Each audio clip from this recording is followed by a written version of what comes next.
Well, I don't. I only see Darksiders 2. Waiting for them. Does it show like Darksiders 2 like menu on it? Yeah, like the menu, Okay, like what cool. I'm looking at. Yeah, that's fine. That's what I wanted. Yeah, we're good. Let me pause that. There we go. And we're good. Well,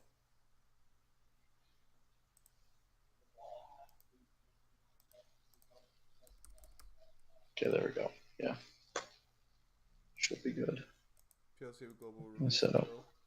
Yeah, it should be coming out relatively soon.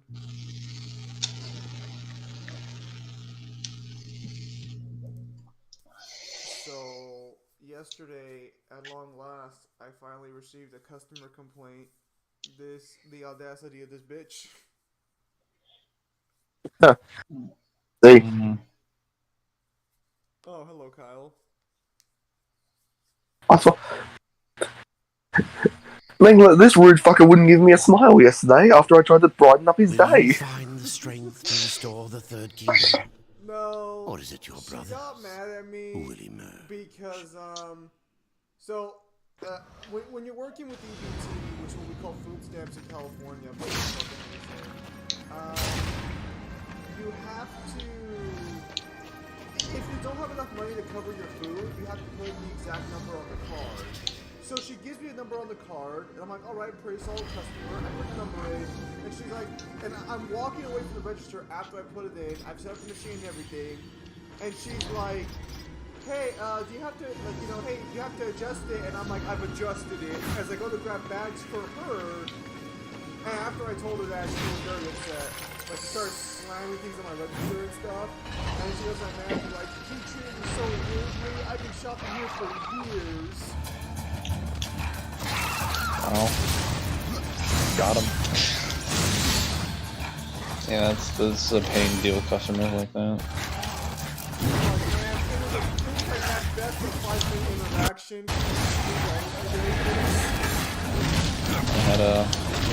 I had a different experience yesterday. I was at not a steakhouse, it was like a longhouse in Texas.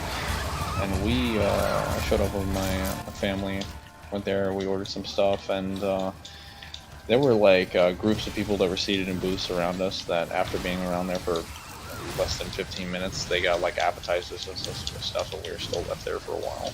And I was like, oh, okay, well, I can wait. I'm patient. Maybe they just have like a really busy night because they're packed and whatnot. And like 30 minutes pass, and hang on. Maybe goes to Dark Side 3 while Zim's mom goes through her to the white man. Wow, Pim Name story. So what didn't give you a smile yesterday? Oh, well, you brought another Eddie into my life. Sorry, I got freaking interrupted by somebody being silly.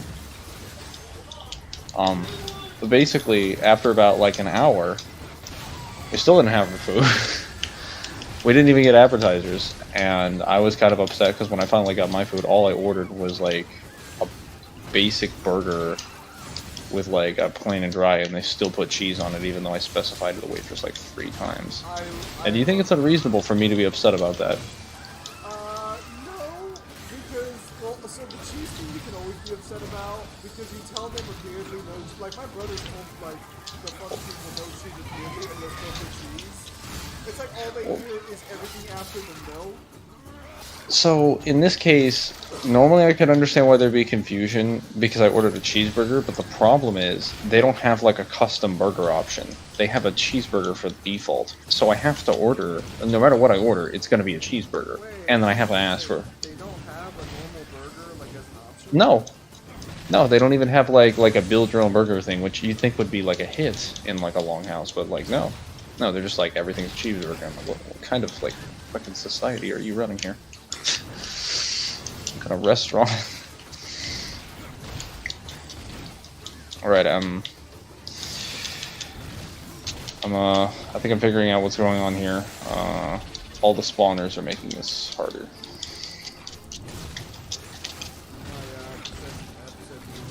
Oh.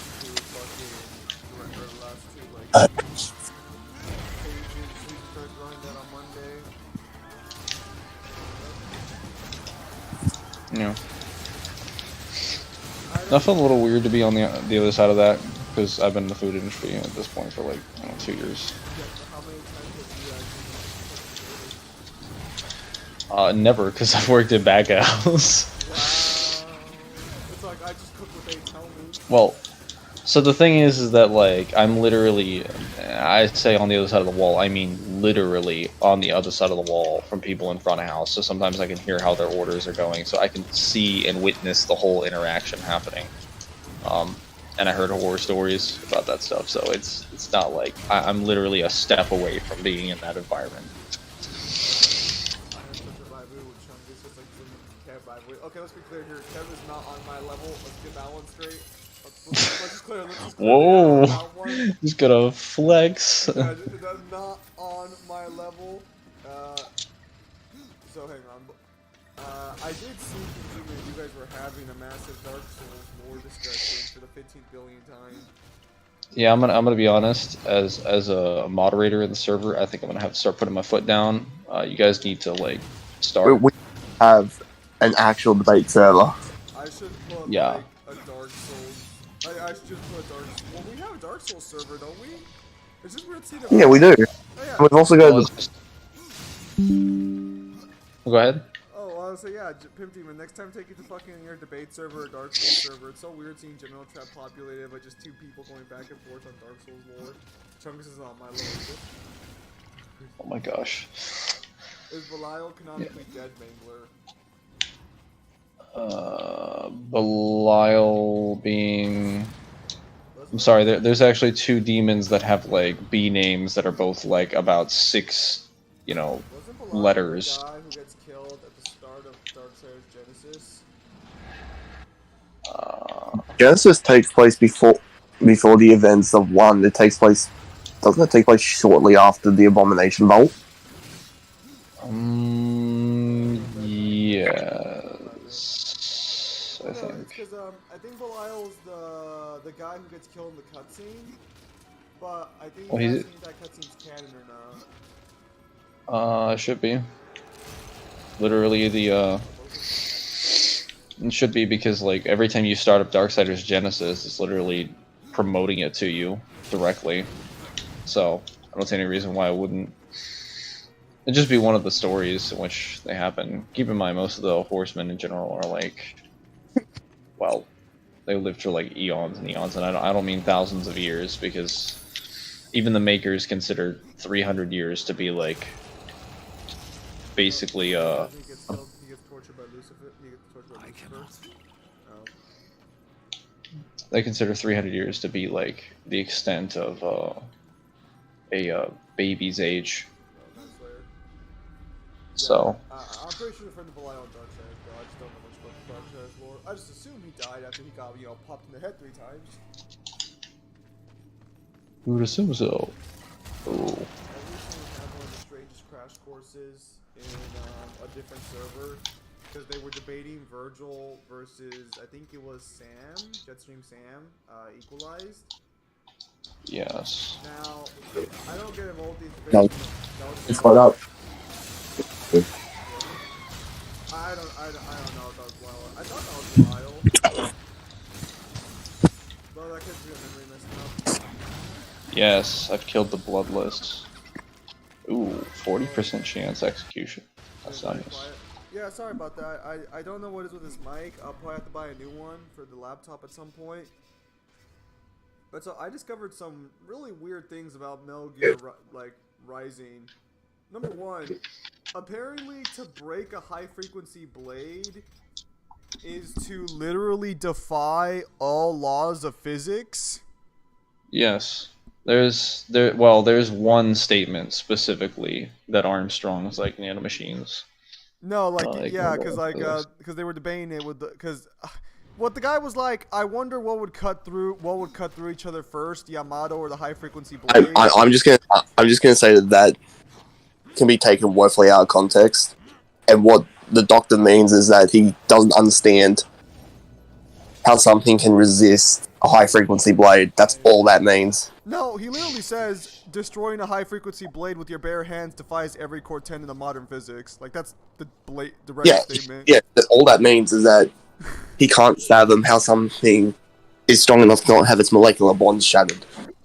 Yeah. That's all it means. Like fuck all. Which doesn't Say technically that. correlate to every physical law being broken. Just some certain compounding ideas within physics. Such as like the bonds between molecules and whatnot. Oh no, man, he's pretty clear on this one. I mean, yeah, but like his No, statement could be No, far more general. I'll be saving that for when I have to go beat Kyle's ass in that Armstrong versus Funny Valentine debate later on. I'll be putting that one away for later. Yeah, and I'm just gonna tell you that, and you get to sit the fuck down and stay in the corner and stay in your lane. No, you have to prove that. I got a blatant statement. You could suck my dick. But besides the point for a moment.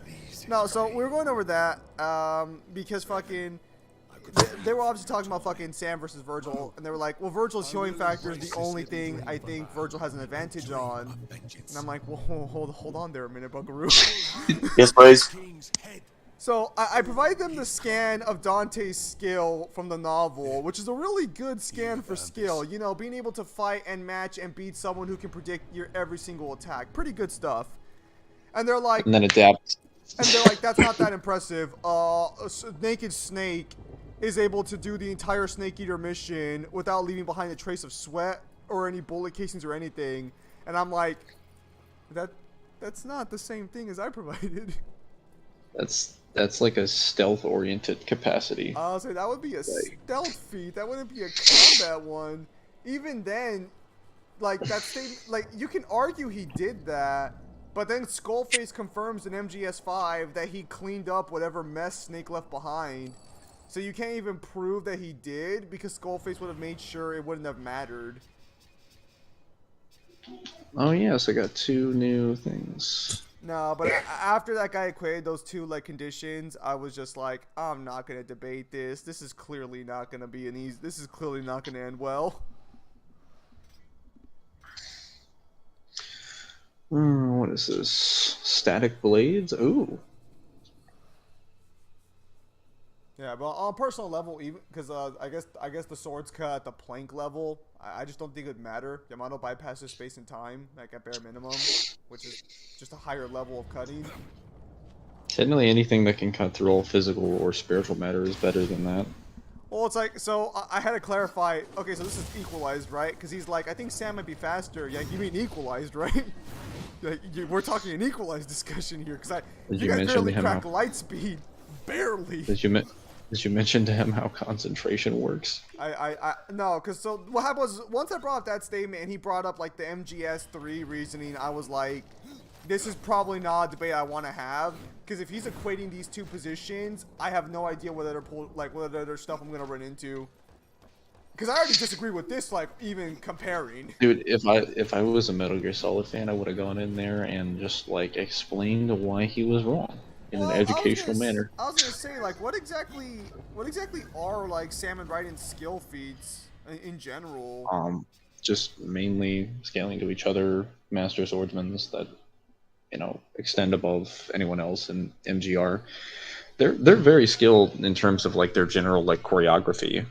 The problem is that like we just be kind of deeming it on like a subjective like analysis based on like how fancy they are when they're swinging or how practical their defense or offense is, which is not really like. Yes, because I saw that he sent me a video comparing Sam and Virgil's in-game powers, and I think he meant to do it to show that Sam had a better moveset. And I was thinking to myself like. That's I don't know how you can even assume that when the combat system in there is like less free than like the least in-depth DMC. Also, when he's like, yeah, the blades, you know, which one would cut what? I'm like, okay, well, Virgil just used Judgment Cut then. And he's like, Virgil's an open with Judgment Cut. Me playing all these boss battles. Are you sure about that? You just provide the manga panel where it's like actually he can just do it. No, like so what his position was that Virgil only does it to goons. He doesn't do it to people who can actually fight him. And like I guess his reasoning is because in DMC5, when Virgil and Dante fight, Virgil doesn't just immediately Judgment Cut him, because that's the only logic I can think of. That's objectively false, though. I brought up the example of Virgil slicing through people like without touching them, stuff like that, and he's like, "Well, so can Sam's blade." Which I actually didn't realize Sam could launch out vacuum waves. I've never played the Jetstream Sam DLC. Does he know Rapid Slash and every other attack has the same properties as Judgment Cut? The only difference is that Judgment Cut is a ranged attack. No, his position is that like the blade itself wouldn't be able to cut through, or he's not sure which it would cut through. Like, so I was just trying to bring up other abilities that would work. Technically, Rapid Slash is the blade, so that's why I brought Judgment Cup. It's a slash vacuum technically. That wouldn't really help this guy. That wouldn't really work for this guy. I know, like... Mangler, stop being reasonable. Nomad's Gnomes. I think this is... Balrog, do you know if this is related to Wicked K? It's a very obscure side quest. I have to hold the mic right next to my fucking mouth like it's an actual fucking microphone. What the fuck is this? City of the Dead. Some people can't be nope. Oh, Red Dusk. So on a server I'm a part of, they were debating Sam versus Virgil equalized. They were all, he didn't say it, but he sounded a little miffed that DMC had such a high healing factor on VSB, and I'm like, yeah, there's a POC stand for that. I could slap that one down real easily. Viego versus. Hang on, I pretty much had to do something about that entire conversation of Jetstream Sam versus Virgil. You show him the scan on how many times Yamato could cut through anything, and it doesn't even have to be physically touching. I did. He just argued that Sam had vacuum waves, because he thought they were very similar in cutting power, even though like Yamato bypasses space and time. You know, you need to use more general analogies. So when someone says something like that, and it's like, okay, so have you seen Naruto? And they're like, sure or no. I'm like, okay, so you ever heard of Kamui? Okay, so imagine comparing that to wind style and saying they're the same thing. Imagine how disingenuous you'd have to be to say that. I'd go a step further. It's like, let's say that he was fighting Obito compared to if he was fighting Mari. Let's say that Obito goes into the Kamui dimension. You want to know the difference between the two of them? Virgil can still hit Obito without being in the Kamui dimension. What is vacuum waves? Vacuum waves are basically just like air that's being fired at you within like a general pocket that's just like condensed. Yes, it's basically just the lack of air that's being sent towards you. That's what a vacuum is. A vacuum is just like an airless strike. For the most part, it's an airless strike, but depending on what series, it could also just be like a wave that has like just like nothing in it whatsoever. It's usually just a projectile that slices things. They just call it a vacuum wave because it sounds cool half the time, but you technically have to take it as like a vacuum wave. Yeah, no. So, no, after I saw him equate the Snake Eater statement to the one I gave him for Dante, I was just like, this discussion's probably not worth having. We're on two different levels of opinion. Why didn't you just break out the big DMC dick slapping power scaling difference? Well, because they said equalize, so it's like I'm not just gonna be like Virgil's way stronger. Because you're not just gonna be like pain empowerment. No. I remember one of the worst things they said was they thought that Virgil could only be sliced once in the chest before he goes down, because that's what it shows in the cutscene. And I just show up like, you realize that there's blood spilling everywhere on the floor, right? They've cut each other more than once.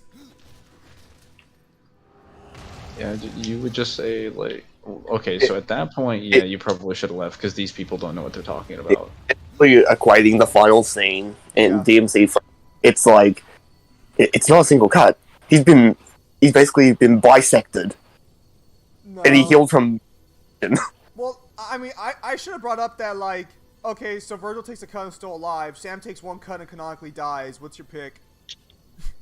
Because technically, they don't have healing factors in MGR. So when Sam dies to that one slice against fucking Raiden, lore-wise, that would mean that Raiden sliced him once. Unless you guys want to argue, like, his armor can block it, but I don't think that's ever confirmed. No, Sam's entire gimmick is that it's his skill, not his enhancements. Yeah, they- All the heavy. He's not like the other members of the Desperados. Yeah. So Yeah, Sam takes more they slice and dice. literally. I was gonna say they literally make it a point that he specifically didn't get any enhancements. Actually, He's considered it special.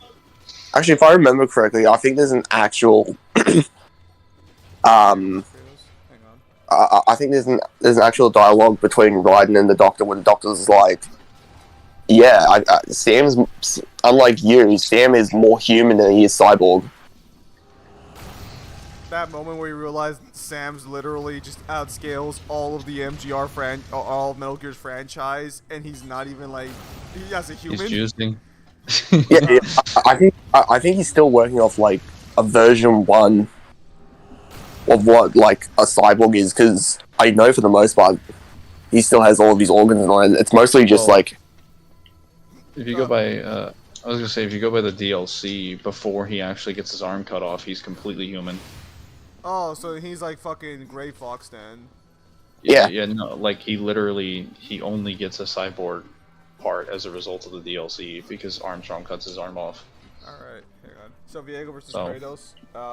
Obviously Viego. Kratos can resist like next to fuck all.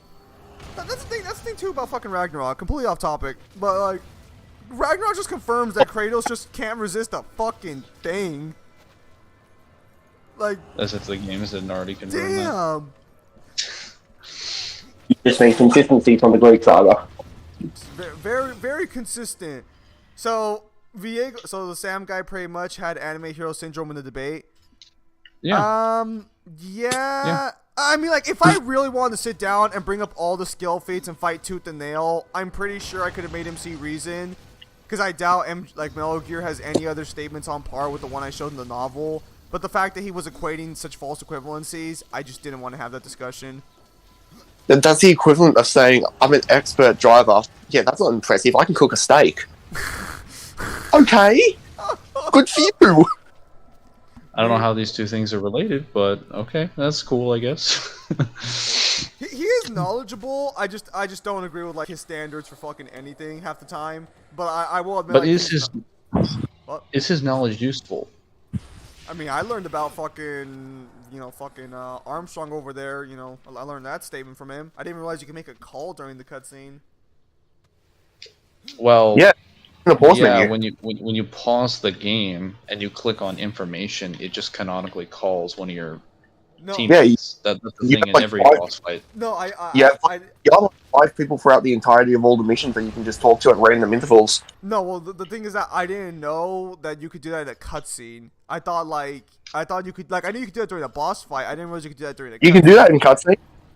Well, he has to because the picture he showed me and the one I sent you, Kyle, is during the Armstrong cutscene. That shouldn't be possible. Maybe it's 'Cause maybe it's at the very end of the cutscene, very start. Does Armstrong get a close up at the very start of the boss fight? Yes. Well, here, Mangler, I'll send you the picture then, if you want to take a look at it for yourself, because I'm pretty sure it's during the cutscene at the very end, isn't it? Or is that just like Viego, Slavian, and then Pantheon and mind fucking him for fun?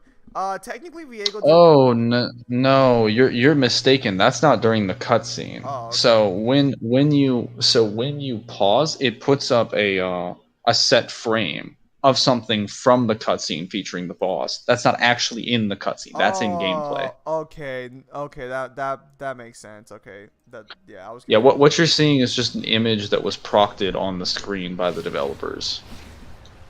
I guess to remind you what you were doing. In case you forgot, you're fighting this one senator.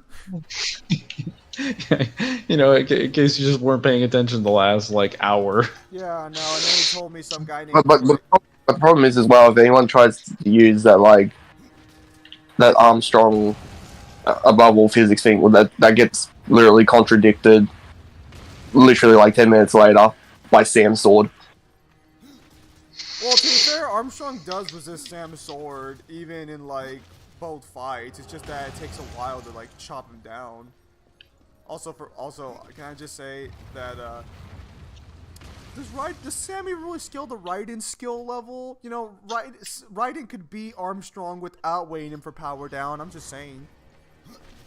I mean, if you watch the DLC, Sam does pretty well against Armstrong. I saw Sam lose. Did you see Sam lose? Kyle, I saw Sam lose that fight. You see Sam lose that fight? Yeah, but Sam didn't have any information. I also saw him have an easier time in the fight than Raiden. I saw him lose though. That's all I'm saying. I saw him lose. With no cybernetics.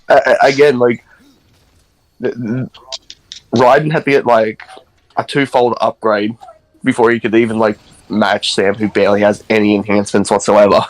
Sam also didn't know that Armstrong could do that with his body. That was completely and totally like a surprise to him. And still lost. So. So Raiden wasn't surprised by Sam. So if you actually see how the scene happens, the reason he gets his arm like gouged off is because he does a quick draw, and he cuts off Armstrong's arm, but he doesn't realize Armstrong can like just turn his entire body into a blade.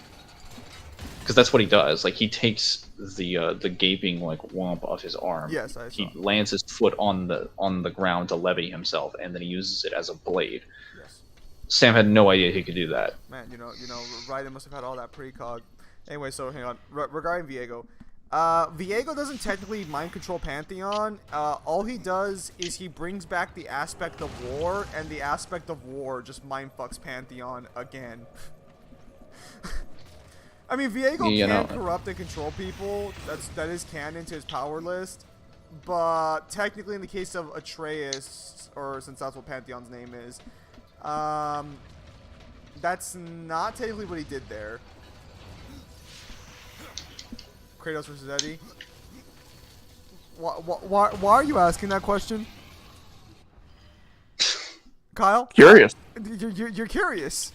Oh, well, you know, Eddie's scaling's a little inconsistent. He does lose to human level band members, but there's quite a few of him, so you know, it's a little inconsistent. The aspect that Aatrox erased, yeah. Although I did hear that Eddie is the speed of light, so you know, I think he maybe he's got some speed there. Where is? Actually, wait, no. Eddie just has like straight up death manipulation, and like all of Kratos is like nothing Kratos can do even works technically, because like you have like 20 different Eddies that are like, hey, let me just negate your entire power set for like 3 turns. Eddie could be like. I take it you did not enjoy the scan where he corrupts and takes control of the virtual world. I don't enjoy the fact. The aspect Aatrox erased. Yeah, Viego brought. Dude, I've been wanking Viego for a fat minute on that. Viego unironically brought something back that was completely erased. If he wanted to, he could probably bring back the Darkin, like, to their original form. It's actually absurd what his powers can do. It's just that no one fucking likes talking about it because, like, they don't like Viego half the time. But Viego's fucking busted. And that's not including the fact that he brought back technically at bare minimum a 5D being. So technically I can argue Viego scales to 5D because his powers can affect it. Oh, what? Eddie from Iron Maiden. Eddie is the mascot character you see on every single Iron Maiden product.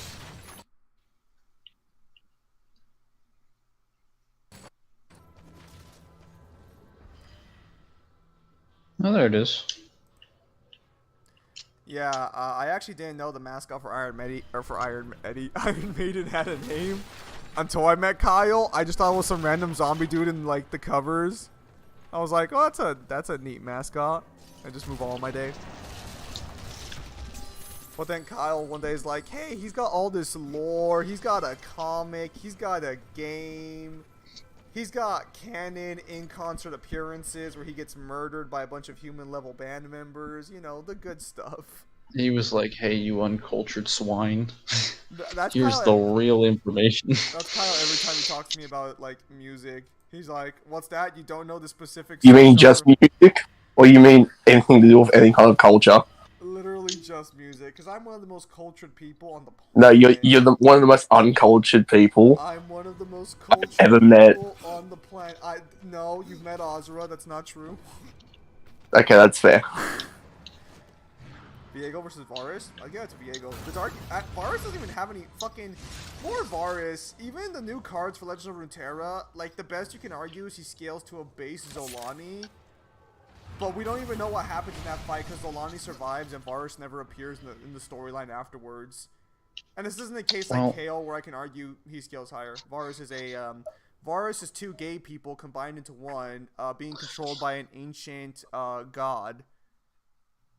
I guess I can confirm that you cannot do a fast travel while you were in Soul Split. So don't try to do that. It will not work. Do you want to crash your game even further? No, it just won't let you do the thing, so... No, I know. Why are you trying to crash your game? I wasn't trying to crash my game. I was just like, well, I'm gonna fast travel, but I forgot I was in Soul Farm. Yeah. And the game was like, no.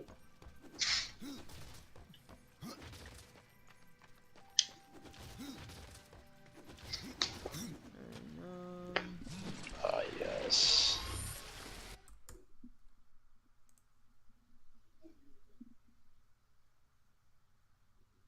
The aspects are just a toy at this point. No, they're not. The only problem is that, like, if you're gonna make threats to the actual world, you have to make them be able to fuck with the aspects. So Viego was always gonna be on. I mean, Viego in the visual novel's not canon anymore, sadly. But Pantheon does talk about trying to stop Viego.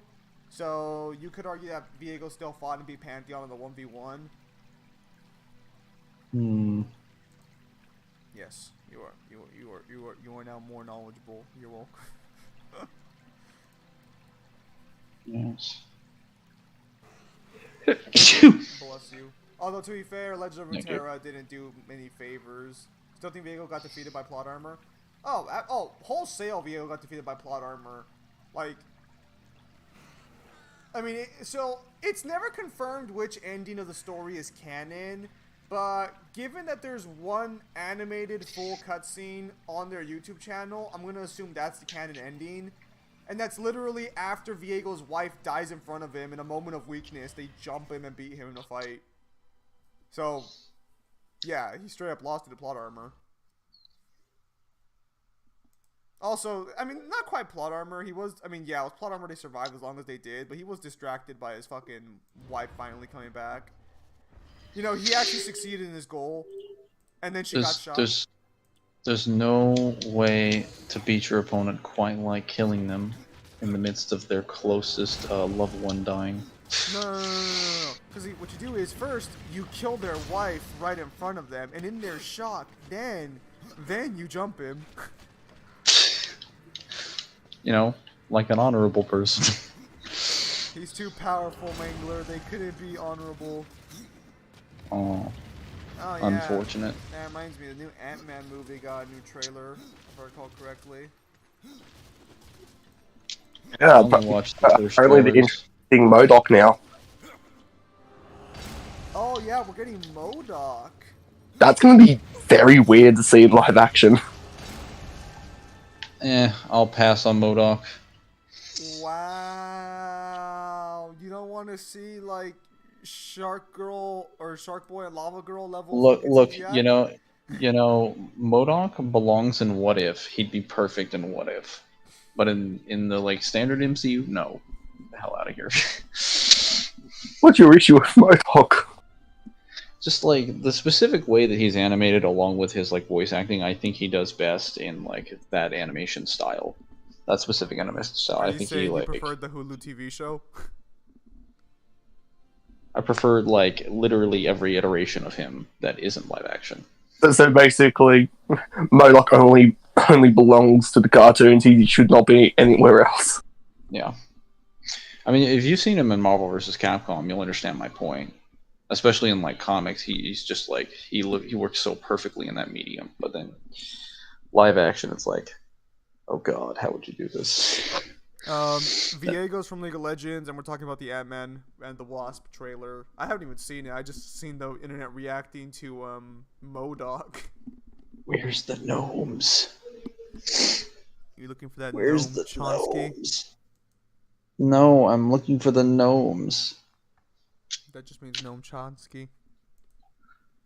There are other gnomes aside from Noam Chomsky. No, there aren't. Wait, I'm saying gnomes like GNOMES, not NOAM. No, it's a Left 4 Dead 2 reference. There's a gnome on, I don't think it's every map. I think it's just Dead Carnival, I think is what it's called. And the achievement is you have to pick up the gnome, and for the rest of the game, you cannot drop that gnome. So you have to play the entire campaign with just that gnome, and you get an achievement for beating it. So that means if you're playing with a team, Dark Carnival, my apologies, Dark Carnival.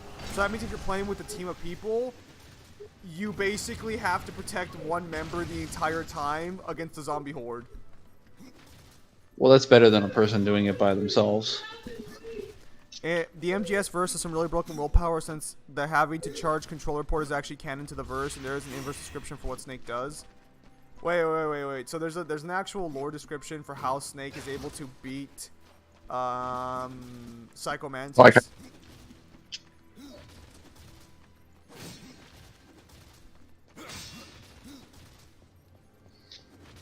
Kojima getting too meta over here. Because if I remember correctly, for the PS3 port, didn't they have to get the voice actors back to do a line in there? Because it's just like, oh yeah, the controllers aren't plugged in now.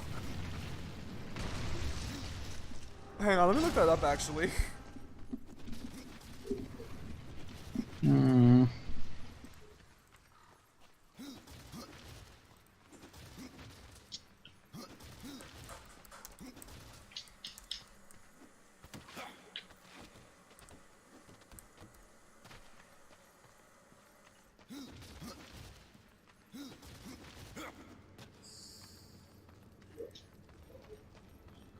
You can't be zombies with gnome, that is true. I mean, isn't Mantis' entire thing that is just mind reading? No, that is objectively wrong. She's an empath. No. What she reads is your emotions. No. Psycho Mantis' powers are absurd. Yes, he's an empath who can read emotions, but he flat out has like telekinesis and shit, teleportation powers. And depending on your like emotion. Wait. Are we talking about Mantis from the? No, we're he's talking not about you or Psycho something? Okay, never mind. I was talking about a different Mantis. Doesn't he basically have mind control and like some sort of necromancy? He does have necromancy because spoiler warnings for MGS5. You find out he was able. No, he doesn't. No, I think Vulcan survived. I think Vulcan survived the actual lightning blast. And it was his, like, rage and anger that he latched onto. Vulcan looked so good in MGS5 for, like, the 5 seconds you actually see him.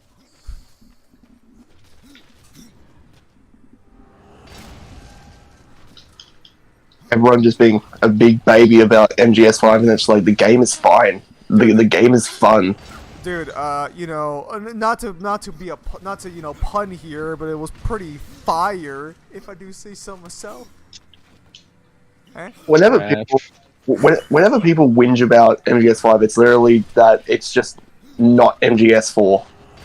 Well, so how do you guys take like in-game content? You literally get to customize your entire like loadout, and you get to choose how you want to do each mission. There's only one complaint I have about MGS5's loadout. You cannot keep more than one silencer on you.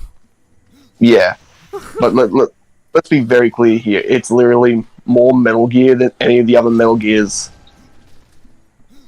It is.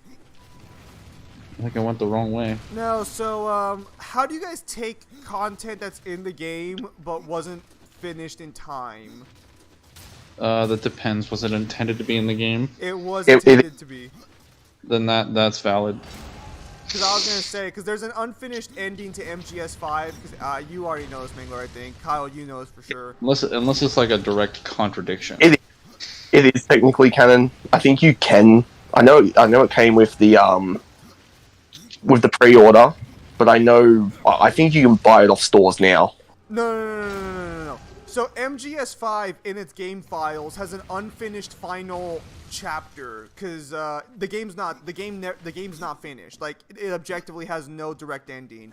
It was supposed to Yeah, have an because ending. isn't this when you go to the island to confront Eli, and Yes. it's basically a bunch of unfinished cutscenes with some like hand drawn aspects. Yes, there's like flat out finished cutscenes for it, or at least finished cutscene where Eli is going to die because he has the parasite inside of him, but Psycho Mantis warps in front of him, yanks out the parasite through telekinesis. He just like warps it out of him, and they just fly away before like the bombs kill them. Yeah, and doesn't that lead into basically not the original Metal Gear, but the one where Snake goes to the island? No, I think it's a different island. No. Okay, so I think No, because it explains how he met like Psycho Mantis and why they're part of this group. yeah, it explains how oh yeah, I guess Liquid. Yeah, it explains how Liquid met him. Mantis versus Kratos equal stats. Psycho Mantis versus Kratos equal stats. Kratos is probably gonna lose that. He has no reason to, like. He would literally just torment him with like the sins of the past. Like every other antagonist does to Kratos. Like, literally, if you want to know how that goes, literally just watch what happens when he tries to go to the Norns. To be fair, he handled himself very well with the Norns. I would have killed them. No, he did not. They all knew that they were going to be put under an illusion, and they all fell for it. Oh, you mean that part? I thought you meant actually talking to the fucking Norns. No, the part where they go into it, where Freya has had this done to her before, and she knows exactly what's going to happen, and yet she falls for it. It's like, you dumb as fuck. Kyle, she can't help it. It's her son. If you know it's an illusion, it would not matter. It's her son, though. It does not matter. If you know you're being fucked with, and you know that they're gonna fuck with you, you would already have ample knowledge. The only way that I would accept that is if she didn't say, "Oh yeah, I've done this before," and they put me under the illusion last time. The Kratos disrespect is real. It's more of a factual observation. Like, almost every antagonist Kratos fights brings up his past in some way, shape, or form to fuck with him. I think the only time it doesn't work is with Zeus.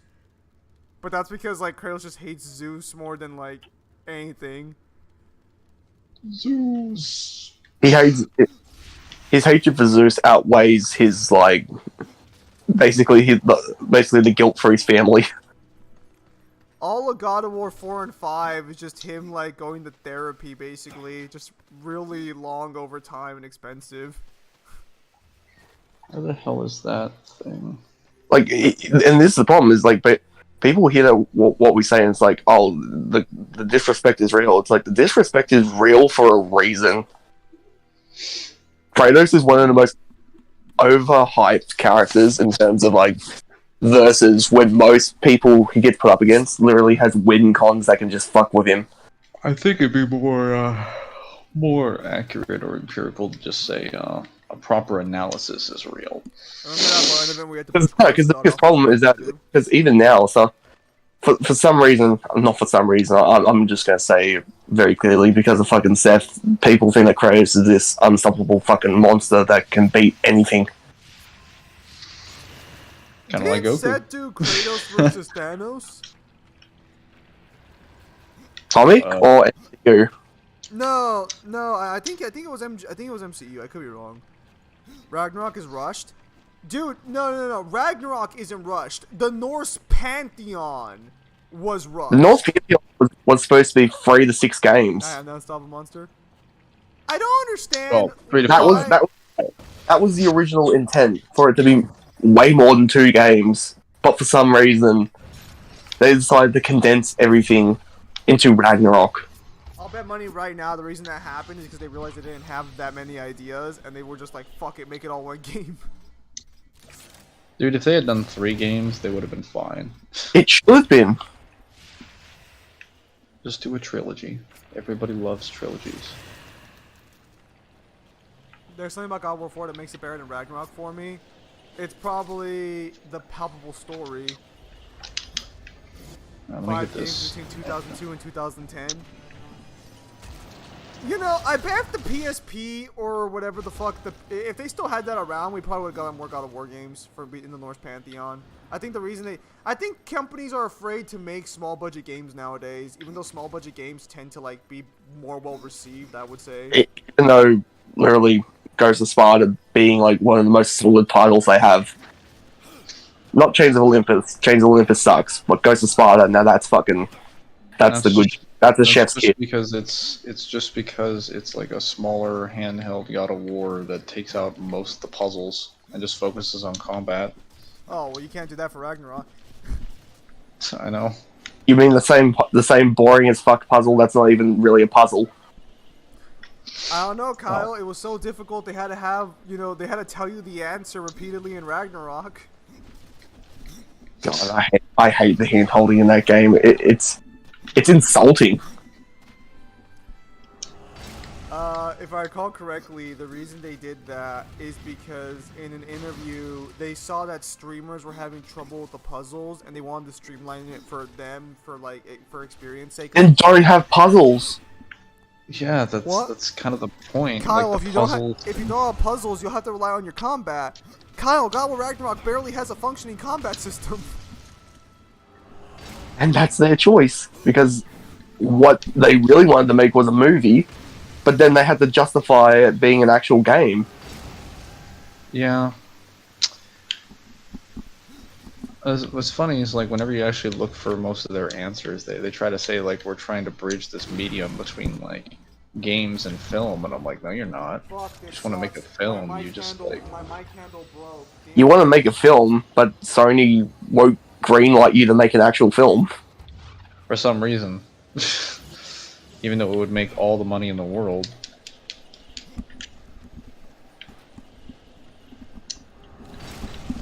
Where is... Okay, I'm having a hard time getting to this. I need to get onto that second floor. I just broke my fucking mic stand, damn it.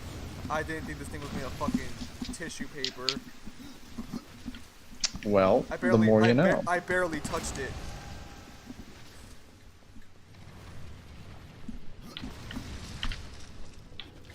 Now my mic looks ridiculous. Does it work, though? Yes, well, yeah, the mic stand's purely cosmetic. It's just there to hold it up. As long as it still works, you can fucking hear me, can't you? Yeah. I just thought, like, the stand would just, you know... Now, was unable to hold the item, so... Here, look at the screen real quickly. Here, I'll show you. Oh, here we go. I found out where I needed to go now. We're good. Hang on. Let me,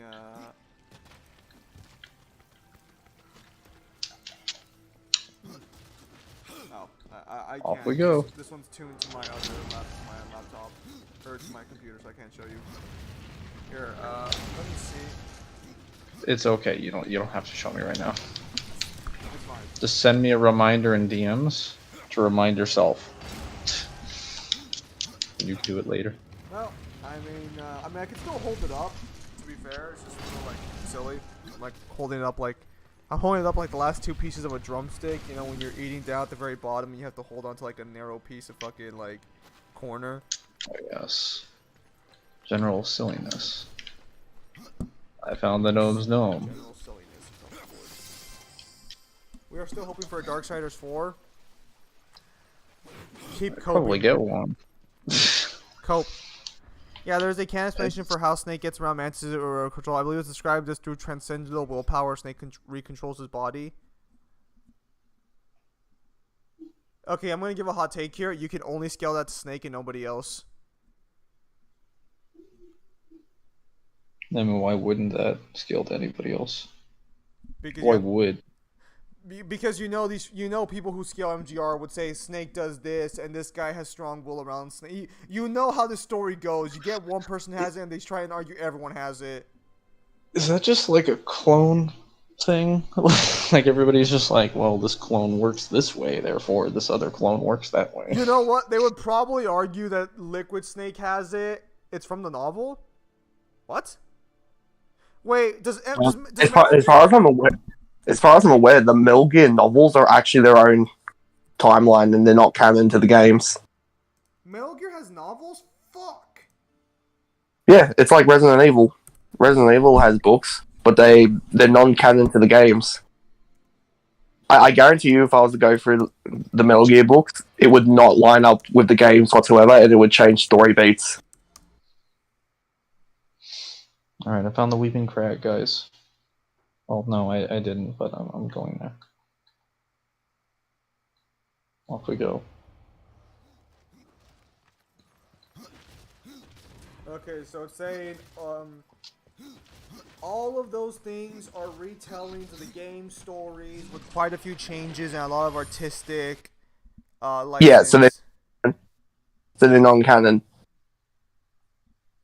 It doesn't beat Snake switching controller ports to beat Mantis. Wouldn't canonically you just say the player does, not Snake? Because, like... It's a 4-4 experience where he's not speaking to Snake, he's speaking to you. Yes. What are the bloodless again, Mangler? The Bloodless. So the Bloodless are basically... They're kind of like the group of beings that fall into the river Styx in Darksiders, where they're a group of people that basically refuse to die. Like, or more accurately, when they die, they refuse to pass on to the Well of Souls, and it eventually drives them, like, usually insane, and they become, like, completely non-physical, they glow green and whatnot. And the strongest of those beings becomes the Bloodless. You basically can get the side quest from Draven. Essentially, the only way to find them is to get, like, an amulet that allows you to physically see them.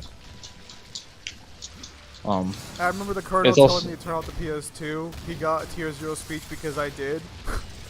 Gross. Go on, Mangler. Sorry. Am I even in the Weeping Crag, Sorry. though? Sorry. Blimey, mate. Why are you... Sorry. Could you shut up? So they are incorporeal souls? Yeah, I'm assuming this, I don't know for sure, but if I had to guess, this would probably be one of the reasons why the VSB representatives were denied existence erasure for death, because they probably saw that he needs an amulet to touch the Bloodless, completely ignoring the fact that he's literally like, yeah, Draven, I could release you from your torment if you want. Keep in mind, Draven's dead at this point. Oh, damn me. Yeah, no.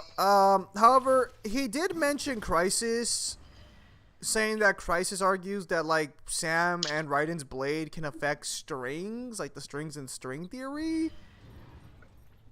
Oh, that's a funny one. I've heard that one before. I don't know where they source that from, but it's always amusing to hear it. Someone scale Shadow of the Colossus. I was playing Shadow of the Colossus, but I had to delete it because I got rid of the PlayStation membership for that, like, $20 a month thing because I'm broke. If you give me the money to play it, I will play it. Actually, I don't even need to do that. Actually, I could probably just watch a gameplay walkthrough for Shadow of the Colossus. It's literally just pure gameplay. There's like very little lore outside of maybe a guidebook. It's literally boss rush the game. I was having fun with it. It was a very unique experience. I actually recorded, I think, beating the first 3 Colossus. Like, I didn't record gameplay, but I recorded my audio thoughts on it right after the fight was done. I don't know if I've deleted them though. I didn't have too much fun with it, but I can see why people have had it. It's a very unique experience. It can be frustrating at times, wholesale, but it was unique. It was very fresh. The frustration part wasn't so much that. It was more so like, where am I going half the time? Kind of like situation. That and like how patient I had to be to wait for the Colossus. That was just like, this is not really my cup of tea. I'm not getting like frustrated by it. I think I was stuck on the 4th Colossus where there are underground pathways you can walk through, and you have to get on his back to stab him. I could never figure out how to get on his back before like I stopped paying for the membership. So you didn't get up on the Hydra's back? So I don't like looking up walkthroughs for a game like that because I want to see how like I would do naturally, because it was a PS2 era game, so I want to see how I would do then. So I'll repeat my question. You did not get up on the Hydra's back? Probably not. Okay. Wait till they know that there were supposed to be 48 Colossus. Bro, but where's the 17th Colossus? Bro, where's the second weapon? Watch Jacksepticeye play it. No, I'll just look up a non-dialogue walkthrough, and I can. Well, okay. So if I do scale Shadow of the Colossus, that'll be way later. At least after New Vegas scaling for Pimp Demon, since he asked for a courier scaling chain first. We have found our destination. Actually, I'm gonna work on the script for other side right now. I'm still finalizing the rough details of it. I'll work on that, and I'll work on my novel later tonight. Please, I'd like to do the G1 video at some point. Oh, you mean the G1 video? You mean the video that's already been completed? Yes, and No, it's done for months. Yeah, no, like that one just has to be edited. Will the Shadow of Colossus and Mario make a good crossover? I doubt it. But there are modders who brought back a few of the cut Colossus. Are you serious? Yo, send that shit over. I'm gonna watch that later, not right now. I don't know. I don't think so. Speaking of Mario, when's that Mario movie dropping? It'll drop whenever Nintendo decides to stop shutting down their fan-based events. Video game. Which is never. Where would you guys scale the speed of characters in Supernatural? Kyle, Mangler, go. It depends. Okay, so do you want to talk about them in the context of the plot, Chuck's plot, or their own consistent, non-consistent scaling? Because there's actually 3 different ways. So there's the actual story, then there's the story that Chuck is writing within the story that they're actually following. Then Which just means that they're as fast as however Chuck wants them to be. Yeah, no, like we literally, like, I could probably just wave my hand and just be like, look, they're anywhere from like... They're anywhere from like slightly peak human to like infinite. Where is... Because you gotta remember, like, even low-tier angels can literally... They don't have to use Heaven's Gate to get from heaven to earth. They can literally just fly from heaven to earth, and they're literally separate time spaces. Where is my thing? Yeah, I'm still coughing up mucus at this point. Or phlegm. This is ridiculous. This is weird. Does it just have to finish the servants tomb? Let me go here. Turn to any serpent tomb to gain your reward.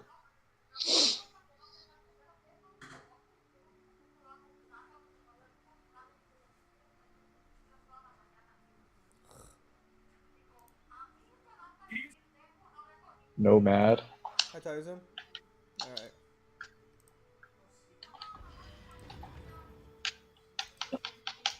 Where did you tag me in specifically?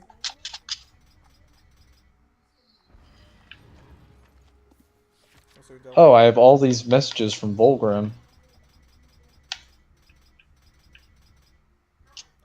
Alright. Cool. Did you finish P3, Zim? Do you see me playing P5? Mace of the Everflame. Ancient Ledger tells us... Huh.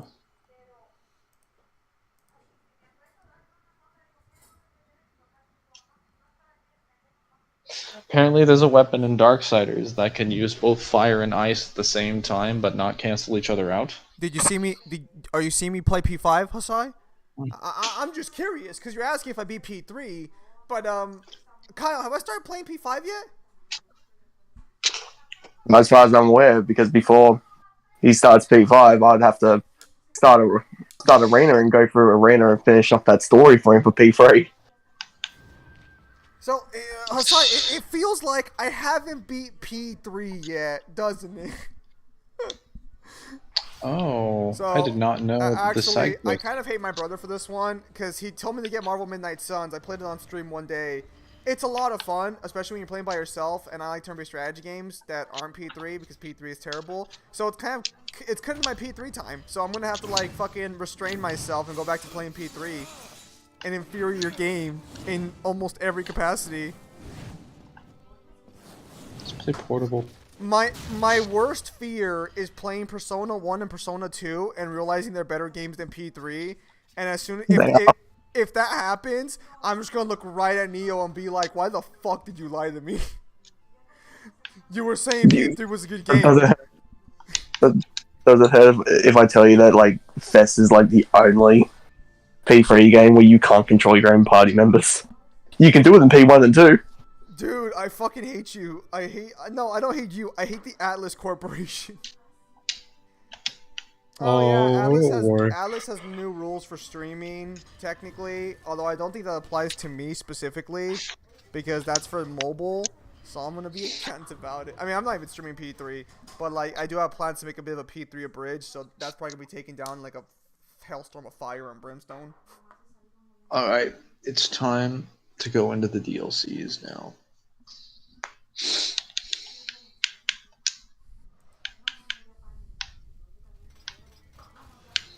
I believe the Abyssal Forge is first. Are the DLCs completely different campaigns, or what the hell are they? They're different contained campaigns, so they don't have to load. Oh, there's another nightclub attack in America. Yep. Another day, another death club. Death Club? Is that what we're calling these now? Yep.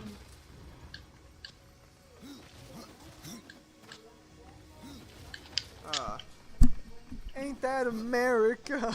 Oh my, for free. Another news, I now have a RNG weapon. Why would you want that? Let's see, this is a special RNG weapon. Your mom's special RNG weapon. This weapon channels a random elemental effect into its victim or simply blasts them back with a wave of force, while also doing above average damage. I see. Yes. Oh, and then there was that recent anime that looked a little fun to scale, but it's a complete joke like anime, so I don't know if I want to do it or not. Which one? Bochi the Rock. It's a gag anime, but I was watching some clips, and in the clips, the characters directly react to and talk about the gags that happen. Like, at one point, she blows herself up out of fear of, like, talking to somebody, and the other characters flat out say, "Oh, she exploded." And then she's back in, like, the next fucking scene, like, deflated, and I'm like, that's a good regen piece. Congratulations, you now have better regen than the entirety of God of War. How do you feel?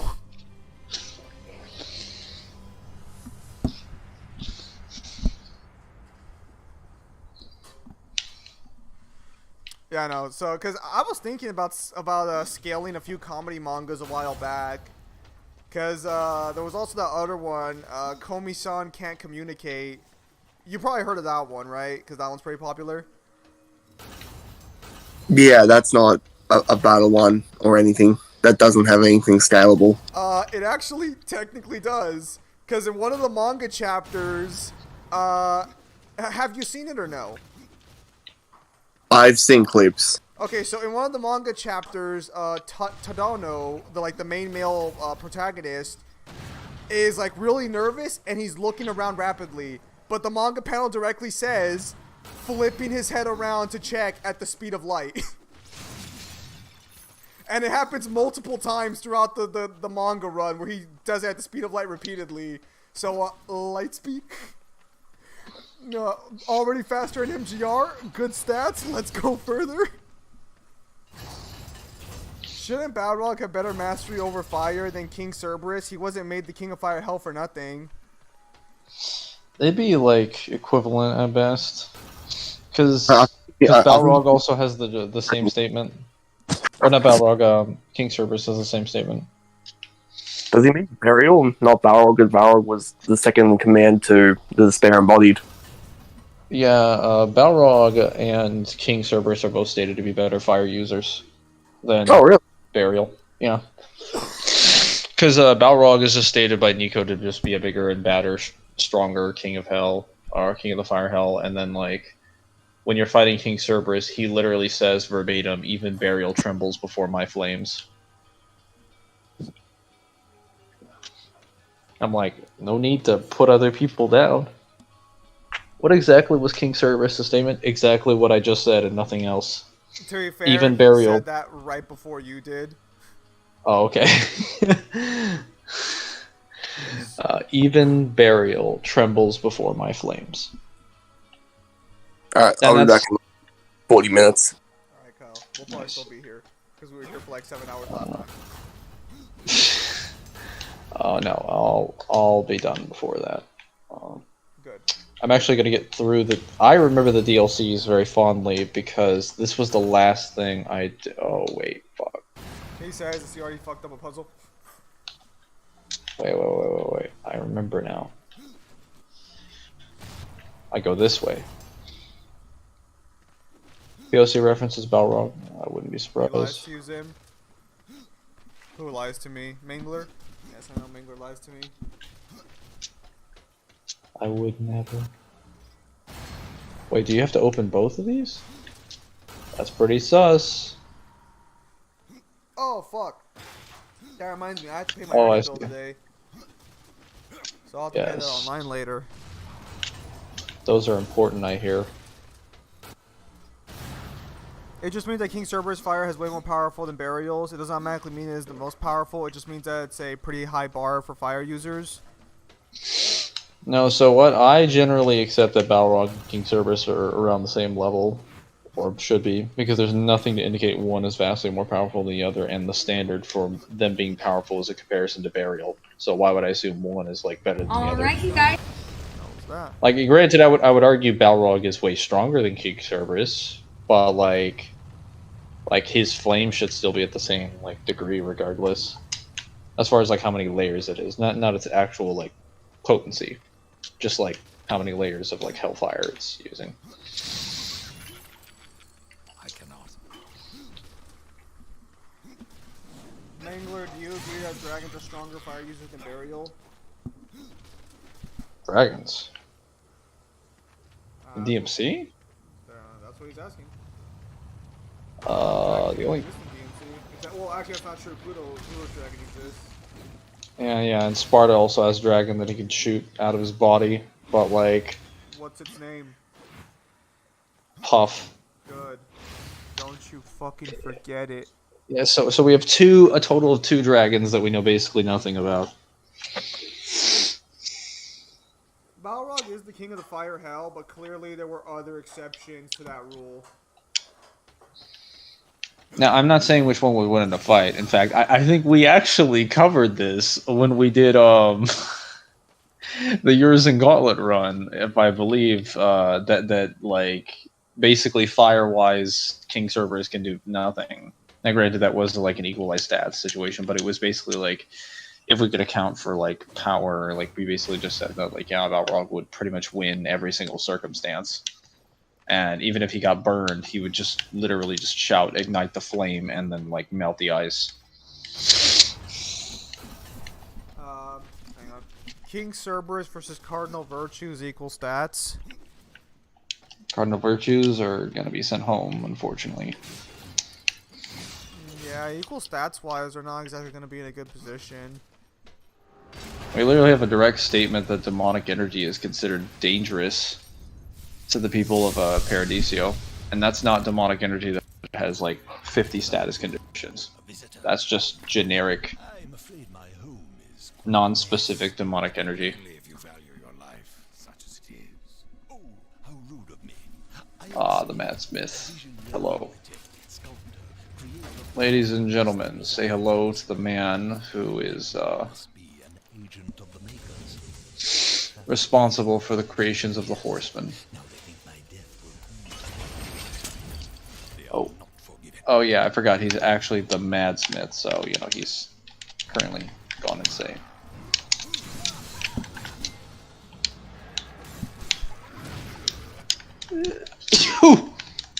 Bless you. They have a statement in DMC POC about having stronger fire than the strongest fire demon. Whoa, I'm burning. Okay, so I'm just gonna switch to a weapon that heals me. Okay, okay. Oh.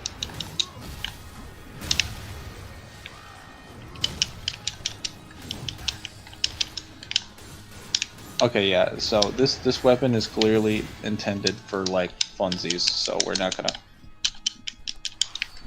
Hi, I'm Oh my God. Mangler. I remember all the DLCs very fondly, so I'll have no trouble here.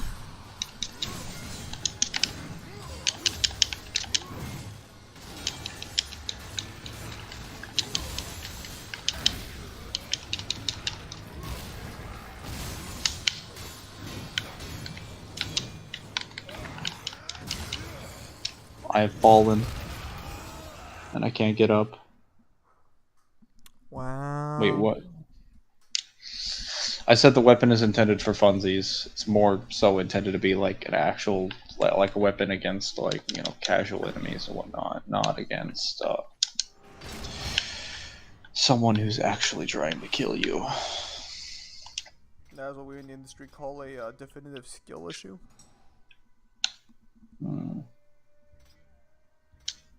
Skill issue. Okay, now I hope this doesn't crash my game.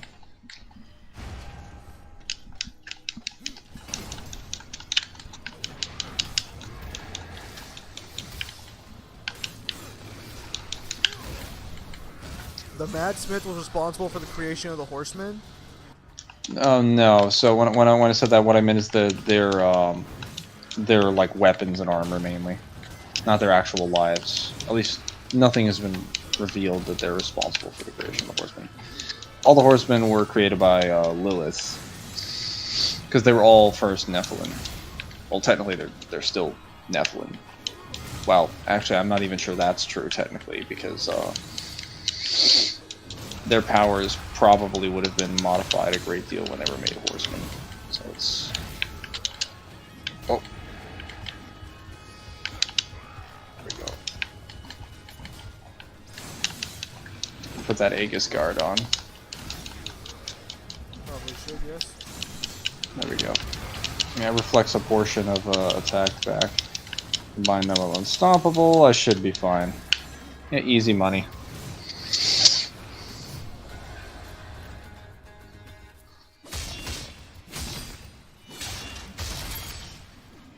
Wait, please. You must wait. You attacked me, Smith. A madness has blinded you. Mad, am I? You... Now, let us not be ruled by our baser instincts. We can help each other. Answer my questions and I will stay my hand. I won't ask again. Where are we? This is the Shadowlands. A void between the Tree of Life and the Tree of Yet another void that exists. Completely different from the white void that they travel between the realms. This is a second void. Transportation is no obstacle for a smith such as myself. But the Makers have sealed the portal. Or so I had thought. Power of corruption has broken the lock of your prison. But how? Point statement. I don't... Oh, gods, what will it do? Wait, don't leave. You have a void, you get a void, everyone gets a void. Fetty, you joke, but that honestly is like how it is in Darksiders. Every game is like, there's a new void. I'm like, why is there a new one? We were good with like 2 of them. Darksiders is notorious for its voids. How is It this is. any of my concern? Ah, you don't understand. I crafted the Abyssal Forge to harness the power of the Abyss. It lives. Creates the Abyssal Forge to harness the power of the Abyss. Man, you need to get better with your name branding, buddy. But, well, unlike myself, the Abyssal Forge is utterly insane. But that's not void you see an actual habitable living plane. It's still called a void. You Still a should void. not have meddled with the powers of the Abyss. You must unmake this. I have tried, yet I cannot. Also, the Shadow Realm that you actually see in Darksiders 1 it's just the same place. It's all just the Shadowlands. A talisman to shield you. But first you must bring me the right materials. How come Death can no-sell corruption, but no one else is able to? Technically, the Makers can interact with corruption to a degree. There's just hitting enough of it does. He just has a much higher resistance to it than they do. And technically, Lucifer is pulling the strings behind corruption. So, for all we know, certain powerful enough demons, possibly even angels, could resist it if necessary. Though casual angels are obviously fall to it pretty easily.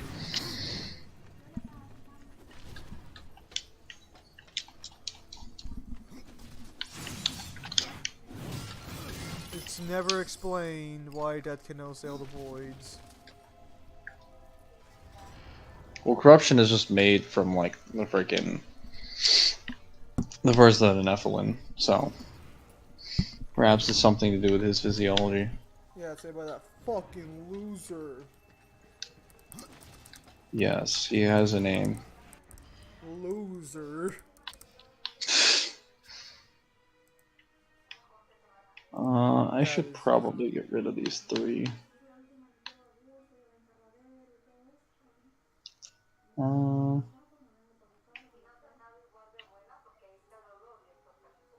Set ablaze, slow by frost, crit chance. Ooh, Are you going to go through Argyl's tomb next? yeah. I would only need 1 here. I do like exploding people. Exploding people is one of my favorite things to do.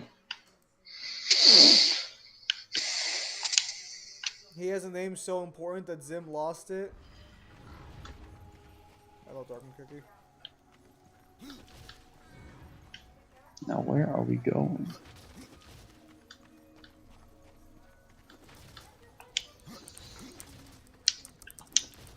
I believe I've already killed Argyll.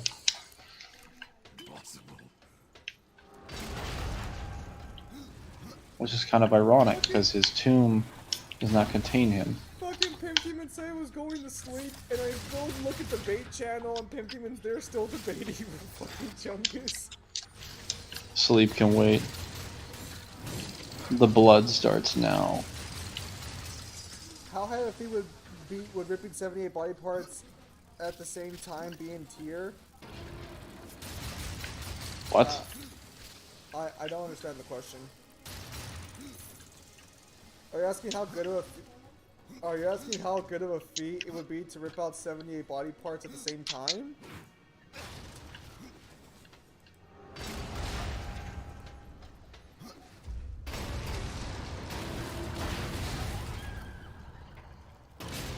What kind of body parts are they?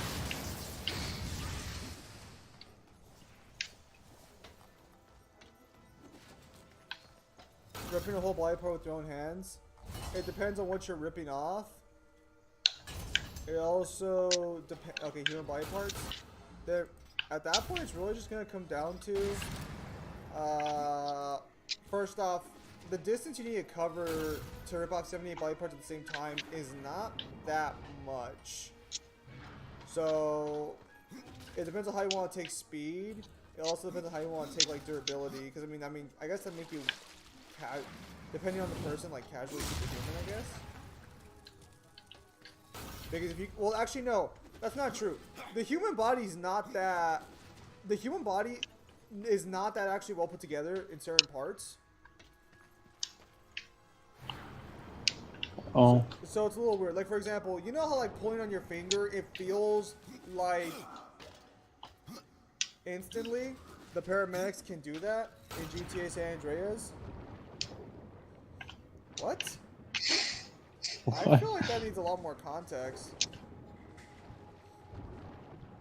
Also, instantly is kind of subjective because, again, depending on the distance covered and depending on like the context, it's weird because if you say instant and you take instant at face value, you're technically arguing for moving in 0 time. No, instant at face value just means like with respect to whatever a person's perception defines to be instant.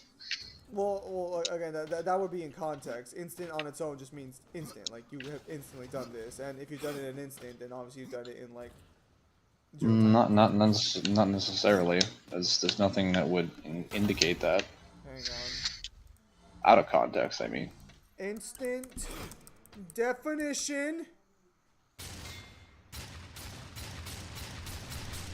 Instant adjective. Happening or coming immediately. Don't make me go get the Oxford Dictionary again. I ended my membership. No. Gargoyles 2 is a different dimension. Oh no, that's directly stated. That's not a. You don't have to think about that. That's directly stated in the DLC. Immediate, instantaneous, on the spot, prompt, direct, swift, speedy, rapid. Look. Now prove it's without time. They do it from the top of the ambulance. They hit them under an ambulance. What the fuck, Dark? I don't even know what the fuck you're talking about. What in the world? What kind of sussy nonsense is this? All I know about GTA is that its fifth game has been around longer than most consoles. And I played Vice City. That's all you need to know. Come talk to me when you guys get GTA 6. I mean, I don't wait for GTA, so I won't be coming to talk to you.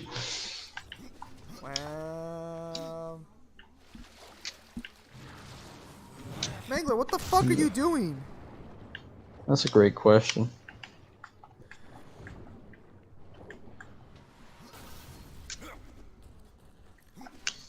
What the fuck? It's not. They can make a dead person resurrect and being able to lift an ambulance to free themselves when killed by it? What? What are these paramedics on? Okay, so I get the first part because when you die in GTA, it says you've been wasted, and then you just wake up at a hospital.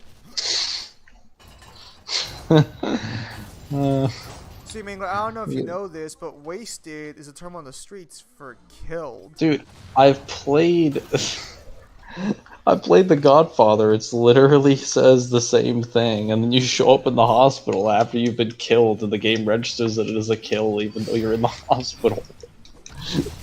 Mangler, it means wasted. I know. Ain't that right, my hood brothers? Homies? Oh my goodness. I always assumed it was since it looked since it looked way different than the Kingdom of the Dead. I mean, it's just directly stated, so there's no need to worry about that kind of stuff. Let me go over here. Time to open a door.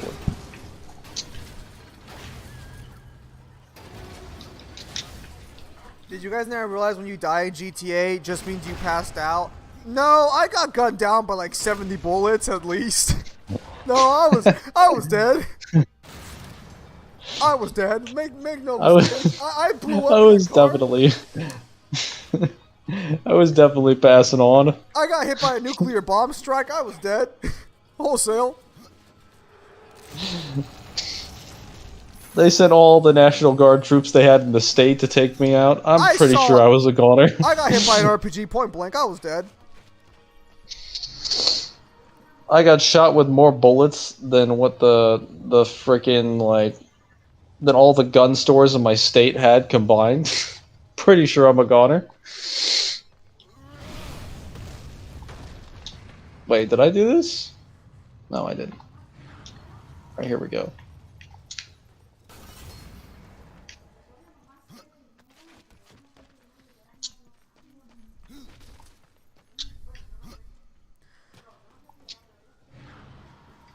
I fell 120 stories high. I'm pretty sure I'm dead.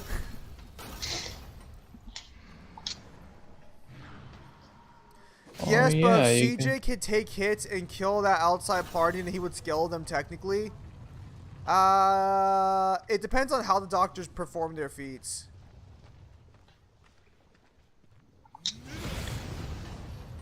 Mangler, what the fuck are you Oh, are you pushing your statue to hit it? Yeah, apparently the ball has just enough weight to move it. To be fair, Cliff and God is real, and one of the dudes from the group resurrects you in GTA Online. What the fuck? Look, I'm never power scaling GTA, so don't even bother. Don't even tell me about it. Oh wait, I think I know what to do.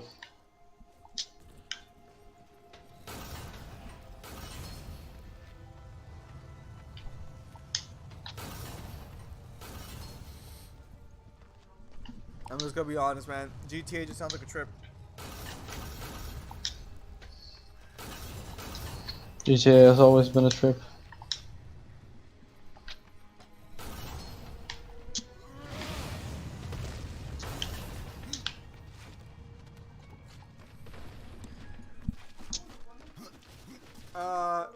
Death in GTA is more of a suggestion, really.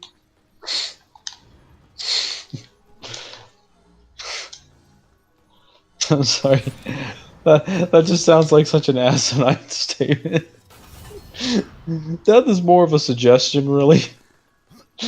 What do you mean? I didn't know there was like a form that everybody was filling out for when they wanted to die.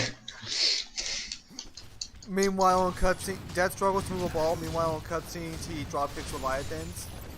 To be fair, he's not struggling to move the ball. He's struggling to move the ball in the correct way to solve the puzzle.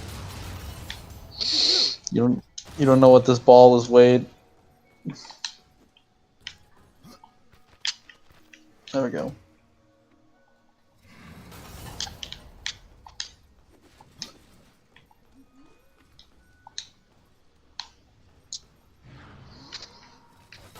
There we go.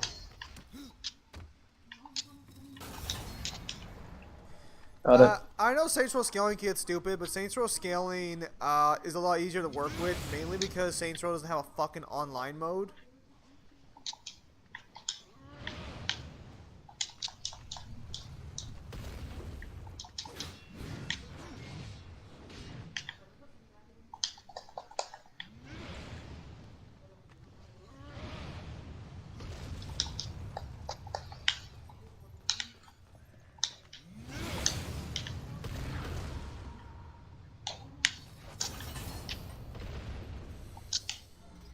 Up we go. Also, the helicopter in Area 69 is the UH-1 Iracanusis, whatever the hell that is. I have no clue what the hell that means. Depending on whether it has the nuke, since it was used in the Vietnam War, just missiles since CJ can take over the whole Area 69, it'd be 8, that'd be 8C, low 7B.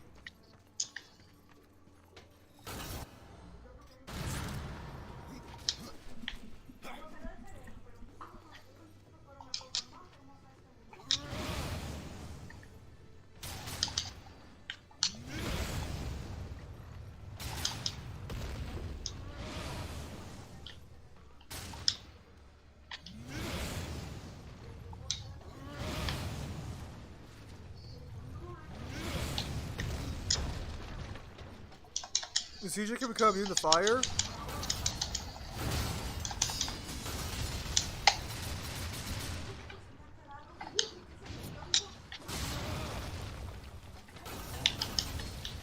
What?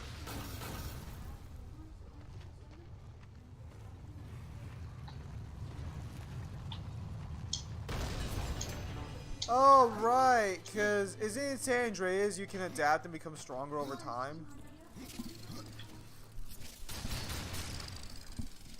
Like, doesn't the game actually change to match, like, your choices?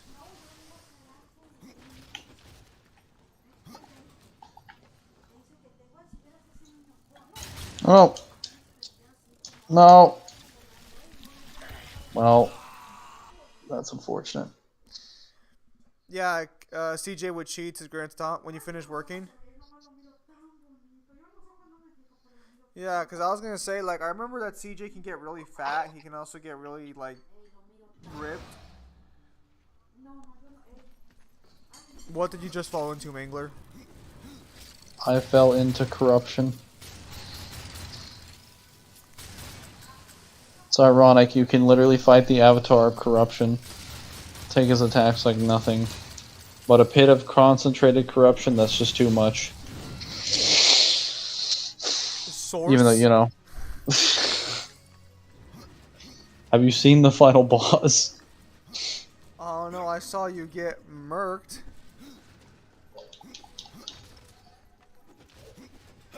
Or skill issue.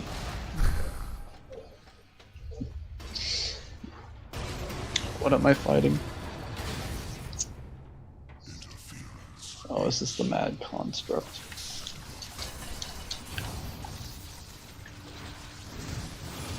What's the description for that chaos ore? Seems interesting.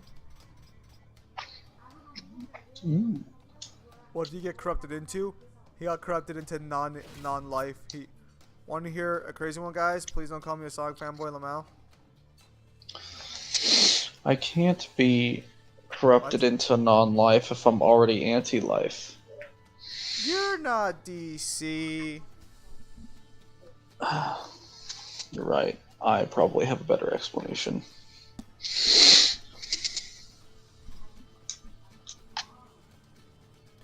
There is space-time manipulation in GTA San Andreas. Sure there is. Sure there is. I believe you. That sounds so silly.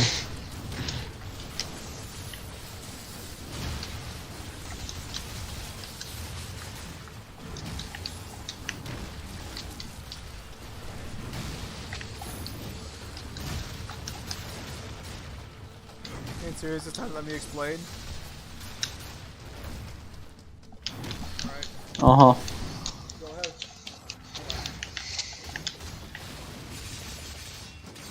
Am I finally gonna see the mad construct? No. No, I'm not. Apparently.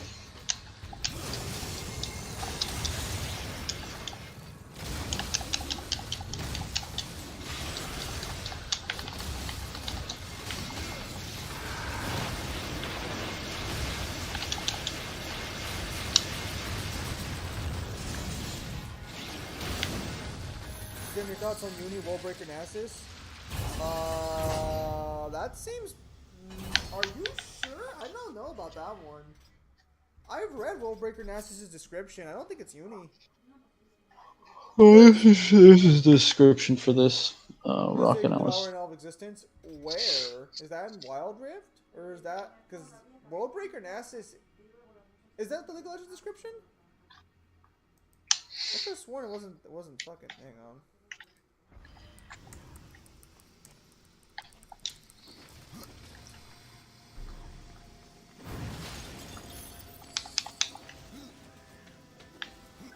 In Wild Rift? Fuck, Wild Rift's got some fucking... Wild Rift has so many fucking... I need to download Wild Rift to my phone, just look at the fucking skin descriptions. Fuck me. Or I'll just fucking like, I'll just look at the wiki sometime. Let me look it up.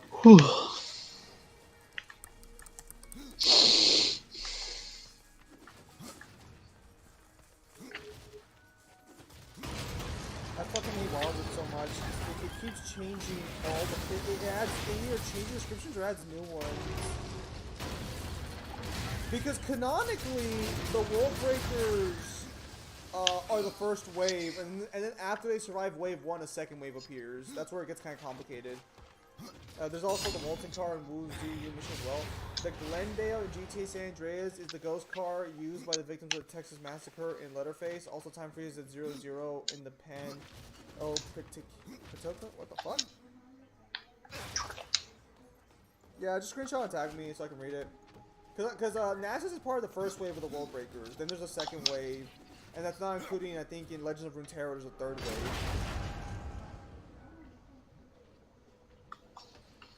Actually, no, I think Legends of Runeterra might be the first and second wave combined.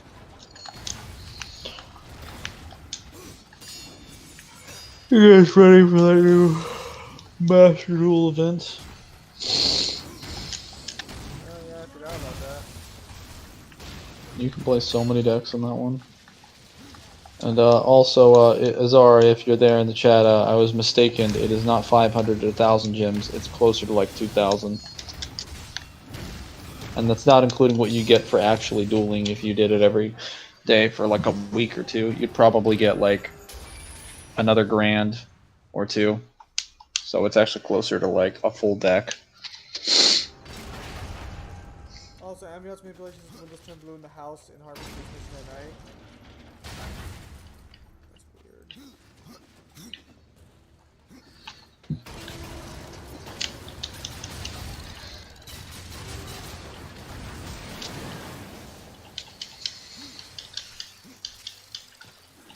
guys some spicy skills tonight.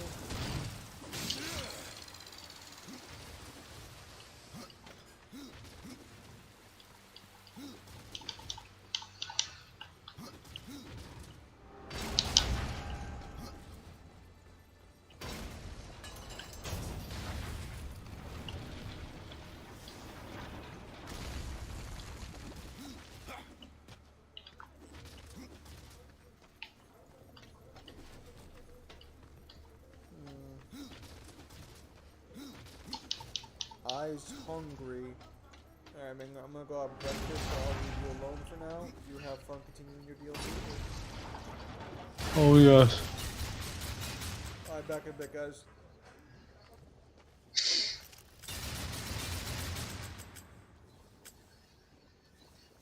I don't think the pistol is doing anything to that crystal. We're probably gonna need to raise a platform. I'm kind of sleepy.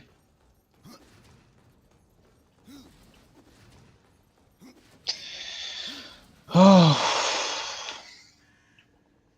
wait, we found a bomb. Never mind. No platform needed. Excellent.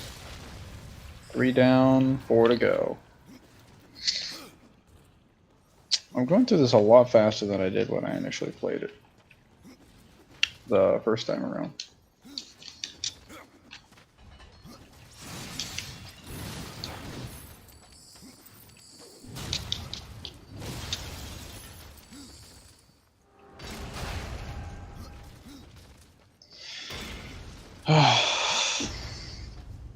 Check live chat. Kratos did manage to make it to mission 18 and protagonist swap. Does he clear it? No. Because presumably if he had to, well, for starters, I kind of mentioned this to Fetty in general chat because he had asked for clarification. What if he was able to make it to the summons? And I was like, well, so the problem is that the only reason the summons fight Dante is specifically because they want to kill themselves to relieve Virgil of his memories. But that doesn't happen if, you know, Urizen's still alive. In fact, they have no desire to sacrifice themselves to save Urizen. They specifically don't like him, and obviously he's already trying to kill them. He would deem them to be a threat. So if he lost to Urizen, he would just get back up and lose again. Like the freebie, the free life system is not intended to, like, it's intended to get you around the scenario as many times as it can until you have to have direct confrontations with someone. Like if the story still has to continue, then we'll say that they're just nobody double taps and you're able to leave the room, because that is possible. But if it's like we don't contrive a circumstance for you to win, it's more for you to like escape the end of your run. That's what it's intended to do. It has more so less to do with winning or losing. It is just to do with itself, per se. So like he would survive Urizen, but then he'd just die to Urizen again as soon as he got up. And we tried to have Nero help him out, but unfortunately Nero doesn't have the bringer yet, and we can't really like motivate him that much because he's technically been using demonic desire the entire game to get like stupid amounts of amps. So at this point we'd have to assume he would just decide like, yeah, I'm just gonna get the bringer. But you know, V unironically arguing that V would have a sneak attack or Nero would get V into the position to do a sneak attack is literally more likely than any of the other people beating him. It's like once V gets him into the summons dimension, we can literally objectively prove he can beat Urizen, because he already did so in the manga.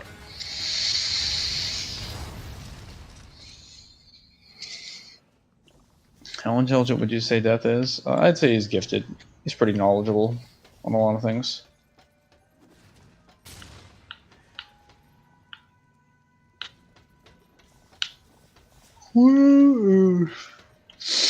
Where is the chest? Where's the chest at?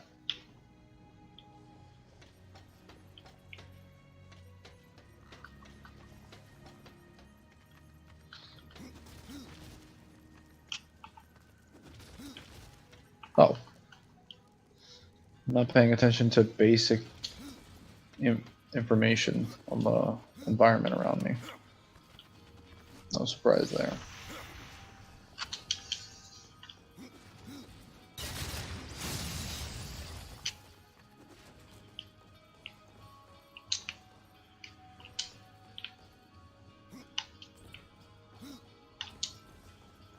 Let's give me a skill point.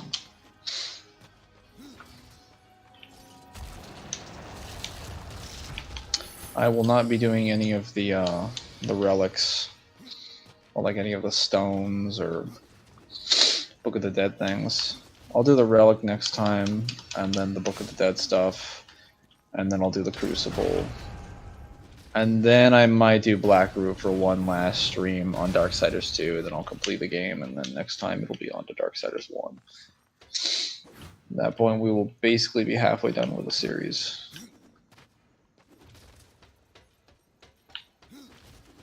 Why do I keep coming in here? This is not even the right room.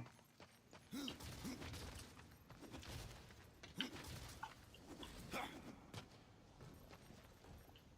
what you can find. What characters in Darksiders who has cosmic awareness? Technically, the Char Council have some awareness to an extent, though you can argue that's mainly due to their sentries. Because they're spies rather. The problem is that they have an entire race of beings that are just specifically relegated to spying on people.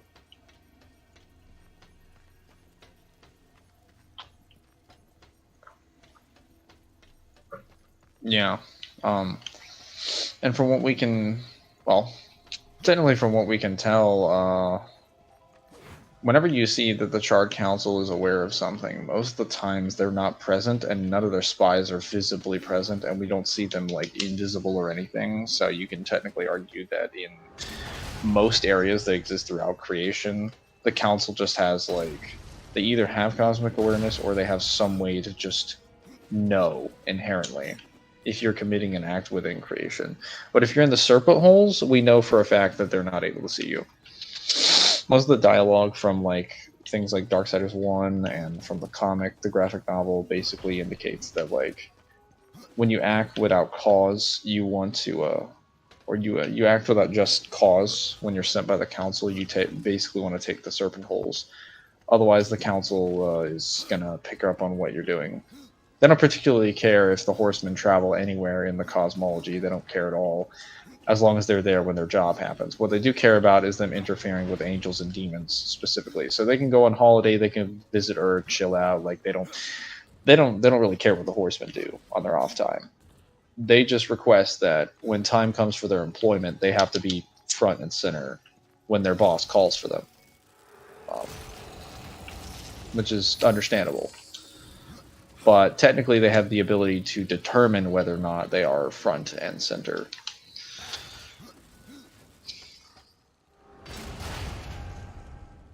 Lamau just witnessed a Kratos fanboy saying the Norse pantheon has the same concept of a soul as DMC. Oh, it's kind of sad, to be honest. I mean, Ragnarok literally confirms that their soul is split into 4 pieces, so you can argue that like any person, any high enough damage on a soul can permanently like damage one aspect of Kratos' like, well, not even Kratos, just anyone in God of War, like just their general like existence. You can also argue that attacking someone, one of those aspects of someone's existence can actually damage portions of his soul. Because the mind, luck, I think form and direction are contained within the soul, or the soul is split into 4 forms.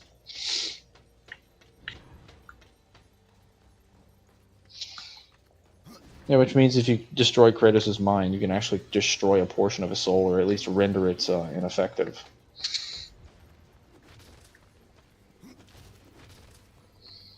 Let's see, when a character loses the ability to use their mind, their soul doesn't just suddenly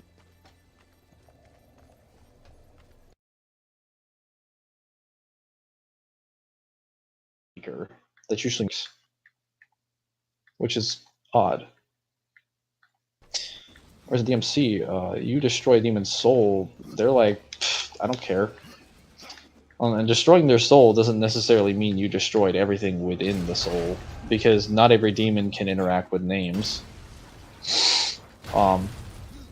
Certain demons can split off certain aspects of themselves. Pretty much every demon can just keep fighting if they really want to. And most demons can just come back as a soul eater, even if their souls and their bodies were destroyed. Even if they were just flat out murdered, I don't care. So that's a little silly. Oh, hello, Balrog. I return. I am lost in the Abyssal Forge.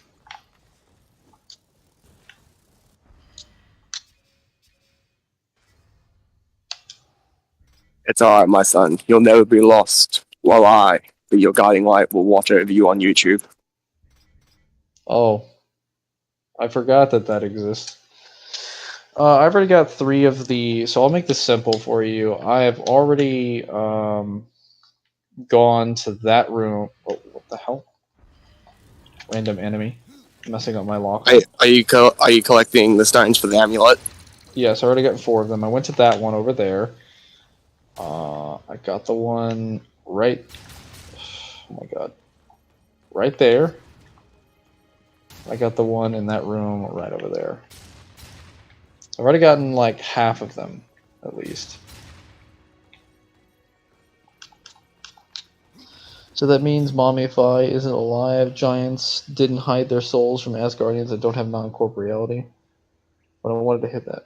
Well, no, well, yes and no. So technically, when they say she's passed on, when they say she's like with the Alfheim light, that's technically not untrue.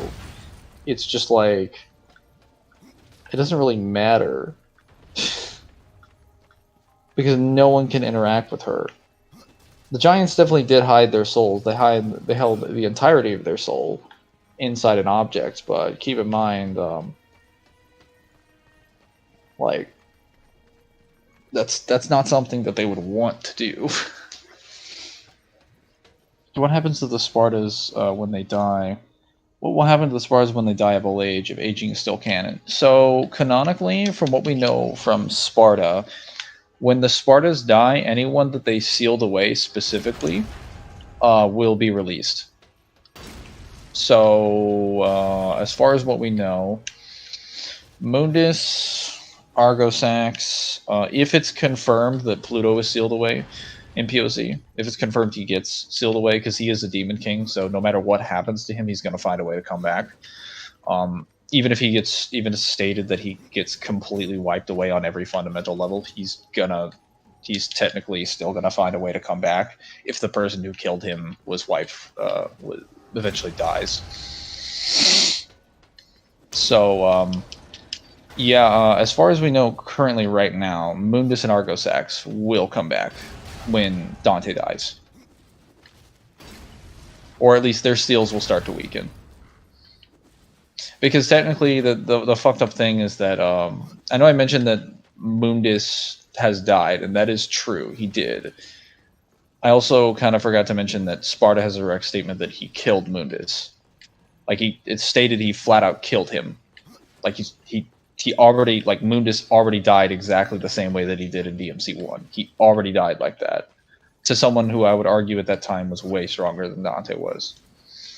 And he still came back from that. In fact, Trinity of Fates actually states verbatim, well, kind of, it's a bit of a rough translation, but it's something to the effect of, like, when Dante opens the demon world, all of Sparta's enemies will return. So, essentially, no matter what you do to a demon king, they will always resurrect within the demon world. So, like, I don't even know if killing them would work, and I don't even think blowing up the demon world after you seal them would work either, because technically they precede the demon world. They belong more so to the primordial chaos. I mean, what happens to their souls and souls go to hell? Wouldn't they just appear in hell with their human bodies croak? Oh, probably. Yeah. They'd probably just go to hell. They'd be stuck there, and they'd just be like, "Oh, so we're."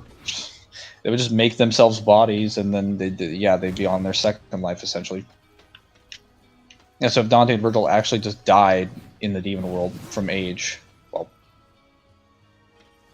technically, They basically just respawn, but now they're just stuck in Devil Trigger. yeah. Now they're just like, oh, whatever. Or they don't, depending on if they want to, because technically their souls are also still human.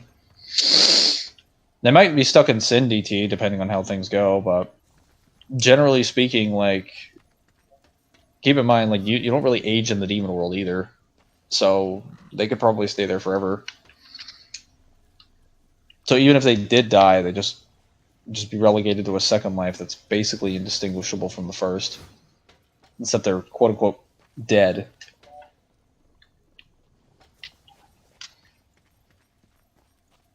Dante and Virgil wouldn't be able to keep their souls. They definitely would.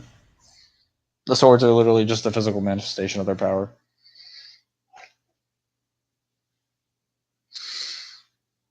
It's tied to their existence. Because keep in mind, their swords are made from the primordial chaos, which precedes the demon world, so.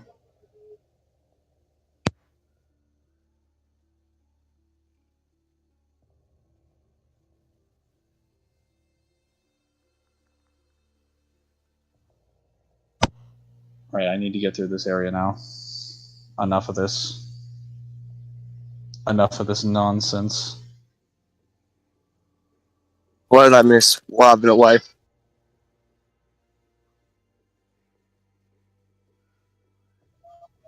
Yes.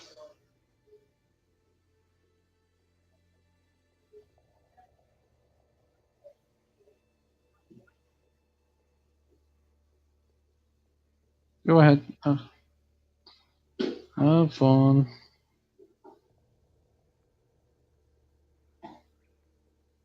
I command you to have fun.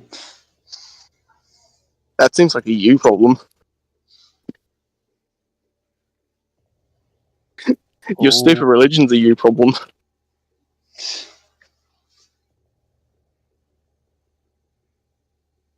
Well, let me see if I. Oh, did I find this?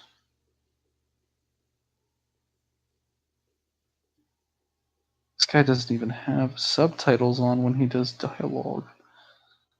What kind of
Argyl's Tomb is so much better.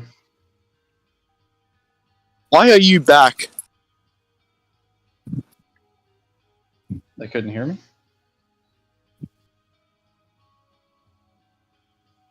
Oh, thank you. Wait a minute. They couldn't hear me, then how the hell was Red Dusk answering or asking questions of me?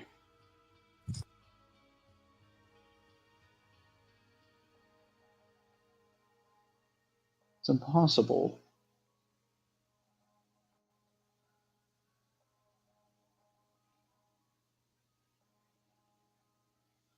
Okay, yeah, no, I went through all these puzzles.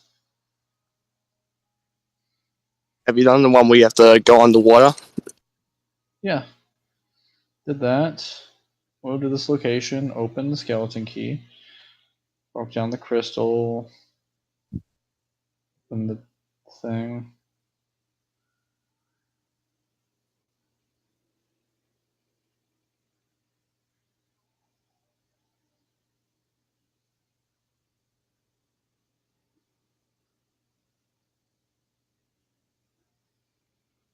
I killed this thing. Killed everything in here. Everybody seems to get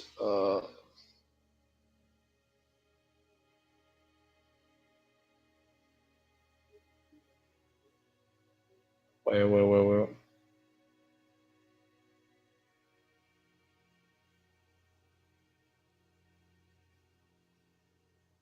It's not it. Wait.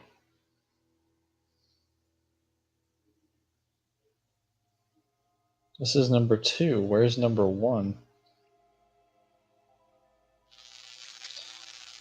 What the hell is wrong with these people? Why can't they make a normal fucking playthrough? Good lord.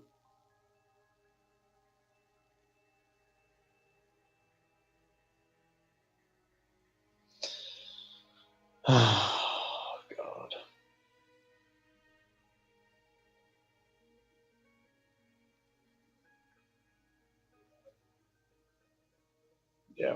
Yeah, we're done here. I'm about to leave this DLC and just go to the fucking Argyl's Tomb.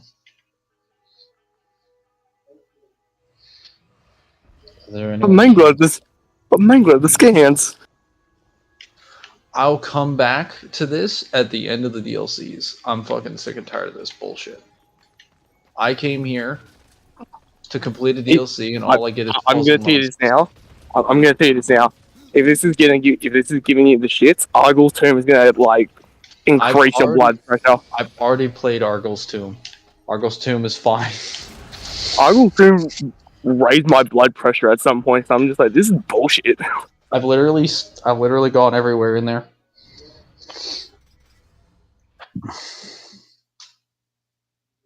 At least when you go back to Earth, that's easy. Yeah, that one's easy.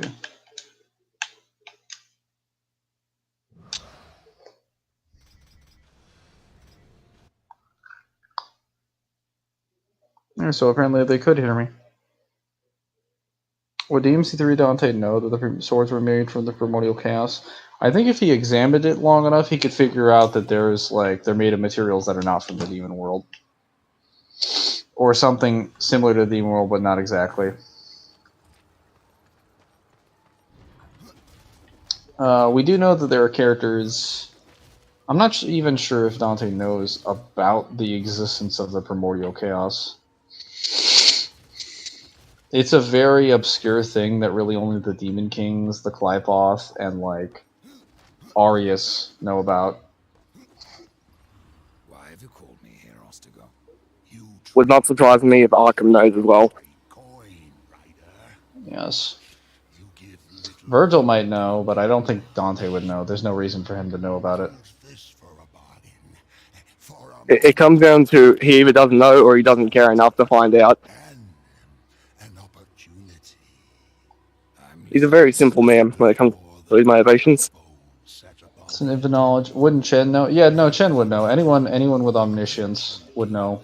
Any of the Demon Kings would know. His name With maybe the exception of Urizen. Well, unless Urizen just got knowledge over everything in the demon world, then he'd figure out, oh, this is just a lie.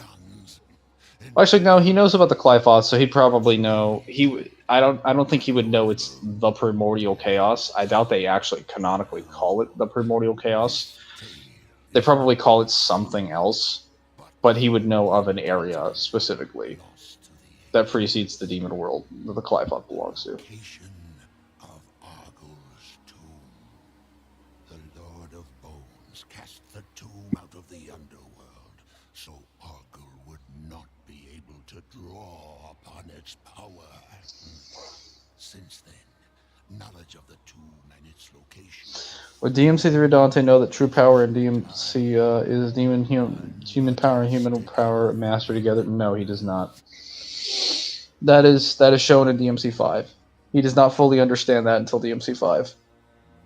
He thinks humanity in the hands of the demons, or humanity in the hands of someone with demonic power is technically like the best combination. But what he doesn't fully understand is someone using both capacities of them to their fullest extent. It's not just simply enough to have humanity, but he also just believes humans that are like superior to demons without any demonic power are also like the perfect beings, basically. The proper beings, which is false within the context of the series. But like that's true to his narrative, which is why it's consistent.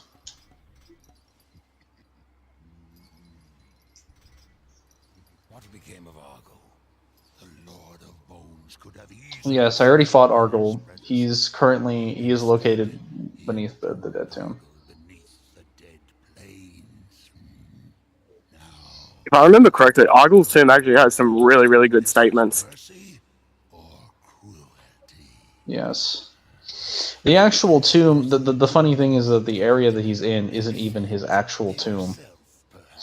Like, this is where his tomb is supposed to be, but the tomb he's in is actually like a prison in the main game.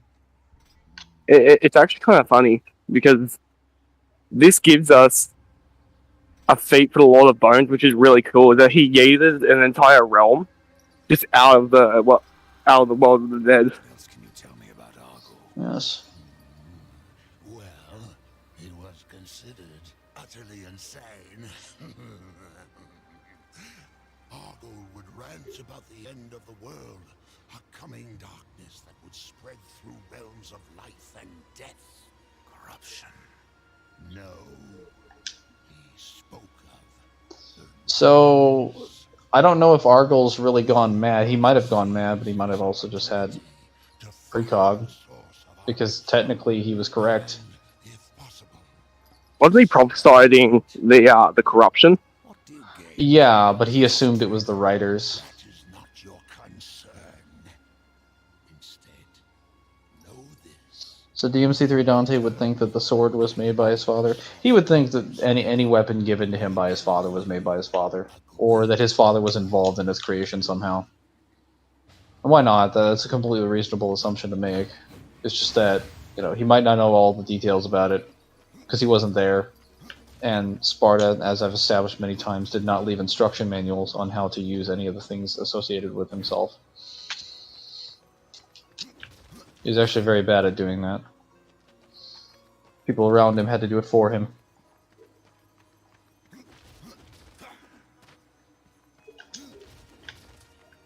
Maybe all that worshipping went to his head.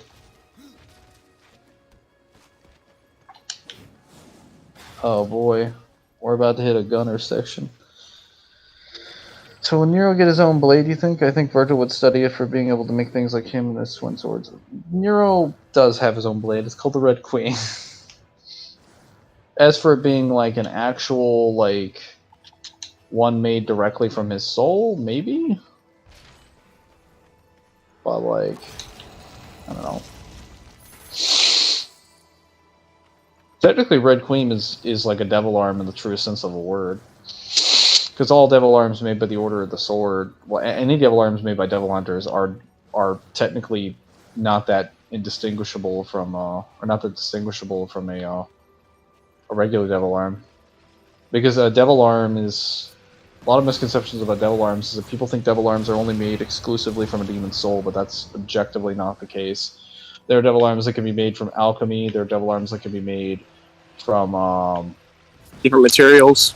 yeah, from materials. The main way that humans actually fight demons canonically in the series is by using devil arms. They just take man-made weapons and then shove demonic materials inside of it until they can make something that works. A good example of this is actually like Gilgamesh. Well, actually, Gilgamesh is not even like a proper demonic devil arm. It's literally just demon. It's just a demon metal that just just demonic transmutates steel. flesh. Yeah, it just transmutates your flesh into steel. That's all it does. I'll say a good example would be like Blue Rose. Like Blue Rose was specifically designed to kill demons and pierce their armor. That's why the firing mechanism works the way that it does. But that's an artificial devil arm. It uses demonic materials from the demon world.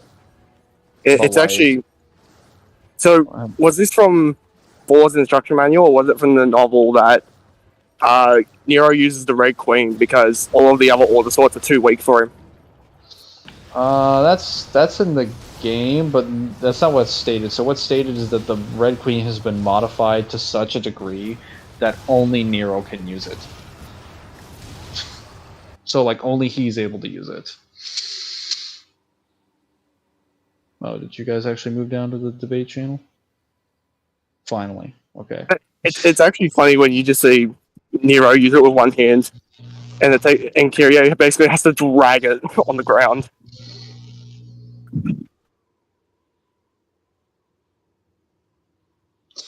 So Argo was not insane after all. He might have still been insane. Like, you can still be crazy and be trying to, like, you know, be a complete maniac and still be correct about things. They're not mutually exclusive. It's just generally speaking, like, well, here's the thing. Like, when you're insane, you lose something known as credibility. It doesn't mean that what your statements are factually correct or incorrect. It means that no one has any reason, no one should have or ought have any reason to believe what you say because you're insane. Because you might not even know or verify what it is you're saying to be real or true or reliable. Thus, no one else ought to believe what you have to say. So.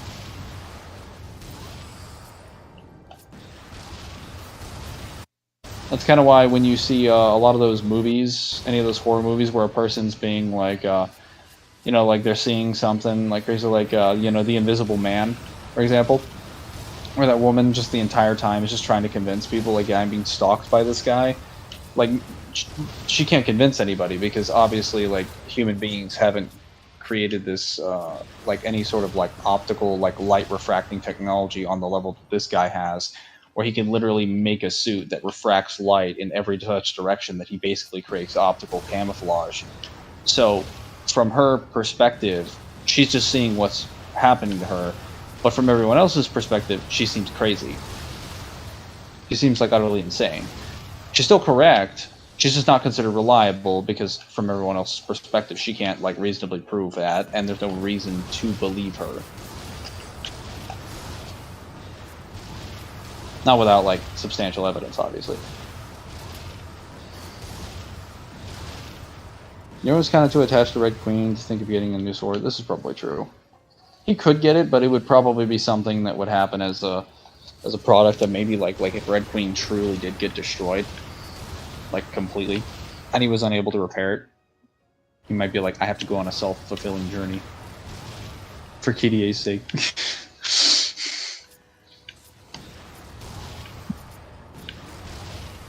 Though, to be fair, Nero might just be like, you know what, I have my demonic power, I'll just make a spectral Red Queen. He'll either do that, or he'll basically just, like, brainstorm an idea with Nico and have a combination of both. Yeah. He can make, like, a physical, like, sheath and then, like, spectrally put it in there. Then tie it to his soul. He's like, as long as I exist, my sword be.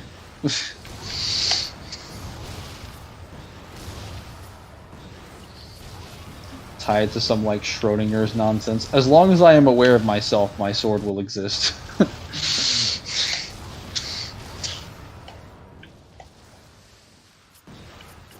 I probably don't need this to be killing these people. So, like the killer guy said, Majin and Dreadnought can't be the same, right? Or else it would make no sense for it to be in DMC4 novel since Dante doesn't know true power yet. As for you, you're still here. Well, Majin and Dreadnought are not the exact same transformation. They do utility-wise almost the exact same thing. Because Majin form is a defense mechanism that's designed to take all of his demonic power and just like activate it in response to a threat. Whereas Dreadnought is just like a defensive measure where Dante consciously wraps all of his demonic energy around his body. The only thing similar about both of them is that they're both invincible and invulnerable to all forms of damage, conventional side effects or otherwise, and both of them use 100% of his demonic power. Those are the only similarities. In terms of their application, they're technically a little bit different. And how Dante consciously uses them is also different, because Dante doesn't seem to consciously use Majin form, where he can consciously activate Majin form, but he does not consciously control or remember Majin form, whereas he consciously remembers everything that happens with Dreadnought.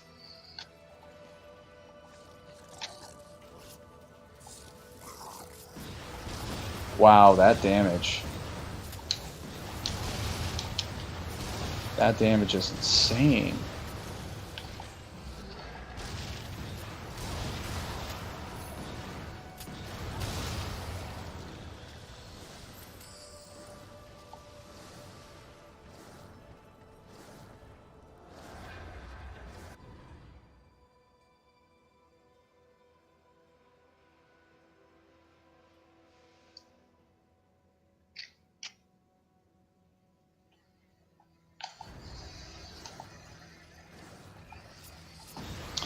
So guys, isn't this so much more fun than running around in Mad Smith land and not knowing what we're doing?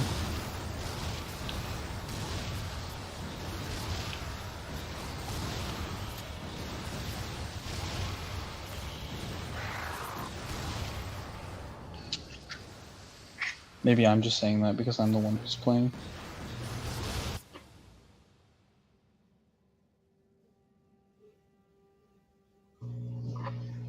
Had to scroll down. So, Balrog, you ready for that event? Oh yeah. Yeah, I'm ready to use the deck that I want to use, and everyone else has chose some fucking meta where I don't get a turn. You know this mainly features decks from solos, right?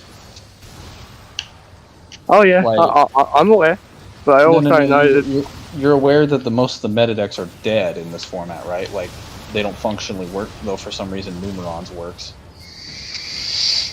I know a lot. I know a lot of the decks from there can be absurdly broken, because all I need is to come across somebody who's the smartest like you and just run the Monarchs. Yeah, but Monarchs can also brick. I would argue, like, Monarchs is definitely the strongest deck in the solos mode, but Monarchs is also really not safe to run if you're, like, worried about bricking. It is at full strength, and I will be using it, but I'm also going to be using, like, one other deck. There's actually another deck as well that I can technically run if I cut, like, a couple things from the engine, but I think right before the event starts, I'm gonna have just enough gems to be able to make it. So I should be able to. So, would my Witchcrafters count, or do I have to, like... No, Witchcrafters are good. Witchcrafters and Numerons are legal. Ancient Gears are, they just don't have fusion. Cyber Dragons is the only one where I could argue you probably can't run it, because you've lost like 4 fusions, Infinity and Seeger. So you probably... I'm stuck. So I'm basically just stuck with the low-level dragons that do fucking nothing. You're basically stuck with your entire main deck for the purposes of going into no extra deck, which defeats the entire purpose of playing Cyber Dragons. I mean, So essentially, just don't bother unless you just want to try and, like, somehow clutch a win with a 100 herd. I mean, you tell me, buddy. They even hit Nova, even though they already hit Seeker and Infinity. Which at that point, why would you hit Nova? They were like, no, we're gonna put Nova, because I understand. Nova is only good to go into Infinity. Well, so some of them, I understand the reasons why they hit them, because they want this to be sort of like a more pure, like, generally generic format, and I actually like that. That's one of the reasons they hit Infinity, and I can understand that, because people can go into Infinity using Nova. Well, why didn't they just hit Infinity then? Because then no one would run Nova. Like, why would you run Nova if you weren't playing Cyber Dragons? Because you can make Nova in like Cosmos, you can make Nova in Cleoforts, which is one of the deck and solos. But why would you make Nova with Slip Rider? It'd just be better to crash Slip Rider and float him into another Cosmo monster than to make another Slip Rider and then overlay him with Nova just to have only Nova. That's literally so garbage. As easy as Nova is to summon, because all you need is 2 level 5 machines, it's useless, because it's literally just there to float into Infinity. Well, it could do some battle phase stuff, but you could probably just say Seeker could do the same thing, and Seeker's more proactive than Nova is. Hell, I'll go out on a limb and just say Seeker is a better Nova. There, I said it. I was bold. I was brave.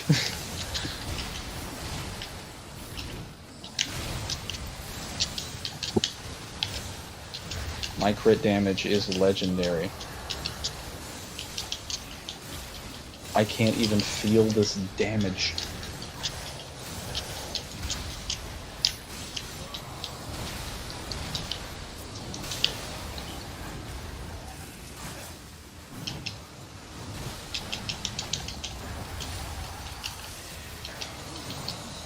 Do you think Vim will be joining us on that solo expedition?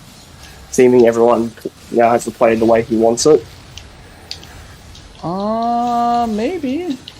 I mean, he's got, well, actually, he's got, was he a Valkyries in Master Duel? Yeah. I think they're legal. I'm pretty sure. I haven't checked for sure, but, you know, I put a list of about 20-30 decks. It seems pretty much all the DM's character decks are completely untouched, with the exception of Umi Control, but I think Umi Control was reasonable to hit. That deck's a little too strong. that deck takes the meta to town. Phantasm Spirals, though, I think that was a little silly that they hit that, but I can understand why. Because Phantasm Spirals can be run with Paleo. Like, they're hitting any deck that can run, like, significant, or usually either can or does run significant chunks of engines. Because of like the lack of cards in their archetype, or usually is run as an engine. So, for example, like I'm pretty sure Invoke's basically dead, because Invoke's entire archetype is just run Alistair, summon fusion monster, combine it with other engines, make play deck. Like that's literally the entire Invoked archetype in a nutshell. Whereas like you would never say that about Ancient Gears, for example. You would always run Ancient Gears as their own deck. So will it kill Dangers? Would it kill what? Have the Dangers been hit? The Bangens. Dangers. Oh, Danger? No, Dangers are a solo deck. Neither are Dark Worlds, which is kind of strange. They didn't have Dark World. Well, actually, no. I think I understand the reason they didn't have Dark Worlds, because Lightsworns is also a solo deck, and they're directly tied to their lore.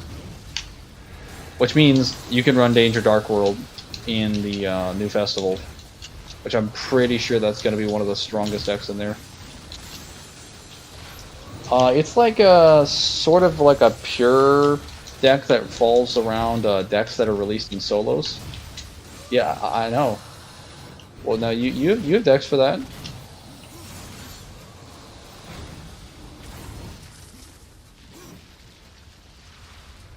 Metaphys, yes, Metaphys.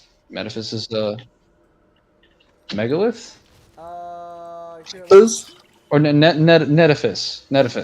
The Egyptian bird-looking one, yes. Yes, Netaphys. I'm not saying Metaphys. Metaphys is actually a different deck than Netaphys. Yes, I made that one. So yes, that is legal. I have a deck. And it's pure. Well, give or take, paper version of Ice.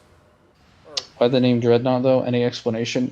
Probably because it's an unstoppable killing machine. Yeah, a Dreadnought is usually a term that's referring to, like, a very powerful, like, weapon Mainly used as a name for like ships in war.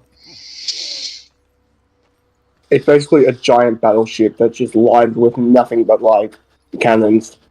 It's literally just cannons. The ship. Cannons featuring a ship.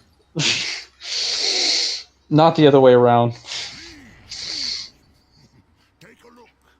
Where's the crit damage, guys? Where's the crit damage?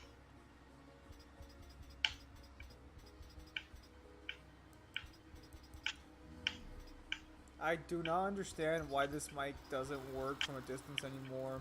It's kind of infuriating. Because you're not allowed to teach us from a distance. Apparently I'm not. Apparently, you know, distant teaching just doesn't exist, apparently. Go figure. Yes. You want some ship with those cannons? What the fuck? Hang on, let me see this Wallbreaker Nasus statement. The path. Mangler advanced sim already. Do you actually scale Immortal Hulk? Kind of. But I also don't care as much as I thought I would. Nasus, Wallbreaker Nasus, the last of... Okay. Actually, I think that one's in the regular League of Legends description. Your mic doesn't like you? Dude. No. It doesn't look... That looks pretty solid. Yeah, it says devouring all of existence. The only problem is that I'm pretty sure he comes later.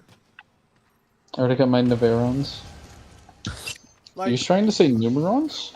I'm pretty sure Nasus... I mean, it says he's the last one in the lore there, so I'll double check the other lore statements. But I'm pretty sure he's part of the first wave. I don't think he's second wave. I guess you would just argue that lore-wise, he's the very last one to destroy everything, so the others would just scale below him.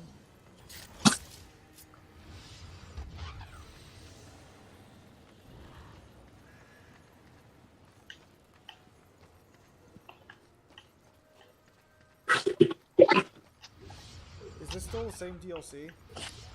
No. I went to a different one. Did you... Fucking sick and tired of that bullshit. Wait, no. Don't... Mangler, no! I'll come back to it later. Mangler, Yeah, he gave. no!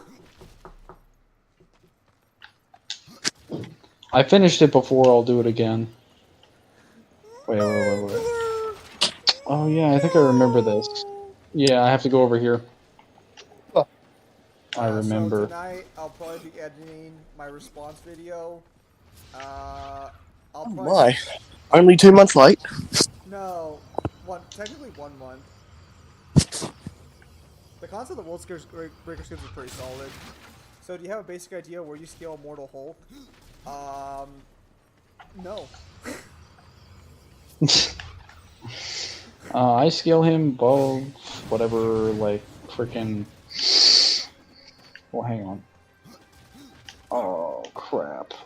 Now I I remember have what I gotta learned do. my lesson discussing comic book characters over the years. Never again. Never again. Immortal Hulk's pretty easy to scale. Your mom's pretty easy to scale. Wait, which Immortal Hulk? Oh, now there's 2 of them. Yeah, no. The Immortal Hulk line refers to a line of comics. The Hulk you're referring to is at the end of the Immortal Hulk line comics. The one below all one. Yeah, that one is the Immortal Hulk. He's called the Immortal Hulk normally. He's possessed by the one below all at the end of his comics line. Why do you keep When people calling say... that? It's literally just the one above all. Yeah. Yeah, so he'd scale to, you know, just below the one above all, I but can't not take by that Marvel much. Comics seriously anymore. They even added a new character who's above the one above all. No, they didn't. What? Yes, they did. No. I've seen Defenders Beyond. That's bullshit, and I'll tell you why. Because they're literally within the House of Ideas. That's literally an oxymoronic statement. If you're saying that there's a person, even if the one above all is saying that, right after he says the mystery intrigues me, that's a flat out contradiction. Any story that happens within Marvel Comics happens because of the House of Ideas. by definition, you can't be stronger than one above all if you're within Marvel Comics. Uh, Even I believe, like I believe they're supposed to be the writers, though. that's literally just the one above all. No, apparently not. Apparently these are other writers. I guess the one above all was the old writers. No, he's like so. Do you remember Jack Kirby? Yeah. Yes, he's one of the writers. He's just an avatar for the one above all. Sorry, Mangler. New lore precedes your headcanon. Dude, that was literally like a '70s comic, I'm or sorry. like a early 2000s. Take it up with the new comics. Don't take it up with the messenger. Wait, what's that? No, No, I threw it the too writer high. said on Twitter, it's all the writers put together, the true god of Marvel. Really? I have to see that for myself. Alright, well, I guess it's time to say the writers are wrong then. Wait, I blew it up. I got it. Alright. Actually, you know what? I'll go up there. I could just come back over here. Oh, well. Never mind. I just am so glad they established where the White Hot Room was. Where is it? It's beyond the Beyond verse. That sounds fairly fucking stupid. Well, it's so they literally go and find the Beyonders, including the original Beyonder, and then they travel further beyond where the Beyonders are expected to go, and then they end up in the White Hot Room, and they find the Phoenix. The Phoenix scales above the Beyonders? Yes, Did the Beyonders... in the White Hot Room. Did the Beyonders literally just fucking, like, beat the shit out of the entire Marvel multiverse, like, not even, like, a few years ago? Yeah, in the Marvel multiverse, they never fought the Phoenix in the White Hot Room. We've never seen them fight the Phoenix in the White Hot Room. That is so trash. You are trash.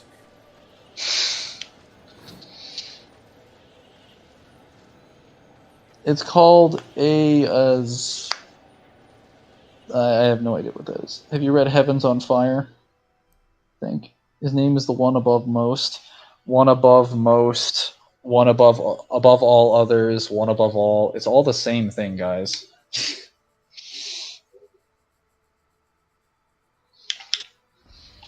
Also referred to as God. But DC has this problem too. This is the problem a lot of comic book writers seem to have, is they don't want to leave their expanded cosmologies a fucking alone. Because even DC in like the other storylines has their presence be being repeatedly. To be fair. No. He's not quite as strong as the rest of the things at the top of DC's cosmology. Well, no, that's the problem, is that he's supposed to be, but then he's not. Also, what do you... No, he's only supposed to be a part of the multiverse and several higher dimensions. Like, he's never supposed to be in charge of, like, the 1A stuff. No, that's not true. He's literally supposed to be above... I mean, he literally fights Trigon, like, at his full power. And Trigon literally scales, I think, to, like, the 1A stuff. Also, I think there's, like... the God Spear as, like, something insane. I'm not too familiar, but I remember he's supposed to be, like, peak of the cosmology. Give or take, you know... Yes and no. Source. Not entirely. Source. Oh, don't make me go source DC Comics. Don't make me suffer. Well, you're making a lot of claims there, Mangler. I just asked you for a simple source. It's hilarious that the Beyonder was pissed that they convinced Loki to say, so I was like, fuck this shit, I'm out, and tore the comic in half. And the Beyonder left Marvel. To be fair, oh yeah, no, he did actually leave to go further beyond. That's the first time he's actually left. That's always why I found it funny when people were like, the Beyonder is like the strongest thing. And it's like, but he's within a story in Marvel Comics. Like, why would you assume he's the strongest thing if he's literally if he's within a story that's being written? No, the monitor Like- spear is supposed to be the peak. Source. The monitors. Source. I'm hearing a lot of... Though I kind of think that way about everything. Whenever someone mentions like the Chaos King, Oblivion, I treat it all the same way as the Beyonder. I treat every like 1A character in DMC, or not DMC, in Marvel, in fucking, actually yeah, no, just in Marvel, the same way. They're all just inferior to the one above all. That's literally the point of his name, is to be above all others. Like I don't know how much clearer they could have made it.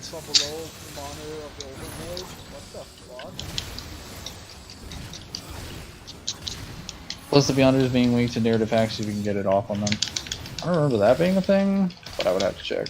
Oh, a summoner enemy that can also freeze me. So 2 of the things I don't like in this game being combined into 1.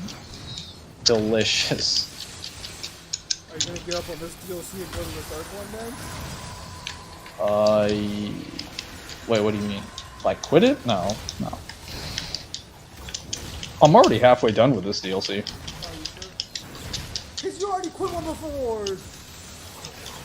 Well, to be fair, I was actually close to being done with that one. I just couldn't find the other 3 ores. If I did, I would have gone right to the last section, and that would be to that one. Alright, so this should be the skeleton key.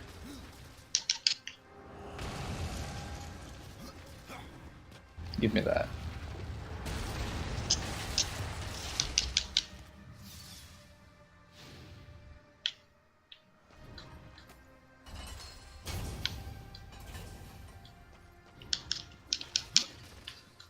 Where's the skelly door? That is not the skelly door.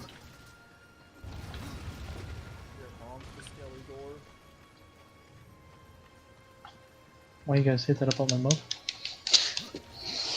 Yeah, I don't do DC Kong stuff, so it's like I just know that they introduce a god character each time, and then they make that god character weaker over the. Actually, it's been happening more recently than in the past. It's like almost recently they've just been looking at this character like we can take him down a peg. He needs to be simmered down for some reason. Kind of like how everybody treats the Living Tribunal in Marvel. The Living Tribunal used to be impressive, and then now he's just another fucking cannon fodder. Got a package coming today. Anywhere between 11 to 2. Get that portal. Oh, that's where that is. How many times has Living Tribunal actually succeeded on his job? Like, in the past couple of years? Many times in the classic comics. Yeah, in the classic comics. Wait, was that not what you asked? No, I meant like recently. He succeeded pretty well in the Tony Stark, Iron Man, like the books of Korvac storyline pretty well. But that was also because like he just had to tell like Tony like you need to get to this position right now. Your presence is needed, and then he was needed there for a specific judging when they both got their hands on the power cosmic.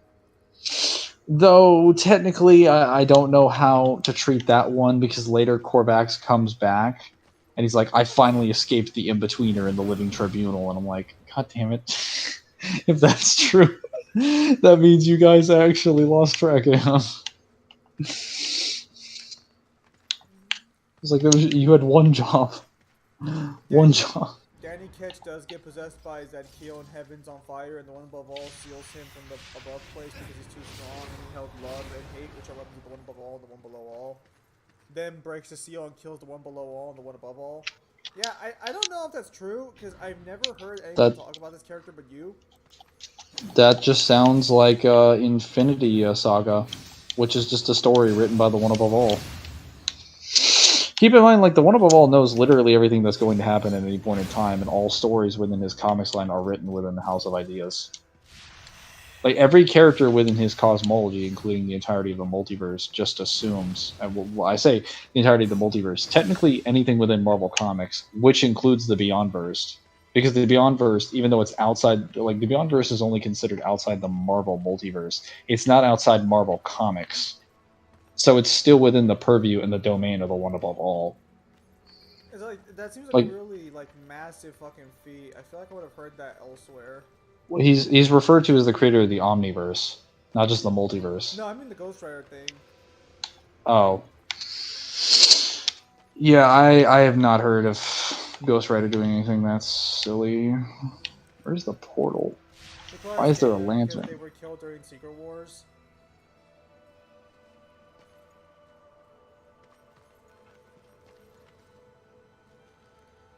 Still want to act like Marvel and DC are the strongest verse, even though it's long surpassed by Sea Mythos, Twin Peaks, World of Darkness, etc. Whatever the fuck those stories are.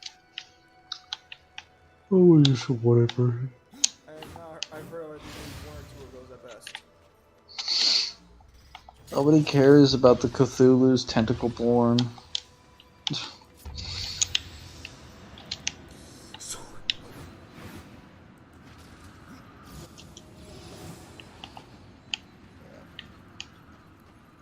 Oh man, I gotta pay my internet bill today. Fuck me. So many expenses just piled on top of me today, or this last week. Japan cares. If they cared, they wouldn't censor it. Facts. Facts don't care about the feelings. I think the better question is, why do they keep featuring it if they don't care? Clearly, we have a bit of a conflict of interest here. I might even say, perhaps, a contradiction, even. It's just weird. I don't quite understand how the situation even started. Sometimes it's best not to question it. Sometimes Japan is just Japan, and sometimes it's better off left that way. They have many great things, and then they also have many weird things. And we sometimes don't talk about the weird things. Not because they're weird, but because we can't explain them. Because they are simply beyond our understanding. No, they're just fucking weird.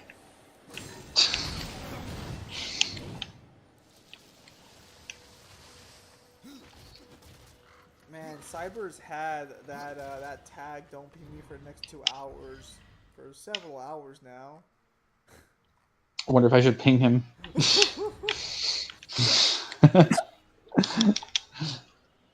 He's looking pretty pingable right now. I was gonna say, I hope he turned off his notifications in the servers. Because usually if I well, actually I don't think I've ever put a note to say don't ping me. I don't think. But if I did, I don't think he does. I think that's why he leaves the note to tell people not to message him, because he does it all the fucking time. Which is weird because he just turn off notifications. Then again, yeah, it's better to do that. It's good. he's probably Go ahead. part of like way more servers than we are. So maybe it's like a pain in the ass to just like use Discord. Get around to do it, and eventually you'll get them all. Probably like 50 fucking servers. I gotta start somewhere. I agree with the actual writer who wants to take the Twitter feed is like the true guy that we have on maybe just going to Avatar to one above all. I'm not saying it doesn't scale to in some capacity to the one above all. I'm just saying, like, everything you've seen of the one above all is just avatars of the one above all. Everything that you see within Marvel Comics is just a story written by the one above all, including the ones where his avatars are being defeated. Even where it's just like, well, I'm showing up in my domain and my kingdom. It's like, it should be the actual one above all. No, it's not. That's the entire point. When is the DMC5 guidebook being released? Never, apparently. Not a guidebook, it's an art book. Whatever. What's this? Critical chance. No, that's not that good.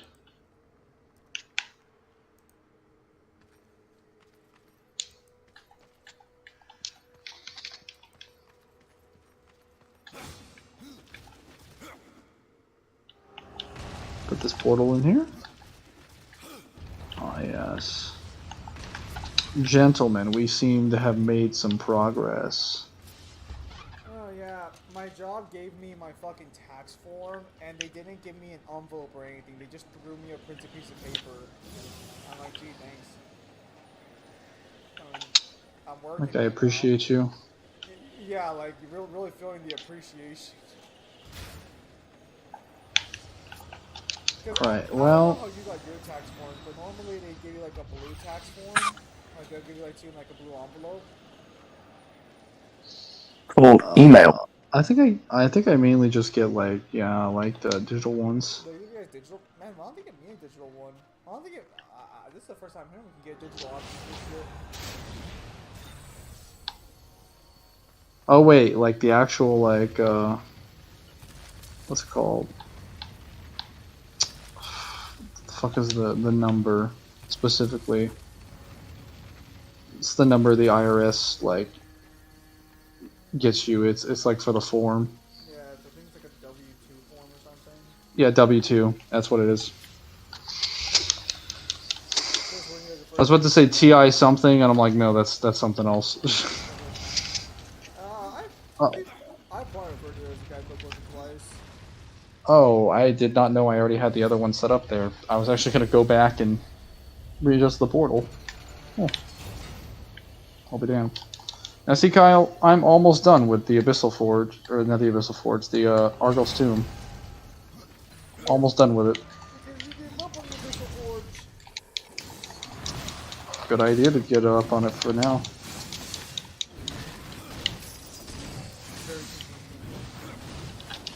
Hey, look how much progress I made.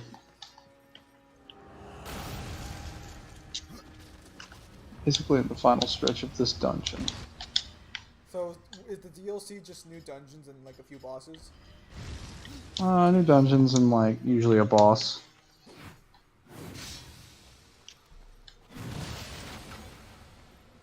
Bosses are pretty good, from what I remember. And Darksiders 3 just weeps in the corner. Darksiders 3 is DLC. It has one DLC. Play has two. Oh, There's two. No, Source? Impossible. Crucible.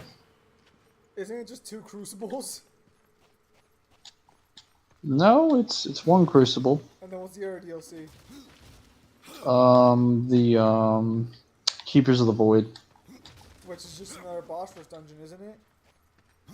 No, it does have bosses, yes, but you have like full-on puzzles, fighting sections, and you get a weapon at the end.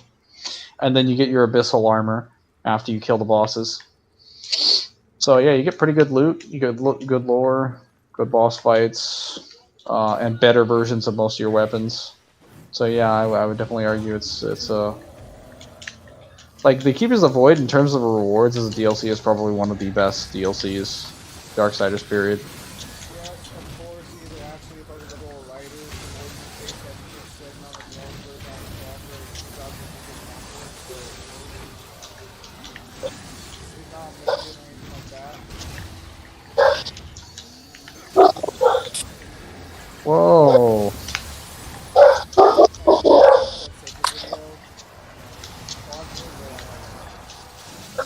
I don't watch or fade. Just a moment.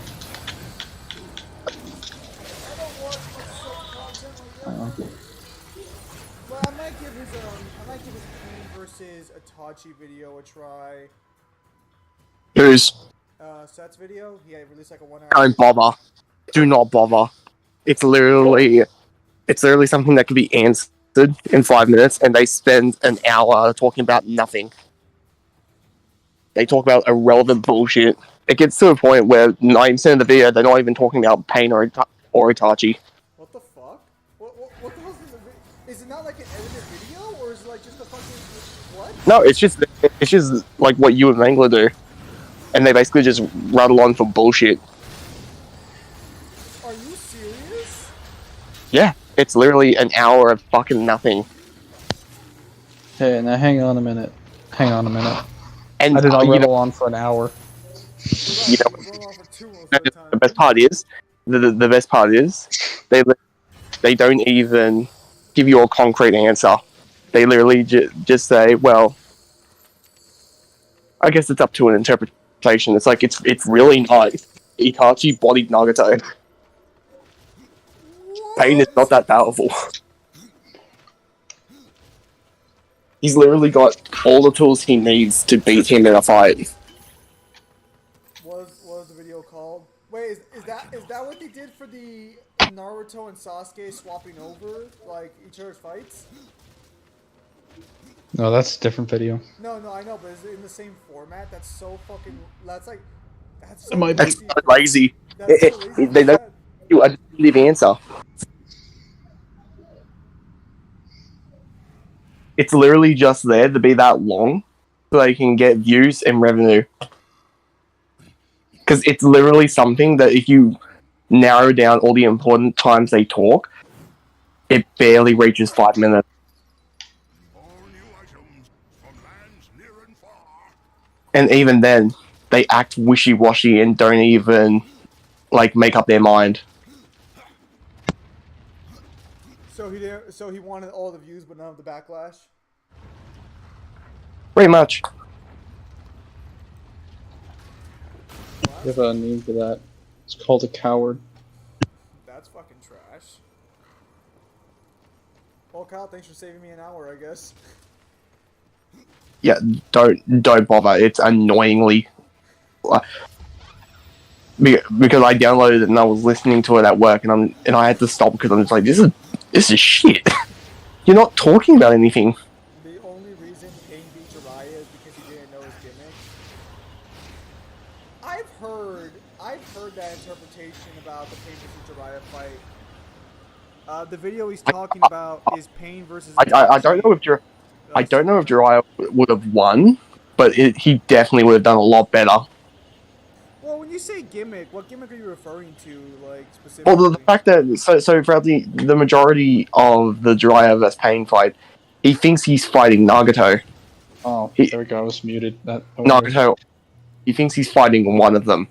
Yeah, But I was gonna say that's fighting a corpse clone. it's directly stated he would have actually won if he had known their secret, or more specifically that they never would have won, because he would have just figured out where Nagato was and then gone to his location. That was the big thing about like Jiraiya leaving the message on the frog for Naruto to figure out like the secret behind Pain. And the secret was that Pain's not even alive. The trick is that like that's not the main body. Okay, this is not working. Hang on, let me jump over here. Oh, okay. So then what you're telling me then is that, or I guess what the writer says, that fucking he would have won if he knew that well, so what? Was stated by the Pains after they killed him. If Because- Jiraiya Sensei knew our secret, then we never would have achieved victory. Are you? He literally loses due to getting blindsided, and he literally figures out throughout the entire fight. Once he realizes that there are multiple Rinigons and that they can, like, he figures it out that they're not Yahiko or Nagato, and he understands through one encounter. Oh, okay, I need to take them out without the other ones looking. He also kills half of them when they're in the Rain Village, when they should be like way stronger. They're at their strongest in the series when they're fighting Jiraiya, and he still kills 3 of them without sustaining any injuries. Wait. So if Jiraiya has all these statements, wouldn't Itachi just like fucking solo Pain easily since he's vastly smarter than fucking Yes, Jiraiya? he does. Yes. Yeah, literally watch the fight when Nagato and Itachi are alive and they're fighting Killer Bee and Naruto, and watch when Itachi breaks himself out of it. He bodies Nagato. Kills him in like 2 seconds. And, Honestly, you literally can't like say that like, oh, that's not fair. Nagato had no control of his body, and because he's a reanimation and forced to fight, he's fighting at full capacity. well, I would also say that it wouldn't really matter because like the Pains would be even weaker than Nagato was individually, because he'd be stronger than the 6 Paths of Pain would be if the 6 Paths of Pain was the last Pain. No, I'm just saying because the fight is not Nagato versus Itachi, it's Itachi versus Pain, and it's like he bodied Nagato. Oh yeah. Where He's a game is? feature, right? Because he didn't know his teammate. Plus, he would have known to not use the King of Hell when he puts them down. What G1 video we're cooking? We have already cooked it. It just needs the meal just needs to be delivered, right? Close. Get your ass in the editing studio. Mangler, look up a All right. walkthrough already. No, I can't. Wait. There's You're got to not be. There's got to be you're a trick not here. Real gamer, bro. Wait. No. Never mind. I'm being stupid. Hang on. There we go. Itachi versus Obito. I think that just depends on what version of Obito you're using. I'm not. I'm gonna say if it's anything other than Ten Tails Obito, Obito's losing. You think so? Absolutely.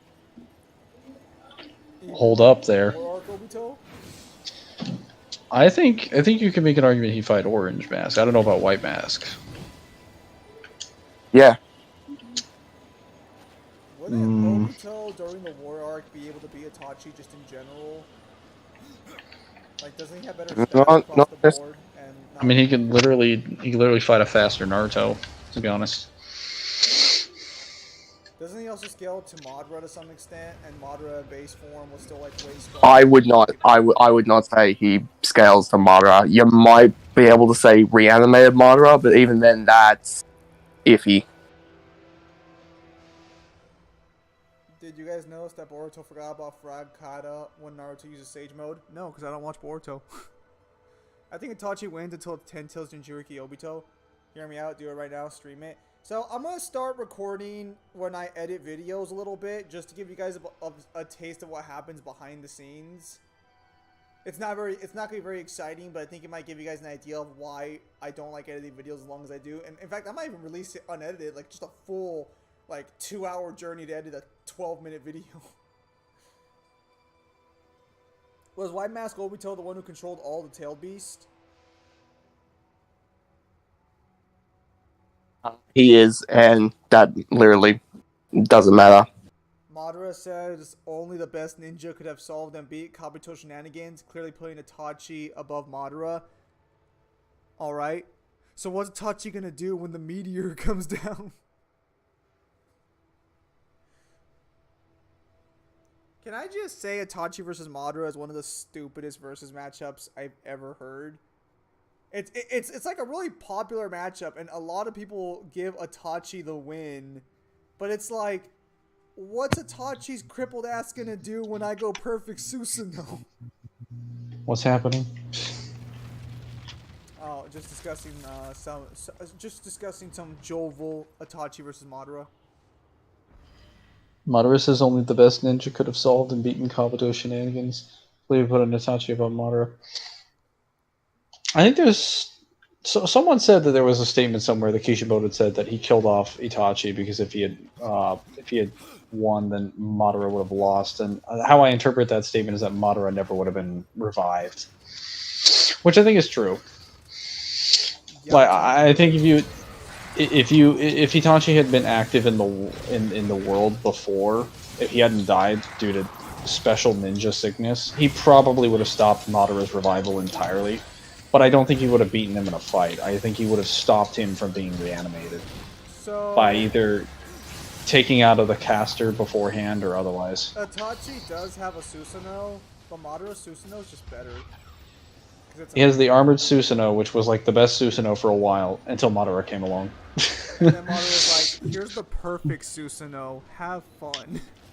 It's like yours, but it's Better. perfect. And then I think That's the name. I think every single game afterwards gives every every Sharingan user a perfect Susanoo as like an ultimate form, but I don't know if those are canon or not. They're not. They're not, yeah. Especially not Shisui's. Isn't his like green or something? His is green, yes. It's the ultimate headcanon-y thing. Itachi versus White Mask Obito can also be determined if you think Minato can fight White Mask Obito. Clearly Minato can, but Minato's a reanimation. Reanimations are stronger than when they're alive. Madara, watch me cheat to gain Renegon without even having eyes. At least until you reach you know, Tobirama's level, then it's not able to capture your full strength. And don't forget that Madara shadow clones in Use the Perfect Susanoo have fun, lol. They're not shadow clones, they're actually wood clones. They're the strongest clones, actually, that all the other clone jutsus are made from. Wood clone jutsu. You know, he Like, let his I'm not friend even come joking. inside of him and got the power. I'm not even joking. The Shadow Clone Jutsu was developed, I think, as a derivative of the Wood Clone Jutsu, because the Wood Clone Jutsu was the first cloning jutsu that was used in the context of the Hidden Leaf Village. Well, the thing is, Itachi's basically nerfed because of the competent of the ninja sickness and him not wanting Sasuke dead. Well, you can actually argue during his reanimation he's stronger than what he was when he was sick when he fought Sasuke, because he's not hindered by a sickness. Yeah, also the myth that reanimations make you weaker is that's a complete and total myth. The only characters that ever confirmed that they're weaker are specifically Madara, Hashirama, and Tobirama, but what they specifically say is not that they're weaker, that it just hasn't captured our full strength. So the jutsu is doing a good job, for the most part, of actually showing where everyone is. For Itachi, he specifically got a buff, because if he was brought back to life in his peak, he would have, as Balrog mentioned, had, like, ninja sickness, or chakra disease, or whatever. Yes, that's Random nonsense. I might have to go through Naruto's stuff myself, because I do plan to do a versus matchup in the near future with Itachi. But that might... I have a couple Naruto mangas, but I don't know if they're the ones you need. Well, I'll probably need guidebook statements and I look at the novels. Itachi has his own, like, solo novel, right? Don't have those. You're on your own, fam. Pain. Dude, I already bought all of Bleach. You expect me to buy all of Naruto? No. Get out of here. Kyle, find it for me on the 7 Seas. I mean, I already have the entire official manga. I've already downloaded it. I'm gonna need... the guidebooks are untranslated, huh? So I'm probably better off looking up someone's, like... No, No. I think the guidebooks have official translations. Yeah, there's a website where you can view them. Send me the website. This isn't Kingdom Hearts, buddy. We expect to buy Naruto One Piece. Well, really is cringe when companies don't sell e-mangas. Yeah, because I gotta grab all the source material I can and look over what Itachi can actually do before I do this versus matchup later in the year. I believe I've seen physical pages of the, not just digital ones, physical pages of English text for Itachi's novels. So I'm pretty certain his novels are directly translated. Yeah, Viz has the Sunrise and the other one. Yeah, he has two, I believe. They've both been translated by Viz, I believe. Okay, so I've heard that Viz's translation is garbage, but I'll still take it's official. That depends. That depends on the manga. Most people say that, but like I was told that about Viz's translations for Bleach, and that turned out to be completely wrong, because then the author just went into the 1,000-Year Blood War and was like, "Fuck you! I agree with the localization." So I don't know how valid that is. You also have to understand, when people say, "Oh, this translation is trash," they're saying that it's like, "Oh, it's not one-to-one what it would say in Japanese." It doesn't convey what I interpret it to mean in Japanese, which is not exactly the same thing. That doesn't mean it's a bad translation if it doesn't say fun. I could give you an example in Bleach that's probably one of those, which is a more this is more of an ambiguous one, because it's like written in the early stages. So I think I mentioned this before, but Rukia, in the first couple mangas in the official translation, instead of saying she lost all of her spirit energy or spiritual pressure, she says she lost all of her dark force. And then later they just refer to it as like Reiatsu and whatnot in the next manga arc. But like that's the only time they ever refer to it, so you could argue like that's just like an odd thing for them to mention at all. What is going on here? Kyle, do you agree that Kakuzu beats Nagato? You mean Nagato? He put Negoto. That is Nagato, Jeremy Sands. I don't know who this Negato is. I'll have to do research into a Negato. Yeah, I've never heard of this Negato either. Listen, I'm gonna Must tell be a you new guys character. right now. You want the mic quality to be fixed? You fucking pay for a new mic. That's all I'm gonna tell you. For some reason, this mic's outlived its usefulness. I don't understand why. Are you guys actually interpreting that he's like far away from his mic? Apparently, 'Cause- apparently, you Well, guys hear me fine. They don't for some reason. Well, we're on Discord. They're hearing you through YouTube. No, That's they're probably not. They're hearing me through the fucking stream thing. What is this sussy nonsense? This literally makes no fucking sense. You guys should be hearing me worse than they are. I hear you fine, Zim? Okay, so it's their issue then. Sounds like a skill issue. Well, listen, you want it fixed, you give me money to buy a new mic. That's all I'm going to tell you. Otherwise, we're sticking with this for the time being. Especially since I'm a little broke. It was fine earlier on the stream. I think that was before he broke it. No, so what happened is that earlier on the stream, I had it right next to my fucking mouth for half the time, but right now I'm not holding it.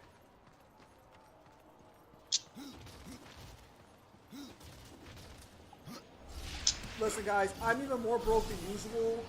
So, yeah, you guys want to fix? You guys gotta give me money. That's all I'm gonna say for now. If not, just bear with it. Eventually, I'll replace it when I get a better financial situation. Okay.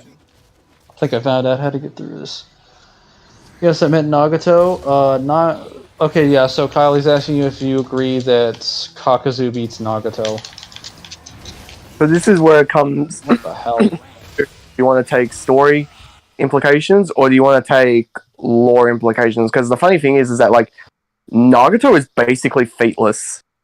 I keep hearing this Kakazu fucker every Like here's the thing. You look at all of the Akatsuki. It's funny because Nagato has like either dog shit feats or no feats. But how many feats does Pain have? Like none, and they're dog shit. Like the ones that they have are not that impressive. Like if you were to calc some of Pain's feats, they're weaker than Data. I'm pretty sure you wouldn't be going by calci. You'd be going by scaling, like by who he beats, and Because at a bare minimum, everyone who has joined the Akatsuki has to be capable of fighting like Tail Beast. yeah. Well, so I would argue it depends on what source material you're using, but it doesn't change the result. I would say Pain wins in either scenario, without a story context. Because like the problem with people arguing that it's like, well, it's a narrative reason. It's like, well, so the issue is that like Pain literally has to fight a character who's objectively stronger and faster than him. That's actually not true. If you actually look at the manga version of the Sage Naruto vs Pain fight, Pain is doing dog shit against Naruto and losing. No. You misunderstand. I'm arguing that Naruto is stronger and faster, and Yes, Pain has to fight him in spite and he's of not. that. He's not doing well, and he's not keeping up. He's doing dog shit. The anime really helps Pain out here, but if you go by the manga, he does dog shit. Actually, And the anime doesn't really help him out at all. Every time I would argue it further emphasizes it. and the only time they're ever on equal ground is when Naruto is forced back in the base. Well, so my position. Problem is and the problem is as well, the Naruto that fights Kakazu is no different than the one that fights Pain, except for the fact that he gets Sage mode, and when he's in Sage mode, he's dick slapping like Pain. So I would say that you could argue Kakazu did better against a Naruto that's not shown. No, because that Naruto is heavily fatigued. He literally like ran there straight from training. I don't think you can argue that at all. Whereas this Naruto is at full stamina, outside of Sage mode or otherwise. I disagree. On what grounds? On the grounds that when you say that he's fatigued, he's not that fatigued. He's just come straight from training. There is a good couple of hours, and the ninjas have shown that they don't need that much time to recover. I mean, when he trains, we actually see what his training with the Rasen Shuriken looks like, and he's just summoning a shitload of shadow clones and performing Rasengans over and over. He has scuffs all over his body, and he's exhausted. that energy back once they come back in. You It's have not- to prove that, though. Not like part 1, where once you use the clones, that's it. Hear me out. Pain versus Orange Mask. You would have to prove that, though. Whoa, what's happening here? I can when I eventually go back and I'll power scale Naruto. I'll further like get explanational feats and all that.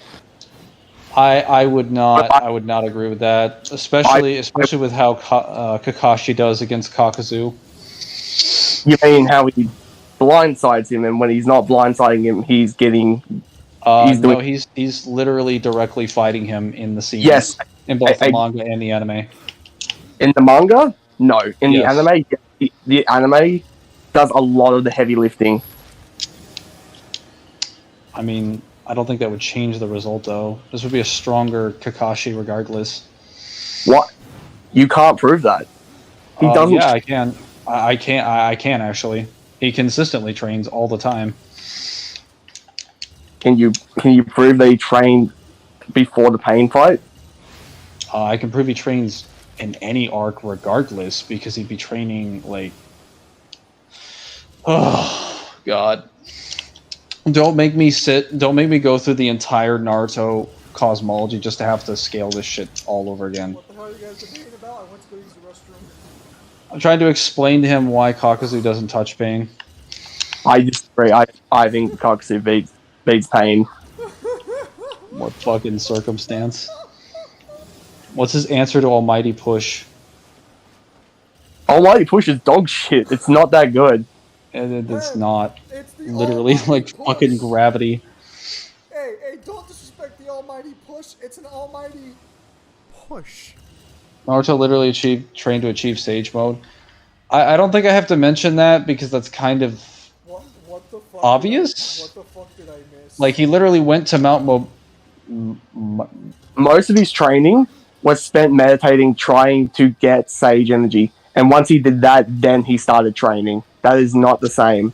No, any amount of training at all would result in an increase in power. We literally see the difference in chakra. We literally see the difference in chakra between Naruto in part 1 when he just chooses to like start like mastering like walking up the side of a fucking tree, let alone when he was spamming thousands of shadow clones in like a field practicing Rasengans over and over again.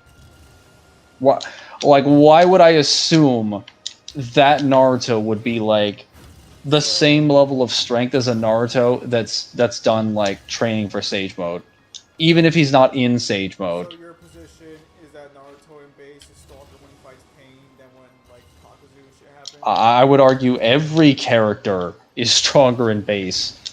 If we have reason to believe that they've been training, which we do. Kyle? Why isn't this working? I need a little bit more proof than that. I don't know, maybe my will change when I go back through Naruto, but as it stands, I disagree. This is going to be a case to disagree.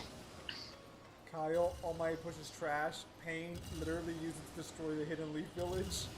You mean after he had to charge it up and fly into the sky so no one could fucking get him while he was charging it? Wait, he had to charge it? I thought that was just like... He had to charge it for about 5 seconds. Yeah. I mean, like... I don't know if you understand the concept of a wind-up time, but if it's a wind-up time that takes 30 seconds, okay. But if I can just fire it like that... He's winding it up the entire time he's flying upwards. Are we forgetting Pain on the anime throwed hands at Four-Tail Naruto? Threw hands at Four-Tail Naruto? I saw Four-Tail Naruto smacking him around like a fucking ragdoll. That's Yeah, and even if you use the anime, you can't... The anime does him so dirty because it doesn't even show him tanking the blast from the tail beast bomb. That Six-Tail? Was that Six-Tail? It wouldn't really matter, though.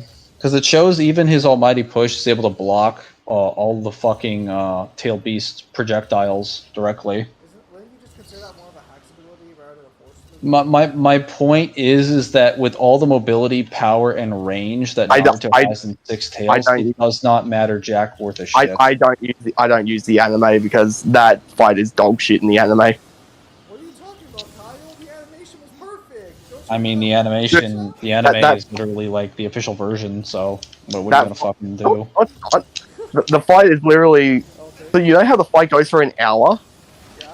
In the manga, the fight's literally like 2 chapters. Yeah, because manga versions are generally shorter. They have to be extended in the anime to account for entertainment value. No, they don't. They have to expand it because they have to meet a runtime. For entertainment value. That's the entire point of a time slot. That doesn't make it more canon. No, like I'm saying, it's canon. It's canon because it's the official version. It's what a fucking anime is for. If that's the case, you would literally look at One Piece fights and it's just like, damn, this punch be going forever even though they move at light speed.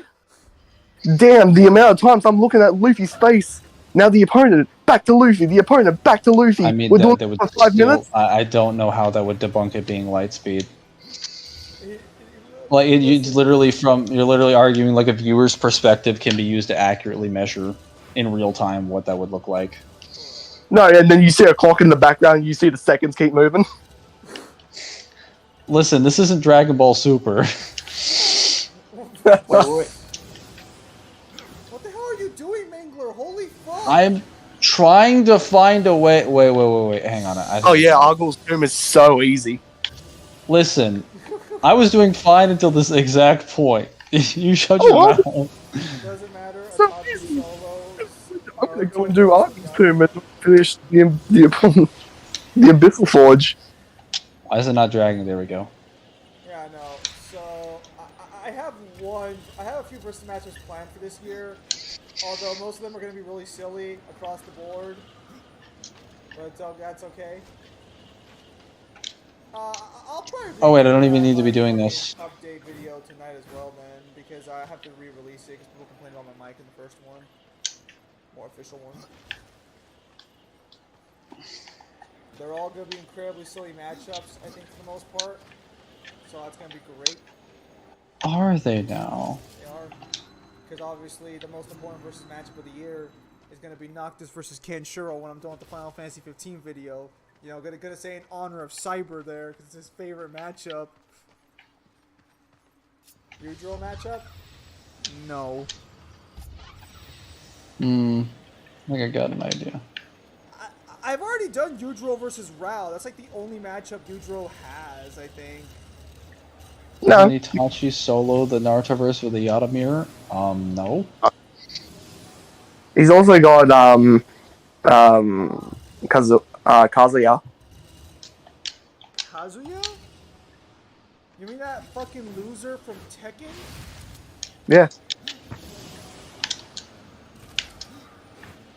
That guy with the best combos? Mangler, it won't go through as long as you're in the way, for fuck's sake. I know, but I want to see if I could... This is painful. Noctis versus Kenshiro? Yes. Oh, I don't have the Soul Splitter. Well, that's interesting.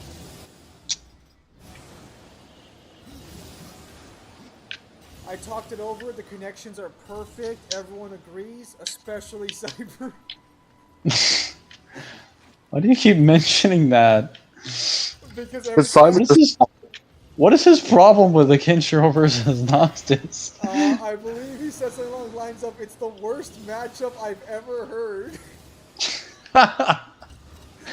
Well, like I don't know if I'd agree with that, but I believe it is literally his job to find matchups, so that's probably not good. If it makes you feel any better, he actually genuinely likes Blade Wolf versus Foo Fighters. Which is a terrible matchup in actuality. Not! It's fantastic! Yeah. What is the Foo Fighters? What are the Foo Fighters? Mangler. The girl in part 6, you know the girl made of algae? That's Foo Fighters. I think she's called something different in the anime. F2? Yeah. That's what they call her in the anime? What the fuck? No, it's FF. No, they call it, well, they call her F2. But like No, He watched the English. They call it FF. no, they literally sub it as F2. Like they say F2. I don't care how the sub. They call it. I don't care how the subtitles. I don't care how the subtitles say it. I'm not referring to the manga. I haven't seen the manga, so fuck the manga here. In the manga and in the dub, it's literally FF. Well, they refer to it as F2 in the sub, so I don't know what you want me to say. Because they're fucking lazy. Because they're too lazy to put a second F. It's not F2. That's stupid. Well, if you have two Fs, I don't know yet, but I probably You will. I'll probably have do to. both. No, I'll do both because. Well, oh wait, I'm dumb. Hey, can't you get them both to star level? I can get them both to star level, and if I really want, and well, depending on how I want to go, I could maybe argue both of them to uni.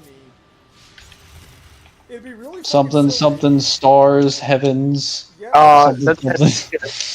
Are you gonna use It's gonna be really fucking sketchy when I do it, but yes, I can technically make the argument for both of them. So are you basically going to be using what's it called? The fucking fighting game for fucking Final Fantasy. Dissidia scaling? Yeah. Because isn't that technically canon? Yes, but oh, Mangler did it. Everyone's all happy. So Mangler was overthinking that way fucking too hard. Yes and no. So again, I will end you. take Dissidia scaling as canon. In that particular circumstance, I could like Noctis. Or do you want to give it its own key then? So I would do it like this. Well, this is what I've said for a longest time. Like, if you don't like it, just give it its own key. So for the purposes of this versus matchup, I would separate Dissidia from FF15 for this purposes. However, if I didn't, I could try and wank the Goddess of the North Star to multiversal based on the mobile game statements, and then just argue that everyone scales above her. But I don't think she would even scale like that high in the multiversal. She's only like a few universes in, and that's being generous. This is not getting up there. Everyone ping side. Where are the connections between Noctis and Kenshiro? I might make that its own video. Whereas Noctis. I think it's that they don't have connections, but funny enough, it's their girlfriends who have actual fighting connections, but neither of them fucking fight. So this is the way it works. I told Kyle this. When I was going through Noctis vs. Kenshiro, I gave Kyle a list of what I started with. He said it wasn't very good, but then as I sat down, and I think I told this to Kyle, their basically wives have actually really solid connections for their characters and everything, but they don't fight in the game. You want to know who does fight? Their husbands. So I could literally just say it's Yuria versus fucking Luna Freya, and just like say then it's just Noctis versus Kenshiro by proxy. It's Loon. Yeah, This it's person literally versus. just the girlfriends fighting using their boyfriends like fucking Pokemon. And neither of them would see any problem with this. I'll just have to do like a little death battle unrealistic scenario where it's all like Luna Freya gets upset with Yuria for like almost killing somebody for preventing from helping or something. I don't know, some silly shit like that. Maybe I'll just say like fucking they get jealous of each other because they can both heal. I don't know. Fuck it. I'll figure. The next thing you see is just round one. Why don't you just have it if they're walking on the street and then the two of them accidentally bump into each other? You know how most death battles start. And this thing Kenshiro just happened to be in a really bad mood that day. Perfectly reasonable. No, bump into him while he has a cone of ice cream. Because here's the thing, I think when you explained it to Cyber, he's like, that's fantastic for their wives, but it's dog shit for Noctis and Kenshiro. Actually, that reminds me, I was doing research for Kenichi, History's My Disciple versus Baki. I was doing research for that. I stopped on chapter like 200 something, but I think I have a document where I have like all the feats up until chapter 200 something, because I was reading through it like every night. Because I wanted to do the old man from Kenichi versus Yujiro, because Yujiro's called the Ogre, and the old man's called the Ogre Destroyer. And they're both martial artists, and they're both basically some of the strongest, either some of the strongest or the strongest characters in their verse. Although the old man... Wow, you have dog shit connections. Where does Noctis scale without Dissidia? Then go. I'm gonna say at least star level because even though Cyber's gonna be like, oh, but the It, translation isn't system. it higher now because of the bloody new Final Fantasy game that came out? So yes and no. So this depends on where you want to scale their AP, and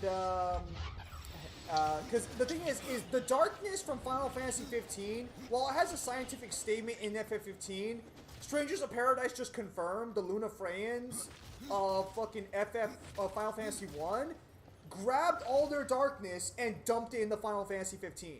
They were literally throwing it away like garbage disposal. So I can't. So they respond to the Star Scourge. Yeah, the Star Scourge came from them. Also, it is kind of confirmed in the novel that if Arden got more power, he basically would have become Chaos. Which is exactly what happens in Stranger of Paradise if you get too much like darkness inside of you. You become Chaos. Arden is literally described the way Chaos is described in most of his depictions. As it currently stands right now, depending on feats, so based on statements, Yujiro should be stronger than the old man, I think, but based off feats, the old man has better feats. Because all of Yujiro's best feats are trash. It's only good statements. He has, like, no good feats whatsoever. It's actually kind of sad.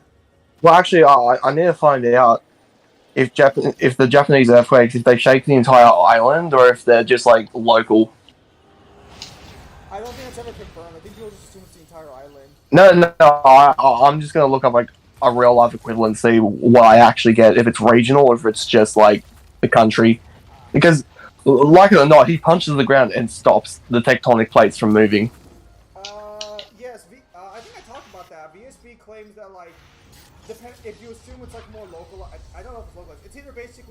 It's either mountain or large city level, depending on what you want to actually give Yujiro. Oliver shakes all the satellites? No, that is false. I hate that. Oliver Here's the is the thing. planet. Me and Zim absolutely despise this, because when people are just like, the only counter they have this is just like, yeah, but whenever they move, the satellites get all wacky, and it's just like, when Oliver does the feat to Guerrera, he's not moving. Guerrera is running towards him, sure, but it's not far enough that it would matter to the satellites. No, so this is the problem. Yes. It's every satellite. It's not every satellite on the planet is moved out of sync. So you now have to argue that fucking so the feat happens when Oliver slams Guerrera into the ground. So Oliver slamming him downwards. The only other explanation you can make is that the satellites or the government looking at them thought that Guerrera went through the center of the planet. So. Because the problem is when people are like, oh, but he was running. It's like, yeah, but it's also shown in the example when they start running, they have to be running for like a good couple of minutes, like for a good couple of seconds, like down a street kind of thing, not like. Because what you need to understand is there's perspective, and then there's how far they actually are. They're literally just out of arm shot of each other when Guerrera starts trying to charge at him. It would not make sense for every satellite to move when the satellite can probably see the entire prison complex in its like actual scope. That would make no sense. It would have no reason to move because they're both in one area. And the other satellites wouldn't have moved either. That just made no sense. A lot of people just argue it's an outlier, which to be fair, it is an outlier in terms of feats. That's completely true.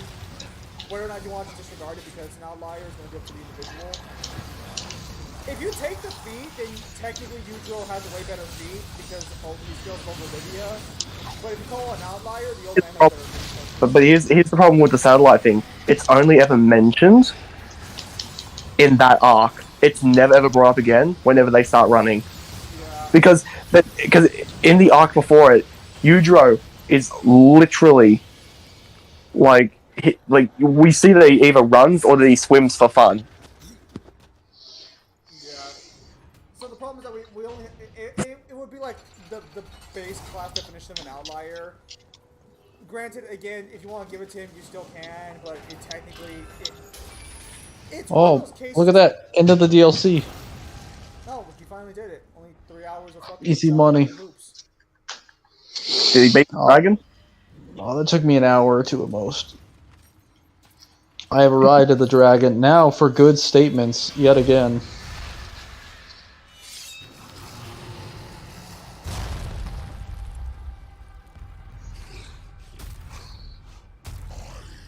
He smells me. No, you're not alive. You're calculated. I see an enemy before me. Ready for his I think the only other feat that comes close to that is Pickle surviving the meteorite that wiped out the dinosaurs.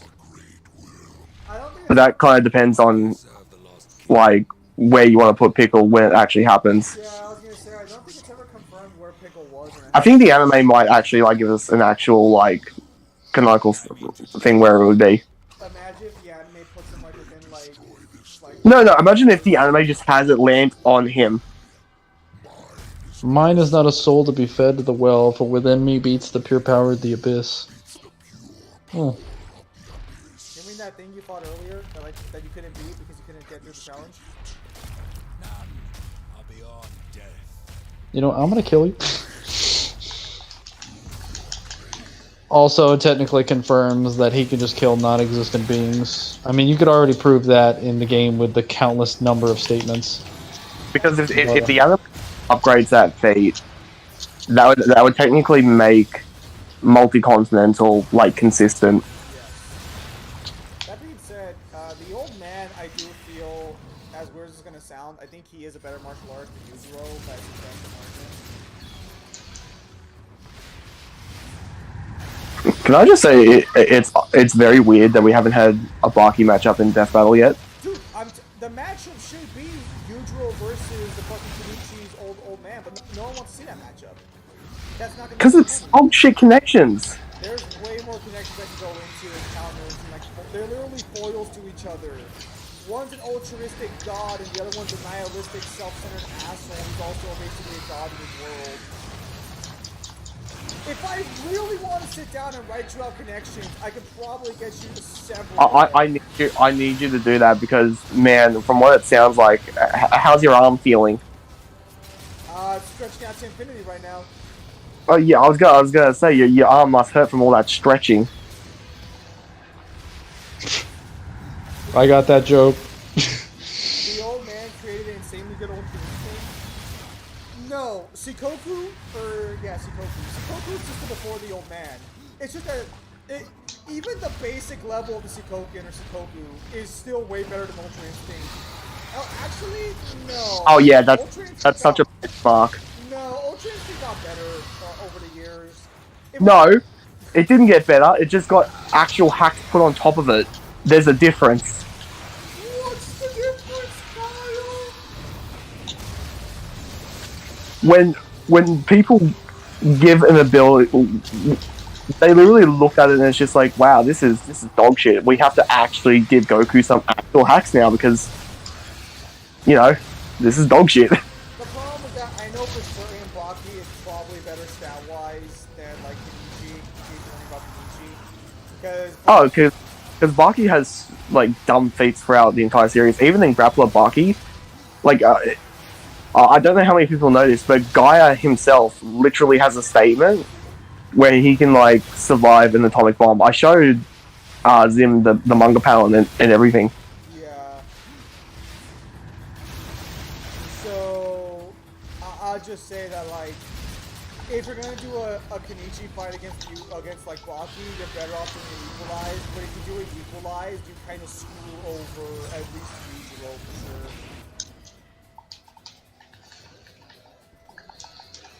Just check Painless Naruto. Dude takes hits from 4 tails like it didn't even hurt him. Kept up with 6 tails and was able to break 6. Again, I'm not using the anime. I don't agree with the anime rendition of the fight. We're not going back to this. We're just going to agree to disagree. We are not going back to this. Choose a different subject. I am not going to have this fucking argument again. Okay. We'll leave it alone.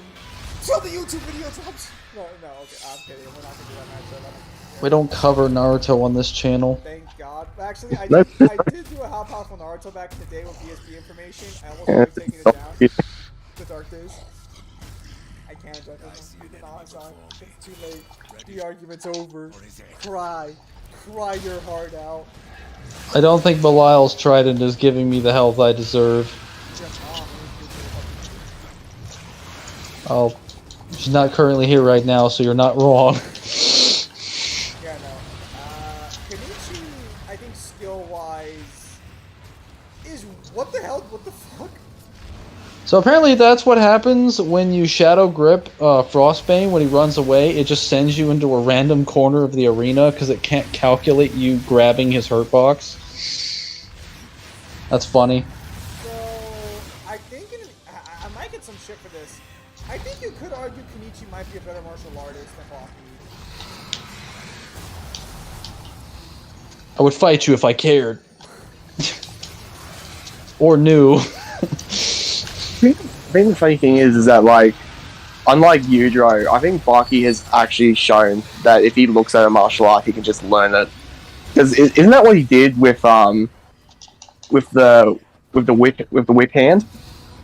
Yes, but so this is where people have gone a little anal about this. Wait. I'm trying to remember that scene. If Baki already knew it. Yeah, I think he already knew it because Yudro taught him how to do it, but then he told him that, like, never use it because only women slap. Yujiro says as he uses it on his son during their fight. Jaggy goes to Baki versus where he stops. When is the Piccolo arc coming? I don't know. Did you already know it? See, Jaggy, I think beats most of Baki. Well, Jaggy, you could argue this beats most of Baki days. Because I've been retranslating that Well, the problem is that, like, Jaggy's trash in Fist of the North Star, but he is literally, like he's literally said to be, like, a successor to Hokuto. Like, if the other boys didn't exist, he literally could have been the master. I think I'm just gonna pay a translator for Japanese to translate the page I'm talking about for some guidebook. Because I'm retranslating it with multiple apps, and one of the translations came up saying that there were 4 brothers, but unfortunately for one of them, because the other 3 were bored, he couldn't have a chance. And I'm like, that's the only translation that says it. So I have to, like, I'm just gonna pay someone to translate it at this point.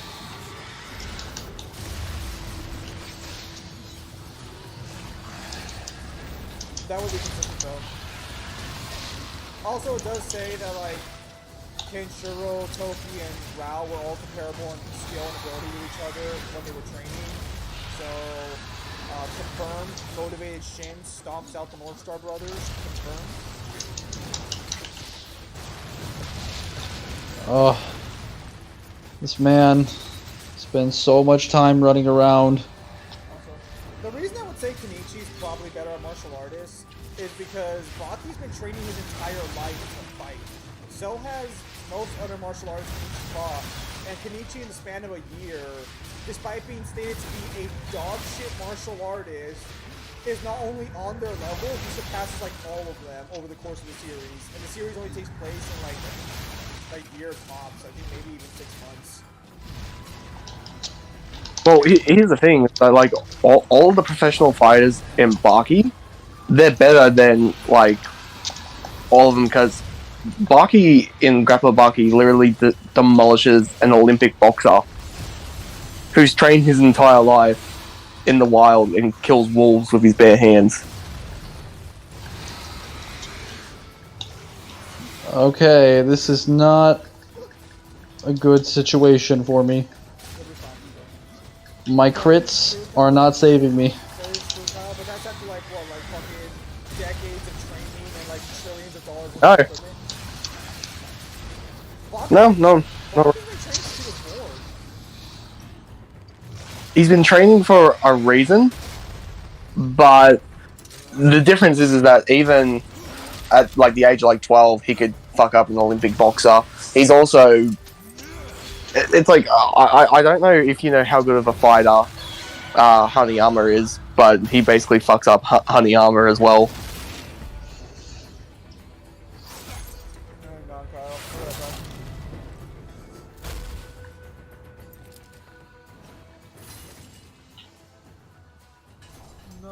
necesitas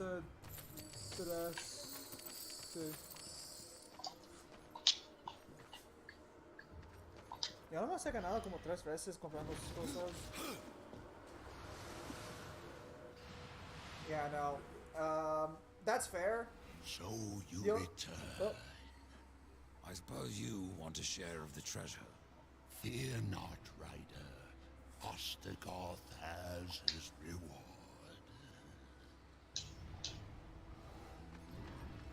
good job, Mangler. Yeah, I would still say though that what Kenichi does, starting from zero to become a literal martial arts master and fight like people who have been training like diligently their entire lives and are prodigies in their own right, and beating them consistently, is still a better skill feat than anything in like Baki so far. At least, That's exactly what Baki has done. no, he's literally been trained as a kid. Baki, It doesn't matter. It does not matter. You do realize as well that in the greatest like Chinese tournament, everyone there is a Kaio, and Kaios have literally been training their entire life to get the title. That's mutually. That's like So- exclusive in Kung Fu. So the problem with that one a little bit, you're right, you're absolutely right. The only problem is that like the fucking actual art goes out of its way to be like half of these Kaios are flat out dog shit. They're not like really worthy of the title of Kaio. The title of Kaio means nothing right now because of these people. Like that's literally why Kaku Kaio literally fucking I think what he slices off the hands of the committee. Under that for ages. Again, like If I recall correctly, the test to become Kaio. there's still fantastic martial artists who actually have like decent feats behind them. It's just that they're not up to Kaku Kaio's standards. Which, let's be very clear, a man who can manipulate his body to the point where he can stop his heart is a little bit hard to reach. They're not even up to Retsu Kaio standards. Don't act like it's just Kaku Kaio here. Wish I knew what all this was. Bro's really trying to gaslight me with it's just the old man who can You manipulate. do realize that everyone fights in the entire series are literally better than some of the best fighters ever produced in the world. Yeah, but that would be by real world standards. They're all mainly UFC fighters and shit. No, he's literally also defeated people who are better than like Green Berets and like Black Ops Special Force fighters. I mean, like, yeah, but again, I'm in that same boat, and Kenichi does it with only a year's worth of training in its entirety. And even then, like, I'm being generous with the It doesn't matter how quick someone does it. It's the equivalent of how many people they've done it to, and they would be literally the same skill wise. Just because somebody did it quicker does not make them more skillful in the end. I would disagree with that. Because the problem is that fucking, like, Baki had to be layered in. Okay. Let's put it this way. Let's say somebody learns how to drive a car and it only took them a week, while somebody learned how to drive a car but it took them a month. Initially, somebody started out as being a better driver, but the skill gap is negligible to non-existent. After both of them have been driving for a year, you could never tell who did it better or quicker. Are you saying? I need to respec. It's a negligible difference that you could never tell. It literally does not matter how fast somebody did it. It's the equivalent of how many people they have done that are on that level. So all you've told me is that he did it quickly, but everyone he's fought would literally be as skillful. Is that really fair to state when Baki AP stomps half of his fucking competition? That no, he doesn't. Yes, he does. Almost half the people. No, he doesn't. Bro. You know, this might be different for earlier Baki, but it's sure as hell not the case nowadays. I've literally gone through the entire series up to where the anime ended in the manga. Source. So unless something has changed in the manga later on, I'm telling you right now, up to the point where the anime has stopped and basically where the manga got to when I was reading it. Half of Baki's fights he wins because of we'll call it a generous case of plot. You know, dies due to poison. His girlfriend cries on him when he comes back, and like completely fixed. How else How else do you cure yourself of poison? ¿De qué? Dijo que va a llegar antes como a las 12 tiempo. Sí va a llegar, pero fijo la mental the rest. Y te digo en la noche. Ya, noon. Pero te digo, ven a mi cuarto en la noche y te digo después si me mandó algo más. I'm sorry. Then there's also the fact that, you know, like, against Olivia, very conveniently the demon back wakes up after he lost that fight. Very convenient. What happened to the audio? I haven't lowered it. It's not a loss until you give up or you're dead. He was already done! Fuck out of here! Am I the one who thinks that the girlfriend adds nothing to the story, really? She did, right? Like, she was pretty prominent in the original, like, run of Baki. Prominently non-existent. Fuck.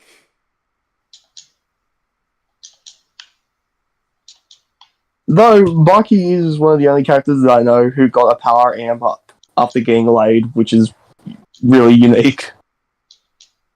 Yep. Never heard of it before. Really unique. Hurts my soul every day of my life. Anyways. Then there's also, like, Sakura is more useful. From what I actually understand, Sakura's not terrible in the manga. It's just that in comparison to Naruto and Sasuke... No, she's not terrible. It's just, during part 1, she's useless. During part 2, she more than outdoes herself. What is with the Sakura hate then? Because I'm so confused. Because I Part 1. People despise her personality. It's just that they despise her from part 1. No, they despise her in part 2 as well. There's literally no reason. She becomes way better than what she was in part 1. Well, so people despise her for a couple different things that she does. It's like, how can I explain this? It's mainly like her personality with how she acts around Team 7, which I don't really understand this one, but people generally just don't like her. because of her personality and also what she does in the Land of Iron. Oh yeah, when she asks Naruto to stop searching for Sasuke. That's whenever people bring this up, they have the most dog shit reasons, and I'm just like, you're looking at this from a third party looking in. You're not looking at this from somebody's perspective. We're not going to do Inescapable here, but we have to purchase it, unfortunately. Yes, I did hear, because I've just heard nothing but complaints about Sakura across the board. But then every time I talk to a Naruto fan who like actually has read it, they're like, she's not that bad. She's really not. And then I played Ninja Storm 4, and she was like one of my best call-ins because she had this one like punch that goes all the way across the map where she punches the ground and it sends out a line. So it was kind of nice. Yeah, I remember getting spammed with that when we played Storm 4. You little bitch. I did nothing wrong. It's alright. Didn't have an entire team full of ranged characters. So my general team The composition. characters in those games were so unbalanced. So what you're saying is it's okay because it could have been worse. So my No, you know what's funny? The ranged characters were so unbalanced, and everyone who used the puppet was like dog shit. fuck the puppet guy, but once you got on close, they did fucking nothing to you. But no, I mean, I had a pretty like terrible team if I remember correctly. My team was Kakashi, Sakura, and I think my third fighter just kept switching depending on who I felt like playing.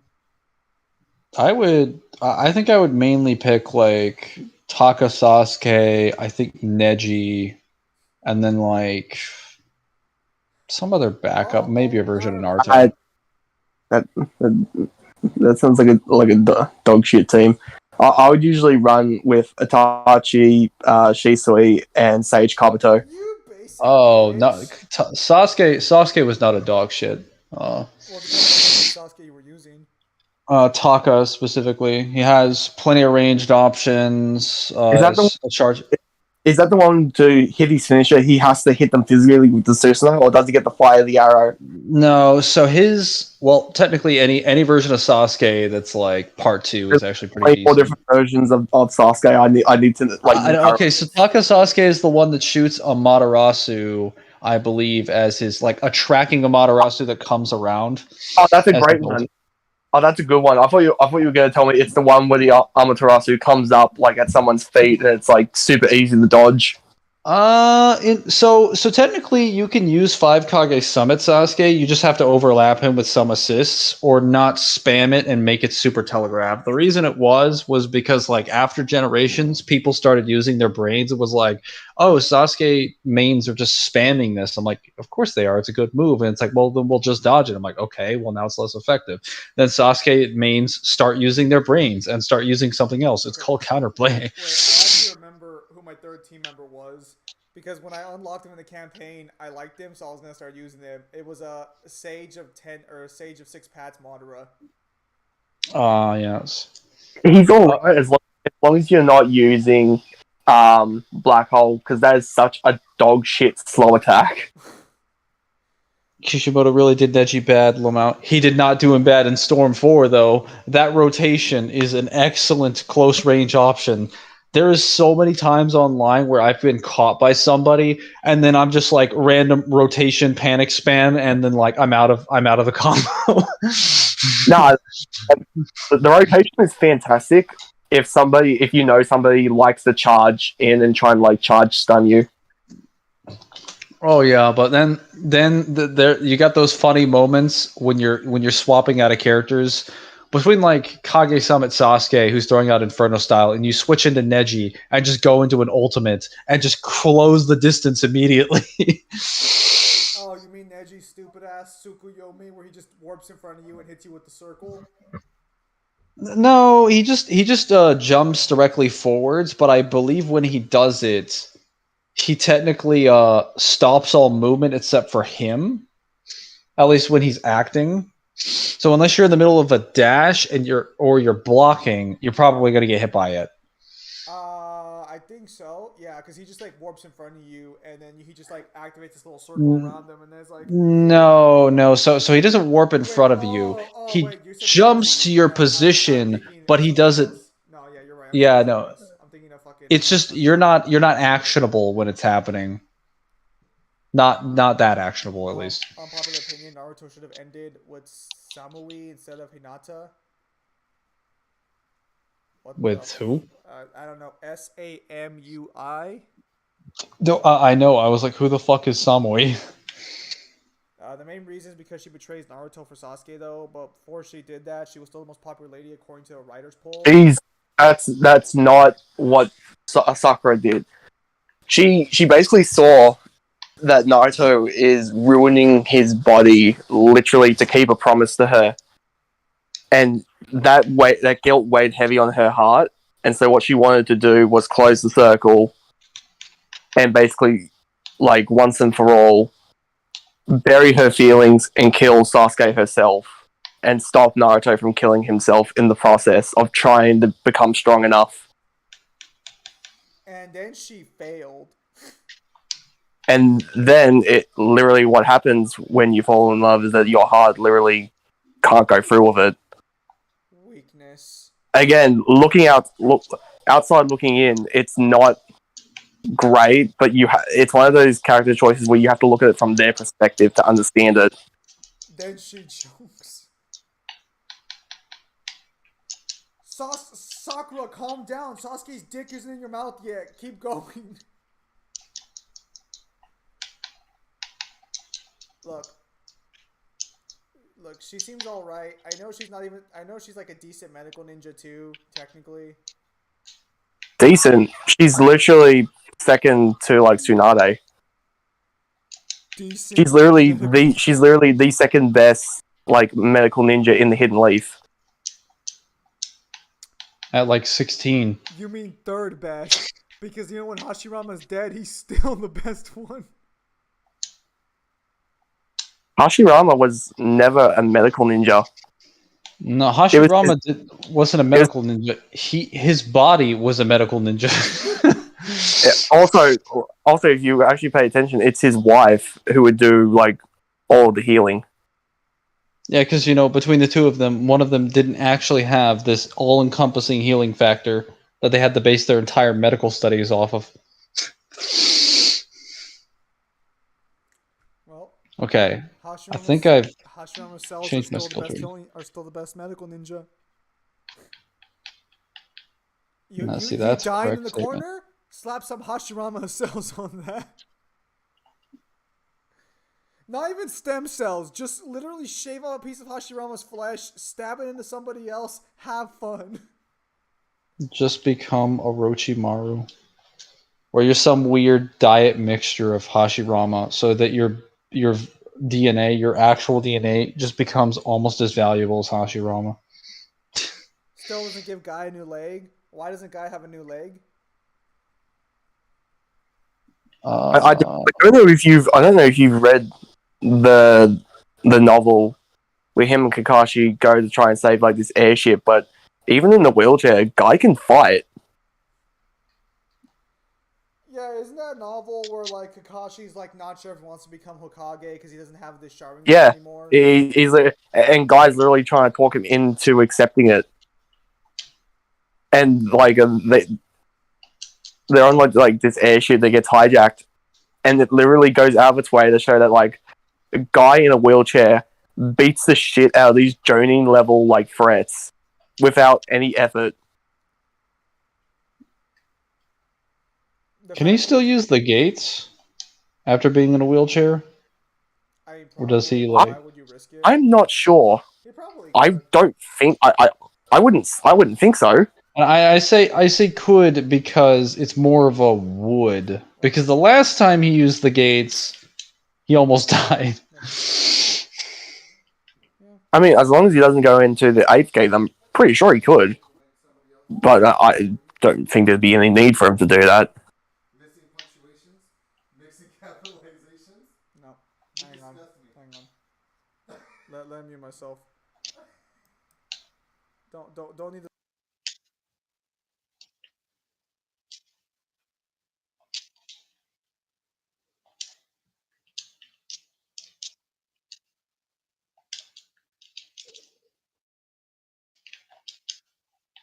Yes. Back with a good old teleport slash.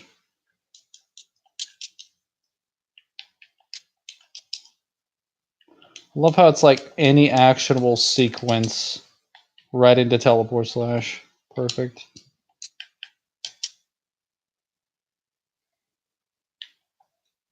I still need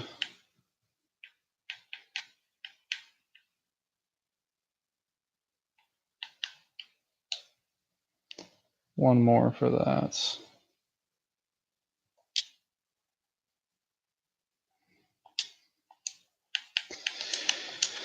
My family's bringing food home, so I might be getting off soon.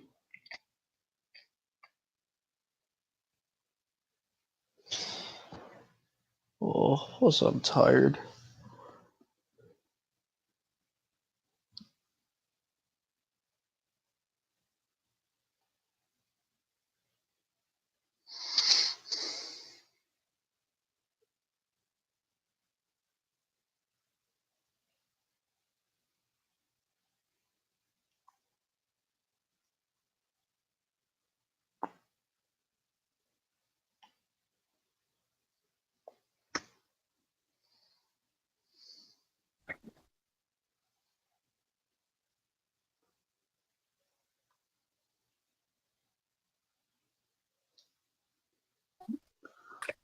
To see your teeth. I need $100 bet if you break, remember? So, I need to see if you've broken anything. Let's start with those teeth. Help us out. Alright, I just need to check our front teeth, right? Front teeth, canines, whatever. Just get in there and take a good hard look. You didn't have literally, did you? Why did you make me eat you accepting? Actually, you're gonna sustain now, are we? Suppose that some say that's going in the inside of your mouth. Oh.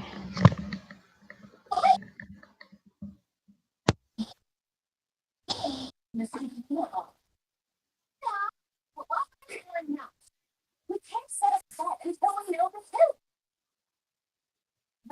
especially ones on my own lips. But I believe the answer because it's the world.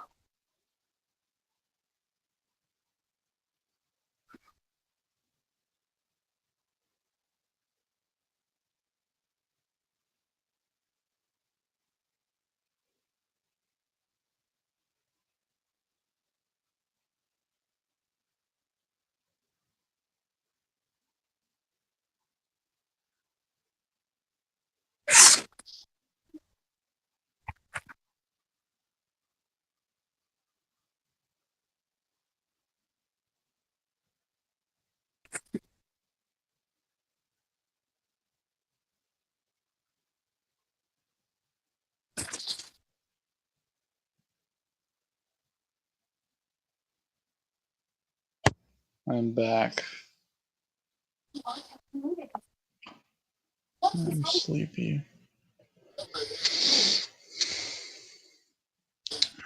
So Kyle, Yes. I just got one of those silly clarification questions. I've sometimes I get, and someone was asking me that they had got someone that argued to them that the 3142 art book is not approved by Capcom or Insuno. What? And they asked me what they would say to that, and I was like, did they read the book? It's got official interviews, and it's literally got Capcom posted everywhere on it. I had to tell them, by the way, there's a section specifically reserved for Insuno. It's the largest collection of interviews we've ever had. How has it come to this? Who would even claim that it's not canon or usable? Someone who doesn't like what's in it. That was just really funny to me. That's perplexing. Oh yes.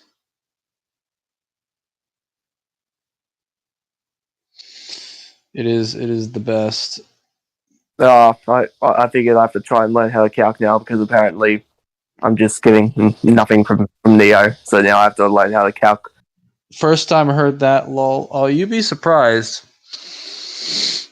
Oh, you'd be surprised how many people don't like something in the physical artwork or like a book, and they'll like go to hell and high water to try and claim that it's not canon. I was told, I think, that... Is it like yesterday when we had to try and explain to the person that like once you reach tier 2, AP stops mattering, it's now what hacks do you bring to the table? Yeah. That was interesting. I was trying to understand why I was trying to quantify it with multipliers. I was like, I understand like this commitment to this, but you're kind of using Dragon Ball Z logic. Because like that doesn't really work. Not as well as you might think. It's literally like once you reach tier 2, no one gives a shit how high your AP is now. It's literally what hacks you bring to the table. Because somebody could be, I don't know, 1,000 times stronger. It's not going to matter if they don't have any resistance to this hacks. And he's just like, oh, but, you know, Dragon Ball can neg hacks. It's just like, yeah, in the Dragon Ball verse. And even then, that's not exactly how it works. But you can't just say... Whenever someone says that to me, I'll go ahead. You can't just say, like, oh, this Dragon Ball character, he's now increased his power. Now your powers don't work against him. It's just like, that's not how that works. You can't equate that for somebody in a different verse, especially if that's not how the powers are treated. The best argument you can give for Dragon Ball is that certain abilities that are specifically key focused can be nullified by the key shield if they come in direct contact with a key shield, with a person who uses that key shield and has an extremely profound knowledge of how key works. So that's explaining that versus Dragon Ball, you negate hacks if you're stronger. I'm sorry, but those are two very different things, and I'm being a little bit generous there. Well, it's even worse when it's like, once you reach tier 2, most people have hacks that bypass like stuff like key shield. Durability. Well, the or bypass barriers in general. What the fuck? Whoa, what the? What just happened? Okay, you know, I'm gonna have to. Okay, something's going on with this audio. I don't know why it's skipping. That's some glitchy stuff.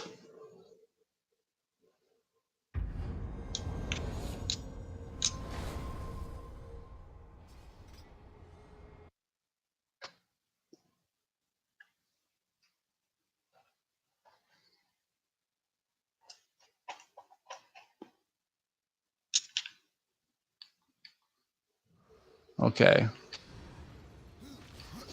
Thank God I didn't have a connection. That was weird. I don't know if you saw that, but like there was no dialogue at all, like no cutscenes or anything. Oh no, there's a cutscene, but none of the dialogue showed up, nor did I get an option to skip. It just ran through all the dialogue. Like, That's oh weird. yeah, I asked for that. Totally.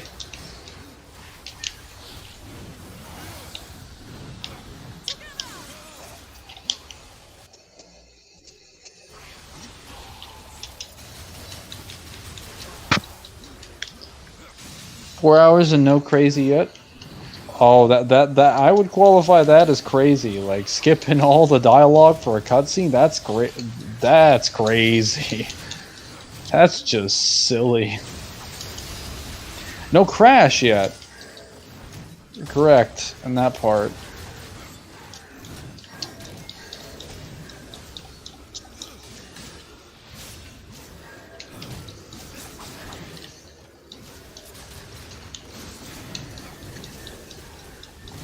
Beat them to death. My glorious hammer.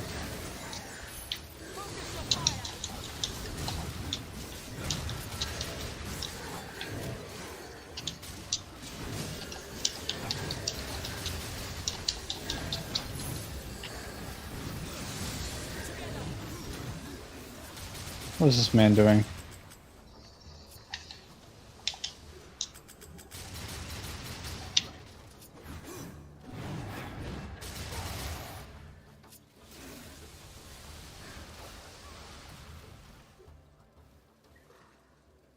There we go. Though the White City is forbidden to us, we yet serve the light. These are the days of She has a different voice actor than she does in Darksiders 1. and we are not alone. Human survivors have been reported by my Hellguard.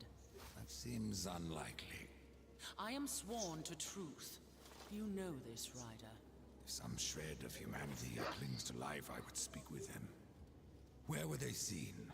Far beyond this. I know, I would expect a crash, not the audio and cutscenes to go bonkers. If the Third Kingdom To be honest, extinguished, perhaps there is meaning to our battle. if the cutscenes is going bonkers, that concerns me a little bit. Your time, and I have Maybe I should get out of New Game Plus and just play this game in New Game from now on, because none of this stuff was happening in New Game.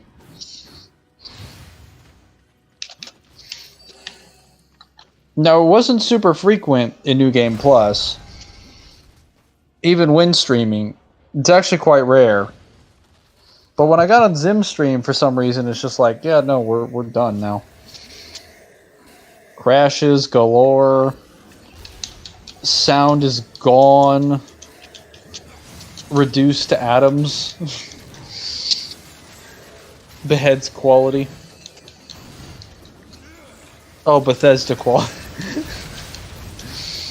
Sorry, that's not what I thought you said.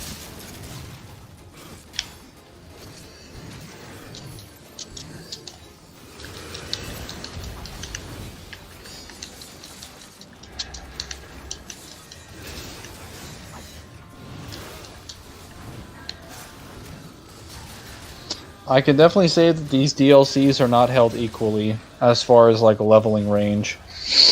Because the Demon Lord Belial is just like some of the weakest demons in terms of raw damage and stats.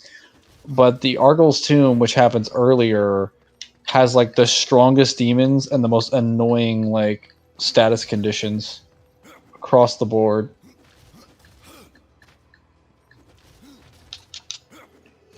No, you know what's a real headache is when you have to try and explain to people that the Darksiders 2 DLCs are actually canon and that you can place them canonically in the story of Darksiders 2. You can, because after certain boss fights, they literally open up the DLC to you. Like, you can only activate the DLC after a specific point in the game. Which is technically the same thing as the fucking Darksiders 3, because in Darksiders 3, if you play through the game and you go to Volgrim would literally have a scripted cutscene where he tells you of both the Crucible and he also tells you of the Void. So he'll directly instruct you, and there's no way you can avoid it. I mean, you can skip the cutscene, but it will happen regardless.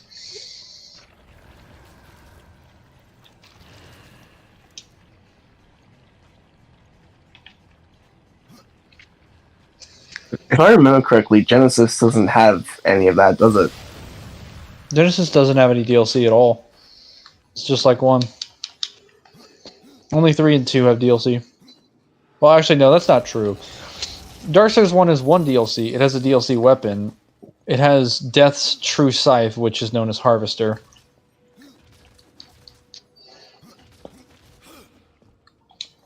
But, like, and I say it's DLC because technically in the original version, it is a downloadable thing. I don't know if you had to pay for it, though. If you pre-ordered it, I believe, if you pre-ordered the original, you had gotten it, and then in the remaster version, they just give it to you for free. You just have to beat the game to unlock it. Yeah. So it's kind of one of those things, which is why I say it's DLC, because it's basically like, well, I wouldn't even necessarily say that I have to. Well, I mean, you do have to install Keepers of the Void, but you install Keepers of the Void when you install the game. So it's like, yeah, Impossible. kind of a bit of semantics.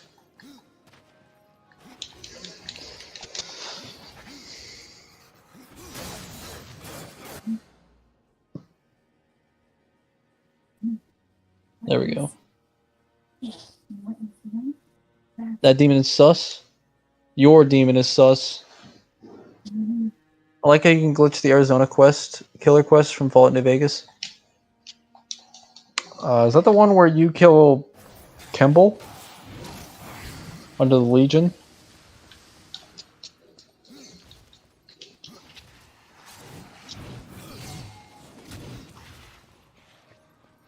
Why wouldn't the DLC be canon? Yes, that quest. I thought so. It's just like, well, generally people argue that like if it's a DLC, it's not canon. Like my default position is that most elements are canon. It's just that I don't know if the character participated in them per se, but they're obviously canon to the world. So, for example, like I argue that it's fair game to say that all of the secret missions in DMC are actual locations because we have confirmations that the direct locations that secret missions are in, aka dimensions where the red orbs hide, are canonical location, and the objects and things in them that like have actual descriptions do exist in the world. I just argue about whether or not Dante actually went in there to get them. Fuck, have you guys talked about this? I've been gone. We were just talking about, DLCs, and that got me on the topic of secret missions. They're already Why do you canon, because DMC5 confirms they're canon, because we see V in the secret mission. When? When you're playing Nero's campaign for the first time and you're going inside the house, if you go, V's secret mission. Yeah. I'm aware. I forget that one secret mission is there. Yeah, you actually see V participating in it. What? No, you see a bad V player attempting to kill demons. Let's be very clear about what we're looking at. We are not looking at the same thing. I'm pretty sure it's like a forced cutscene the first time you go through it. I think it was in the demo too. Yes, it is a forced cutscene. Yeah. Technically. You literally see V performing a secret mission. That means they're canon. Which Raise the better. Wait, DMC2. Wait, what mission's this? The first time you're playing DMC5, I think on mission 2, I think is Mission 2.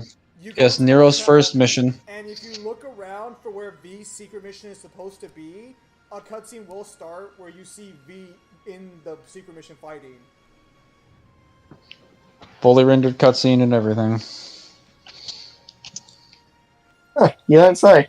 I could be wrong on that. I'll check it again sometime. No, you're correct. You're correct. So, Red Dust asked, will there be a stream later tonight? Probably not. But if there is, it won't be till late because I do want to finish editing the response video, and that's gonna take me like an hour and a half of listening to my own voice over and over again. Yes. As you would. So he clocks the gun, puts it in his mouth, and prays bullets taste better than life itself.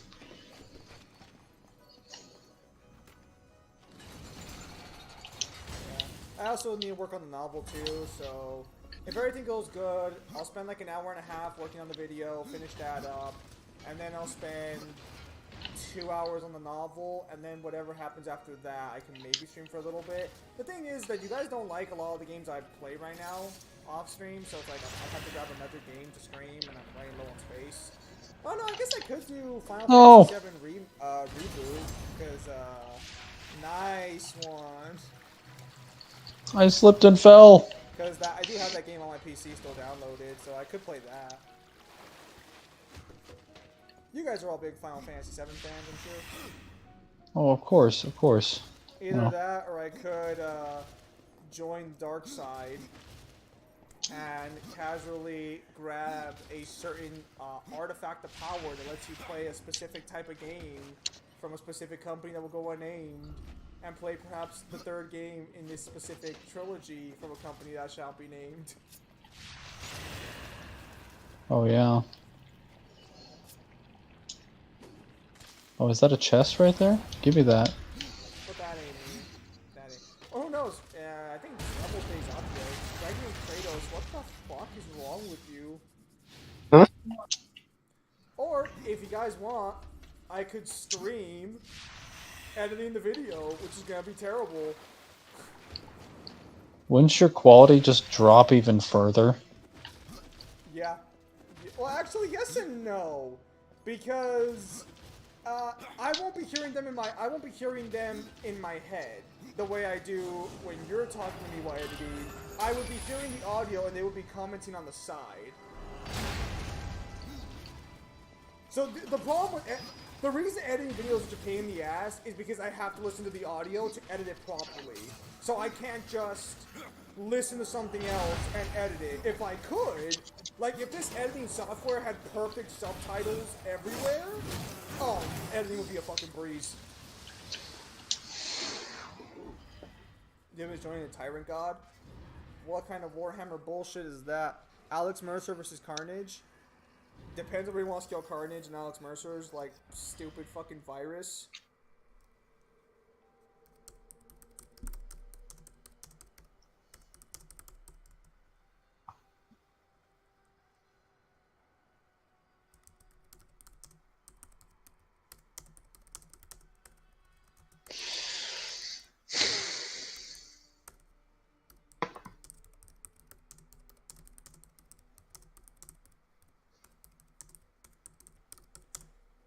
One of Darkseid's domains is Tyrannyism? I don't fucking know. You guys mentioned gods, and I'm just like, is that a Warhammer reference? You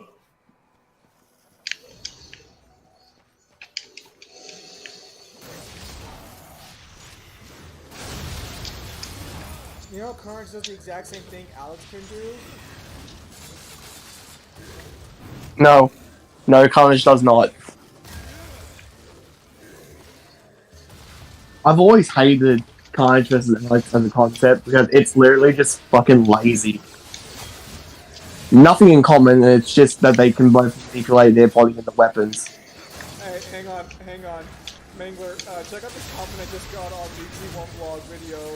never brought up for other series. That's our quote. Me, who scales Bleach to Universal and has to face statements like the souls are on Earth, so why would we assume you watch Effects of the Universe? I'm gonna have to read that one myself because I don't know if I understand that. Here, I'll send it to you.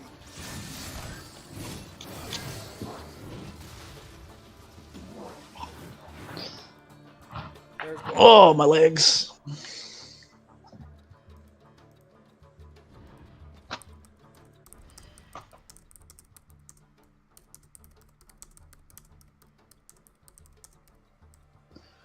Oh, are they referring to like the fact that G1 Yeah, I guess has well, no, I guess we said that this shit's never brought up for other series, and he's like, well, here's me, like, suffering in Bleach. Well, no, Bleach definitely gets a lot of flack for literally no reason, but the difference is that Bleach has a significant following of people who love it. So even if you argue against Bleach, give it about a month or two and you're eventually going to be outnumbered. Whereas that's not the case with DMC. Like in DMC's case, you're never going to be outnumbered by the DMC power scalers unless you go to a DMC power scaling server. It's not going to happen. There's just not enough of them. That means the scalers individually have to be better than most of their opponents combined to account for that.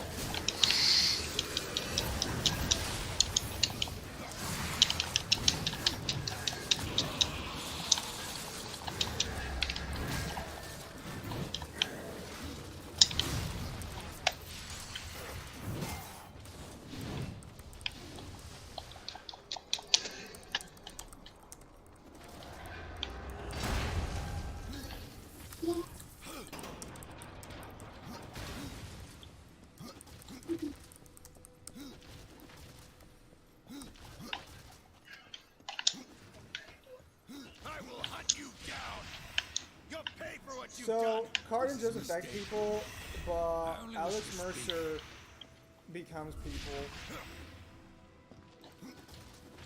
He becomes a perfect copy, and Alex is not human. He's literally just a virus in a man suit. Face Venom defeated Johnny Blaze and Thunderbolt issue number 2, and Zaratho scales Doctor Strange. Card just 2A at least. Oh, what the fuck? Did I hear jobbers and goons? Yeah, I just like this Marvel and DC comics because where people scale characters are not consistent, and comics are never consistent with itself.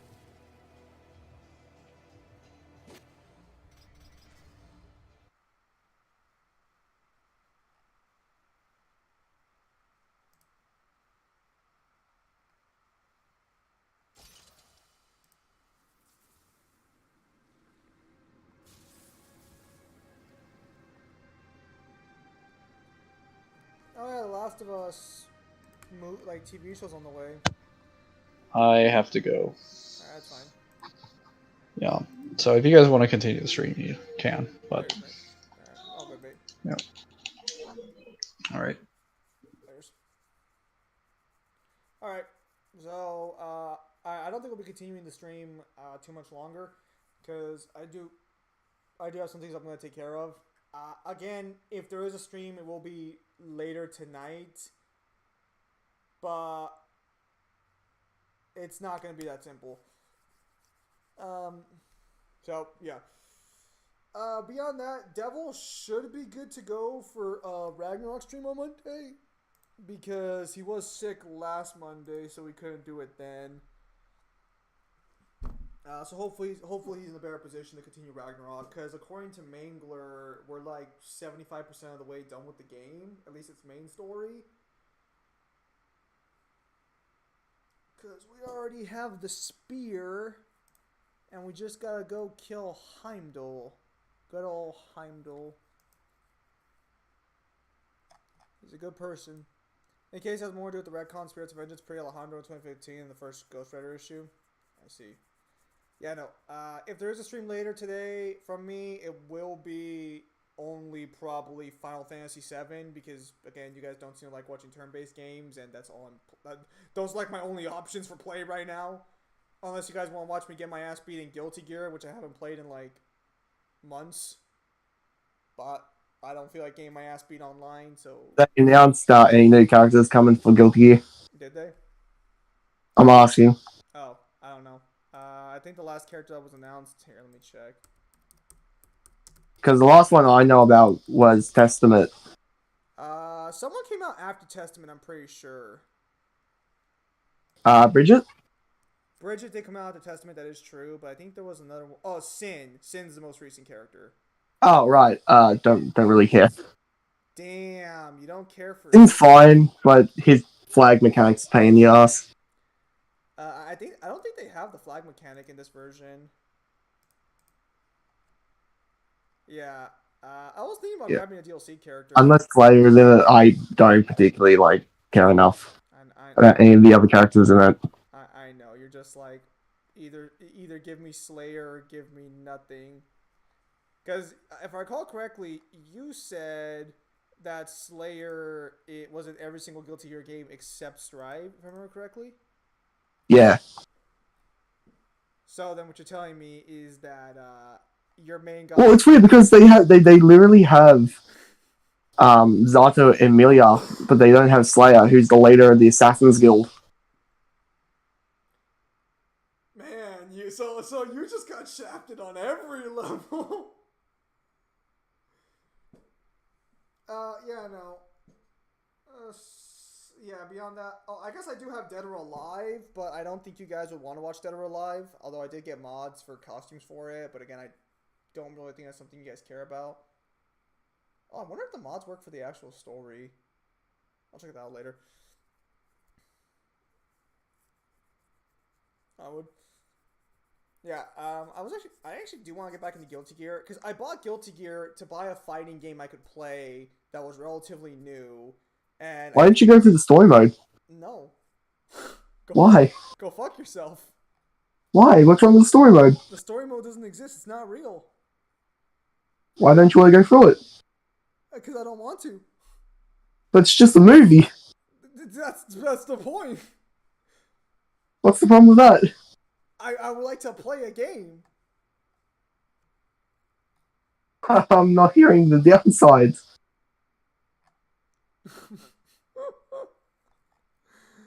Wow. Yeah, no, I have some money on my Steam account, so I was thinking some like basically free money. So I was thinking about grabbing a DLC character to give them a try. So obviously I was deciding between Biking or Jacko, for obvious reasons. Thing is though, I don't think either one of them suit my play style because I kind of just like throw my head onto the keyboard and just start like spinning my head around over and over, hoping to kill something. Although I do have a new controller, so that might be nice. I haven't played with the new controller yet, so I'll definitely have to give that a try. Yeah, no. Beyond that, again, I do want to work and edit a video, which should be out. If I finish the video editing today, it'll be out tomorrow. It is a God of War video, but it's more of a solo God of War video. I finished the scripting a while back. It's just that I never really had time to record or edit it. Well, mainly record it because of, I got sick. And then I just spent more time trying to grab the other side footage instead of working on editing it. So, yeah, beyond that, though, I guess just keep an eye. I got a PS4 DualShock controller. I have an Xbox controller. So, what I'll just say is, don't expect a stream tonight, but maybe, like, around the usual stream time or later, like, maybe, like, 2 hours after we start a stream, maybe just check and see. I might be there just doing some casual fighting game stuff or some casual DOA stuff. We'll see what happens. Depending on, like, how tired I am after editing, we'll see what happens. Got DualSense? The fuck is a DualSense? Bro, just buy a fucking controller. Fuck me. What's all this fucking dual nonsense? The fuck? Alright. Alright, that's about it. If I don't end up streaming, I'll probably redo my channel, like, plans for this year. Because a lot of people complained about the mic in the first video. So I'll just redo that, this time edited. PS5? Yeah, isn't the PS5 the one that lets you, like, actually feel what you're touching? Or something like that? It's like, no, the way it works is, it lets you feel the resistance, right? I could have sworn that was, like, a selling point for it, that, like, its trigger actually has resistance comparable to a real-life trigger.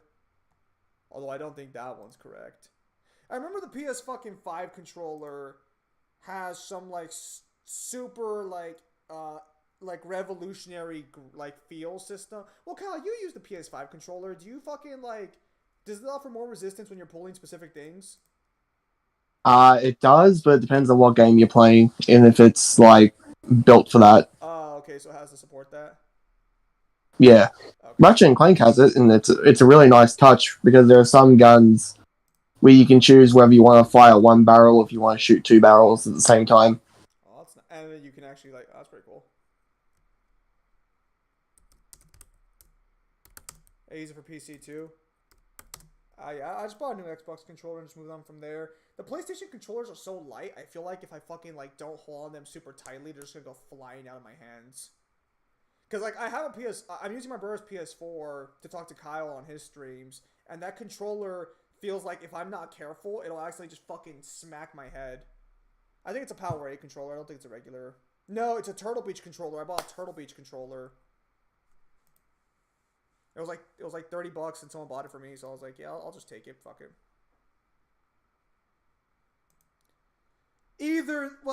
Oh, that's right. DMC 2's anniversary is coming up, so I actually have to replay DMC 2 and max out my Dante on PC this time because I'll probably be doing the stream on PC. Well, you were gonna tell me like some exciting news that the anniversary is coming up and that Capcom has decided to like remaster it or something. God, I wish. So, oh fuck, that reminds me. I still need to fucking edit and actually release all the secret missions for DMC 2. I've only done Dante's 1 through 20. I haven't done... The problem is that the further I go into the secret missions, the longer the video gets. Because the secret missions from 40 to 60 are like a 30-minute encounter each. That's usually how it works. No, it's terrible. We did order the art book for 5, but DMC 5's art book has been delayed so badly that my pre-order got canceled. Yeah, I feel that because the remake for Prince of Persia was supposed to be coming out, but then they canceled the pre-orders so they can do more quality control. Yeah, it's out of stock. Apparently, it's already out. It says it was out January 10th, 2023, but my version got canceled, so I can't do shit.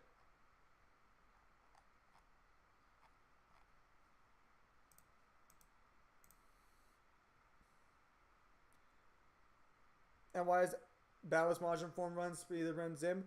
You know what? I wonder if maybe if I'm really bored, I'll do a challenge run where I try to beat DMC2 only in Majin form. I don't even know if that's possible, but like if I get all Devil Stars and everything, you can't because you can only use it once a level. No. That's what I'm saying. I'm saying I start the level, go into Majin form, and I have to stay in Majin form to complete the level. I get access to all Devil Stars and everything, and I just try and run through the level as fast as I can. I don't think that's I don't possible. think that's possible. I don't. I think an easier challenge is to see if you can do a no-hit run. A no-hit? Oh, fuck. A no-hit run would be fucking hard. The thing about a no-hit run is that the first couple of missions sound easy on paper. It's literally most of the boss fights where I don't think it's possible. Because I don't think it's possible to dodge Fort Timbra or the Bull. I don't think it's possible to dodge his fire attack when it closes in on you. I don't think it is. Why don't you just do an all S rank in DMD? Because it's easier to beat the game in Majin form.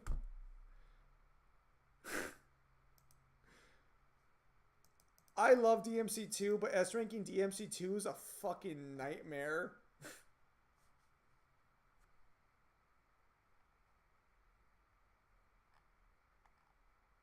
Is there an infinite module Possible. form sheet? No, there isn't. Source.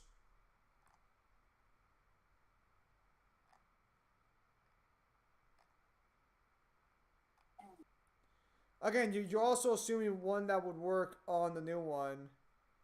Like, because I'd be using the remaster.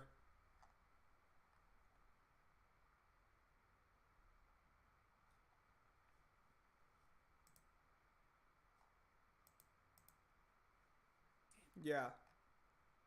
So, you have to assume that it would work on the more on like the remaster versions of the game. Kyle, what have you sent me? Oh, that's right. DMC2 has a mod, but I probably should have downloaded it because like then if I play with the mod, Mangler might get a little annoyed. Because like, what if I don't Why? remove? Because what if I don't remove it for the day of the stream? Because what Mangler wants to do, he wants to do another like DMC4 run the way him and Devil did it. Because I guess so he's done it a couple times himself, but like Kyle, for example, is supposed to do it with the reboot apparently. And I'm doing it with DMC2. Mangler wants to do DMC1 by himself, DMC3 by himself, and I think DMC5 by himself. No faith in the rest of us apparently. No faith. Yeah, I'm HD collection. Yeah. So I have to start grinding up for. I mean, granted, DMC2 once you figure out the red orb farming strat in DMC2, maxing out DMC2 is baby fucking easy. I basically just used the bull boss fight and just like farmed off that. Okay, so there's actually a much faster way to do it. Do you remember that one stupid room where you jump between two sets that are separated by lava in the middle? Sounds familiar. Okay, well, there's a room. I think it's right before you fight the bull. No, it's right after because you have to do this in the mission where the refinery's blowing up. So you go into that room, you pull out two submachine guns, you jump into the lava, and you start dodging the lava's damage. That sounds hard, but it's not as hard as you might think. As you're dodging the lava's damage, the fire bats will start spawning. And once you hit S rank from dodging the lava's damage, you kill all the fire bats with your submachine gun, and you just start farming the fire bats until one of them hits you. Because the game doesn't count environmental damage, I guess, against your score. And as long as you can keep killing the fire bats fast enough, at max health, they will give you nothing. At S rank, they'll give you more red orbs and green orbs, which are worth like 10 red orbs. So you can farm like, I want to say fucking 4. Here, let me check and see what the strat. I think it's like you can get up to 80,000 in like 4 minutes. And then you save, reload the mission, and just do it again.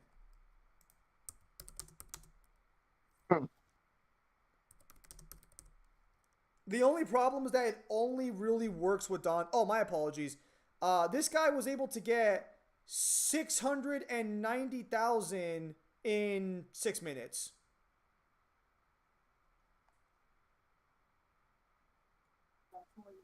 So it's actually significantly faster if you can't tell. The only problem is that it only works for Dante.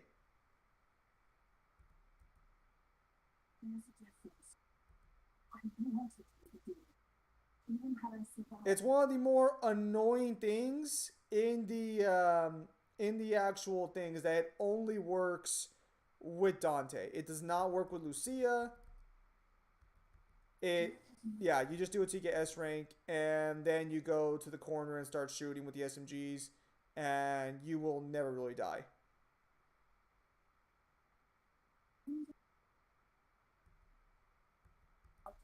So you can theoretically do it with Lucia. The only problem is that she doesn't hit fast enough.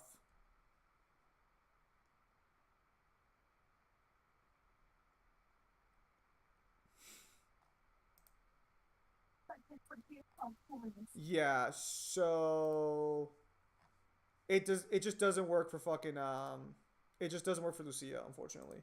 Bro, there's an Infinite HD collection updated sheet by that mental L gamer.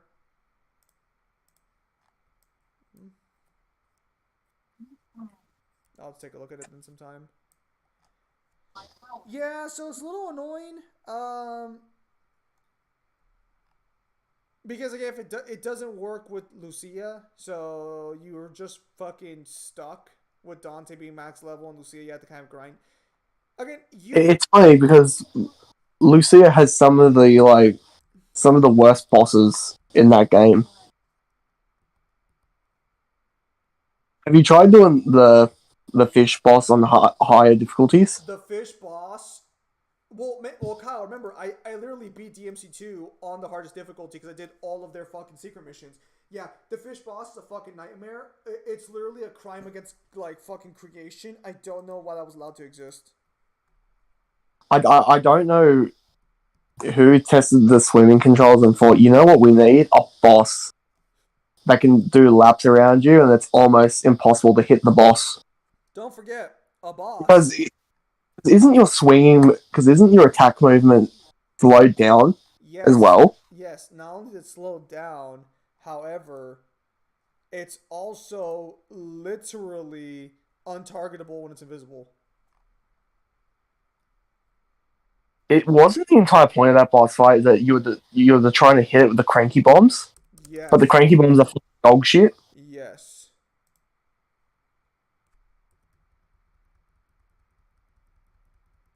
It looks like the way people have decided to grind up Lucia is to just S rank her mission.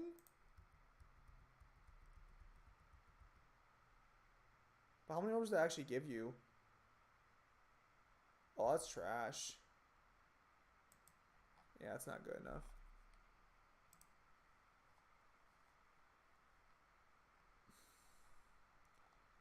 Yeah, I'll have to... If I do start doing this, I'll have to figure something out. Because, fuck me.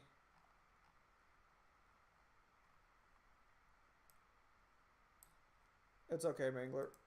I was just talking about, like, DMC2's, like, farming strat. Yeah, I think we're only doing Dante, right, Mangler? Or are we gonna do Lucia?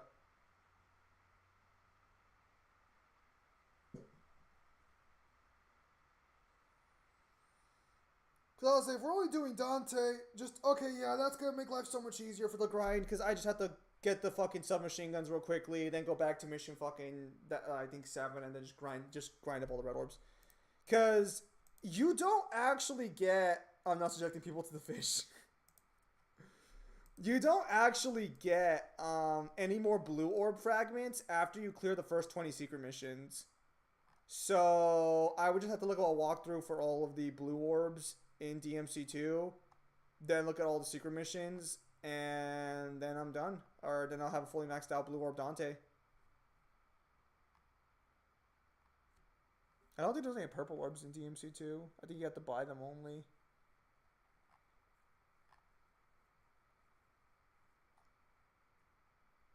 Anyone, or use the updated HD collection for Majin Form by that mental gamer? What the hell are you, what the hell do you keep talking about?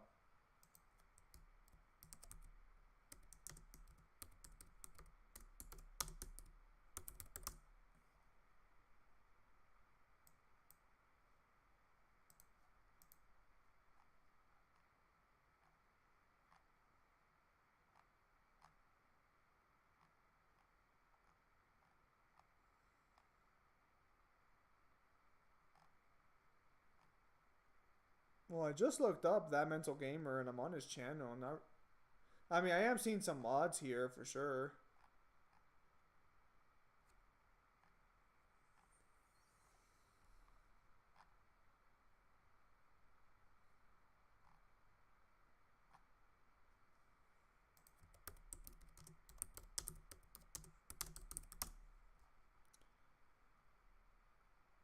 So I see I Am Most Wanted released the DMC2 Definitive Edition.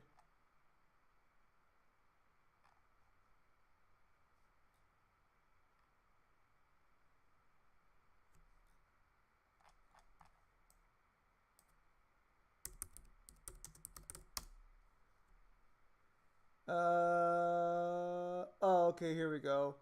Killing the 2 final bosses with infinite margin double trigger.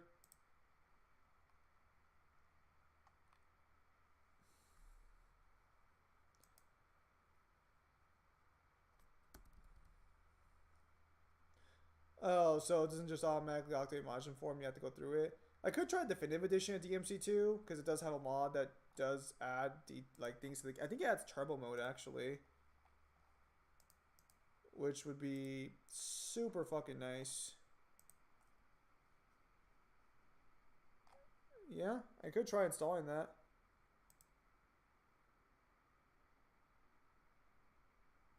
Yeah, because some actual fucking mad lad went through DMC2 and actually modded it.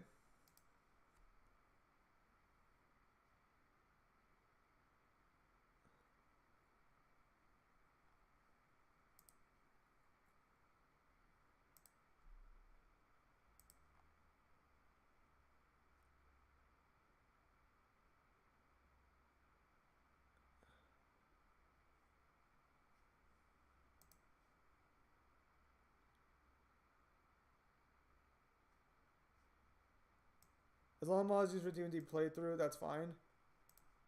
Mangler, it's like, why do you have more options than me, Zim? Zim, stop that. Why do you have options?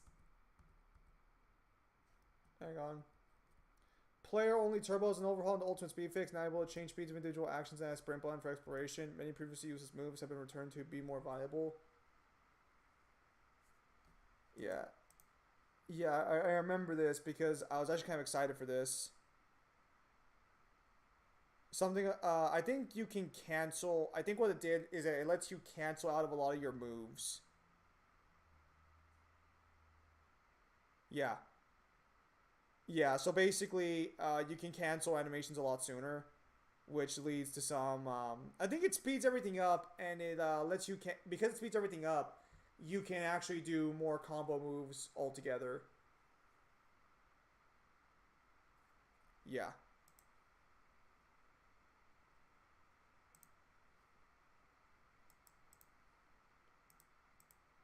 Oh yeah, Swords got rebalanced completely. I might give this mod a try. I really wanted to play this mod. It is the month of DMC2. Maybe I'll download it and like give it a fucking whirl. But I also kind of don't want to, because if the actual like balancing is great on it, I'm gonna have. I don't think I'd want to go back to vanilla if it's like really good, because any like improvements to DMC2 would be like stellar. Because I don't know if you guys know this, but DMC2's gameplay is a little. The stream done about playing again. The stream is done. The stream is done. I'm just having a casual conversation. It'll be over in like, I don't know, like in 6 minutes. So don't worry, Jeremy. You can take off. Nothing important's gonna happen here. Yeah, at the moment we're just basically shooting the shit just to round out the time. Yeah. Currently, right now we're at 4 hours and 47 minutes. So we'll stick around there. Yeah, Lucia has dodge offset.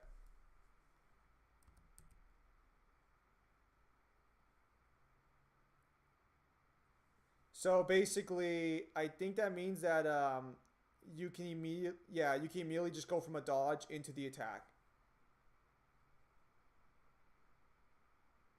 They added a must style mode for DMC2. That's actually fucking insane.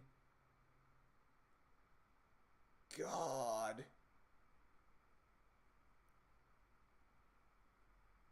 Must die mode. No, it's must style mode. I think they had this. Oh god. Yeah. What? Well, enemies only die if you get S rank. Yeah. Oh fuck that. DMC2 Dude. must style. No, you know what? You know what the first thing that comes to my mind? Yeah. It's bosses like Bulwark and the Despair Embodied, where it's just like not happening. I didn't even realize that would work on the bosses. How would that even work? Wait. No, you know what's worse? Imagine you have to try and defeat the fish boss by maintaining an S rank. I don't even think that's fucking possible. Holy I don't think it is possible. Okay, so to be clear, the game does mod it in order to let you have more combo potential. So you're thinking style is possible. Unless it gives you, unless it's giving you S rank like the reboot does, and even then, I would still need the rate to be a little bit higher.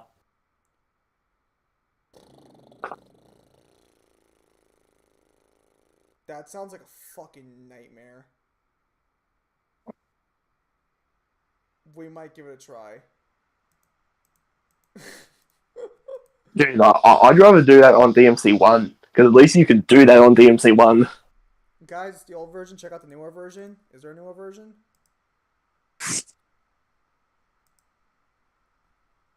The mod overhauls the game and gives you more combo opportunities. Like, it lets you cancel out shit a lot sooner. It increases your speed.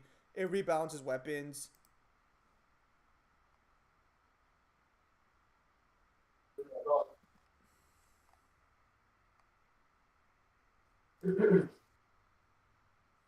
It's called Final Version? What are you talking about?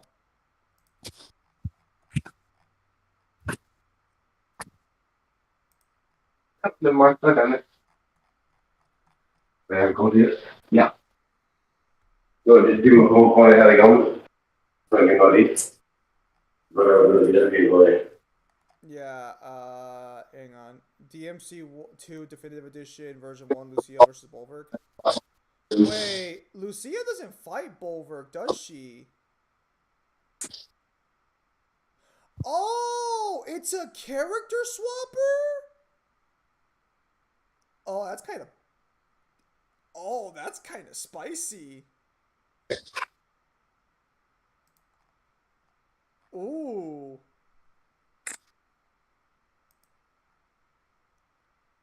Oh, that's kind of spicy.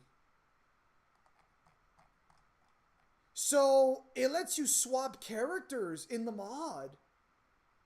So you can play as Lucia in Dante's campaign and vice versa. Ooh, that's spicy. Because the only way you can fight Bulwark naturally in DMC2 is through the secret mission. Granted, I think DMC2 would have been...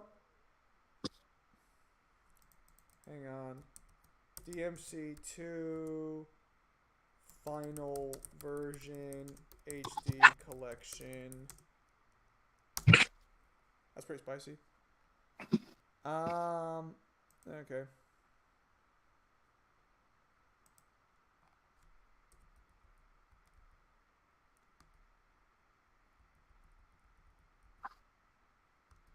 Oh, well, that's DT. Oh, so he did make infinite Majin form. That's neat. It looks like you have to download a different program, though.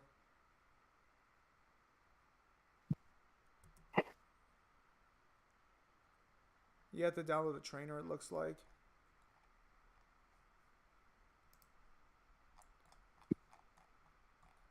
Infinite Majin form in DMC2 would be probably a lot of fun. Both use this cheat engine. Both of them use cheat engine, so I have to download the same thing.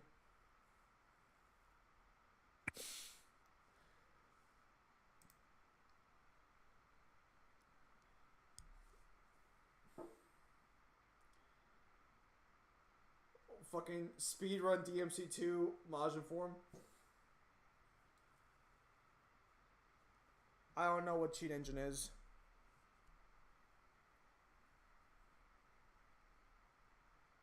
This looks kind of fun, actually. We might give this a try.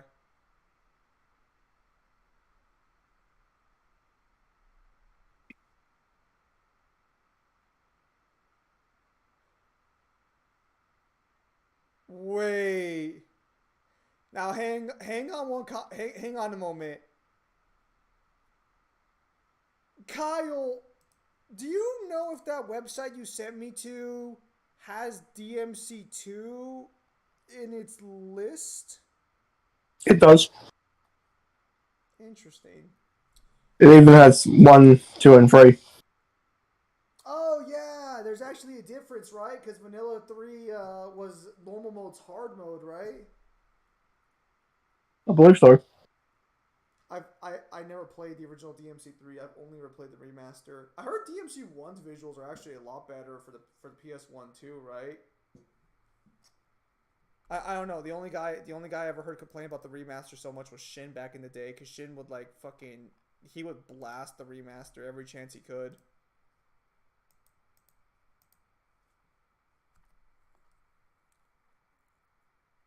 Oh, okay, I see right here. It says Cheat Engine 7.0.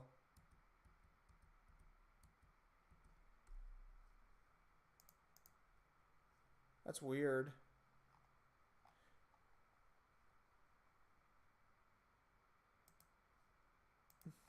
How real man?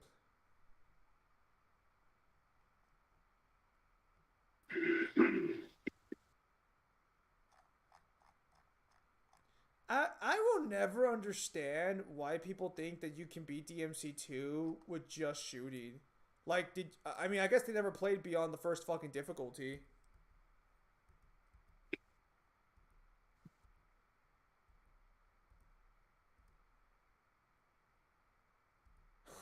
Equip the swagging diesel costume.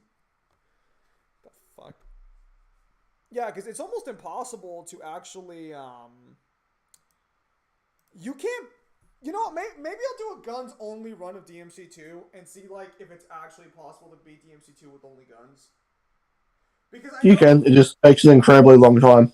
Well, no, because I don't think you can kill Despair with just guns. I think Despair literally, like, prevents you from using projectiles. Because, you've done the boss fight. Oh yeah, that's right. Because it makes you adapt your playstyle. Because if you use swords too many times, it becomes immune to sword strikes. Yes. So, And it's the same thing with. yeah, then there's also, I don't think you can beat Bulwark with just guns, can you? Actually, I don't think you can beat Bulwark himself, but you can beat the wolves. I don't know. So why didn't yours stop the God space and time statues from showing up and working? Maybe it paid taxes.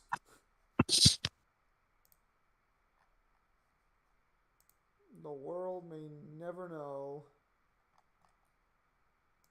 That's weird. So mods, let me know if the mod's actually good, and if it is, maybe I'll stream some DMC2 over the course of like the next week a little bit, playing with the new mod to see how it is. Whereas, and then when Mangler shows up, I'll just get rid of the mod, or I'll turn it off, and then we'll just go from there. Now a reason to play DMC2 eternally. If Ghost Shitter or the Beyonder see that black demon, it's aliens.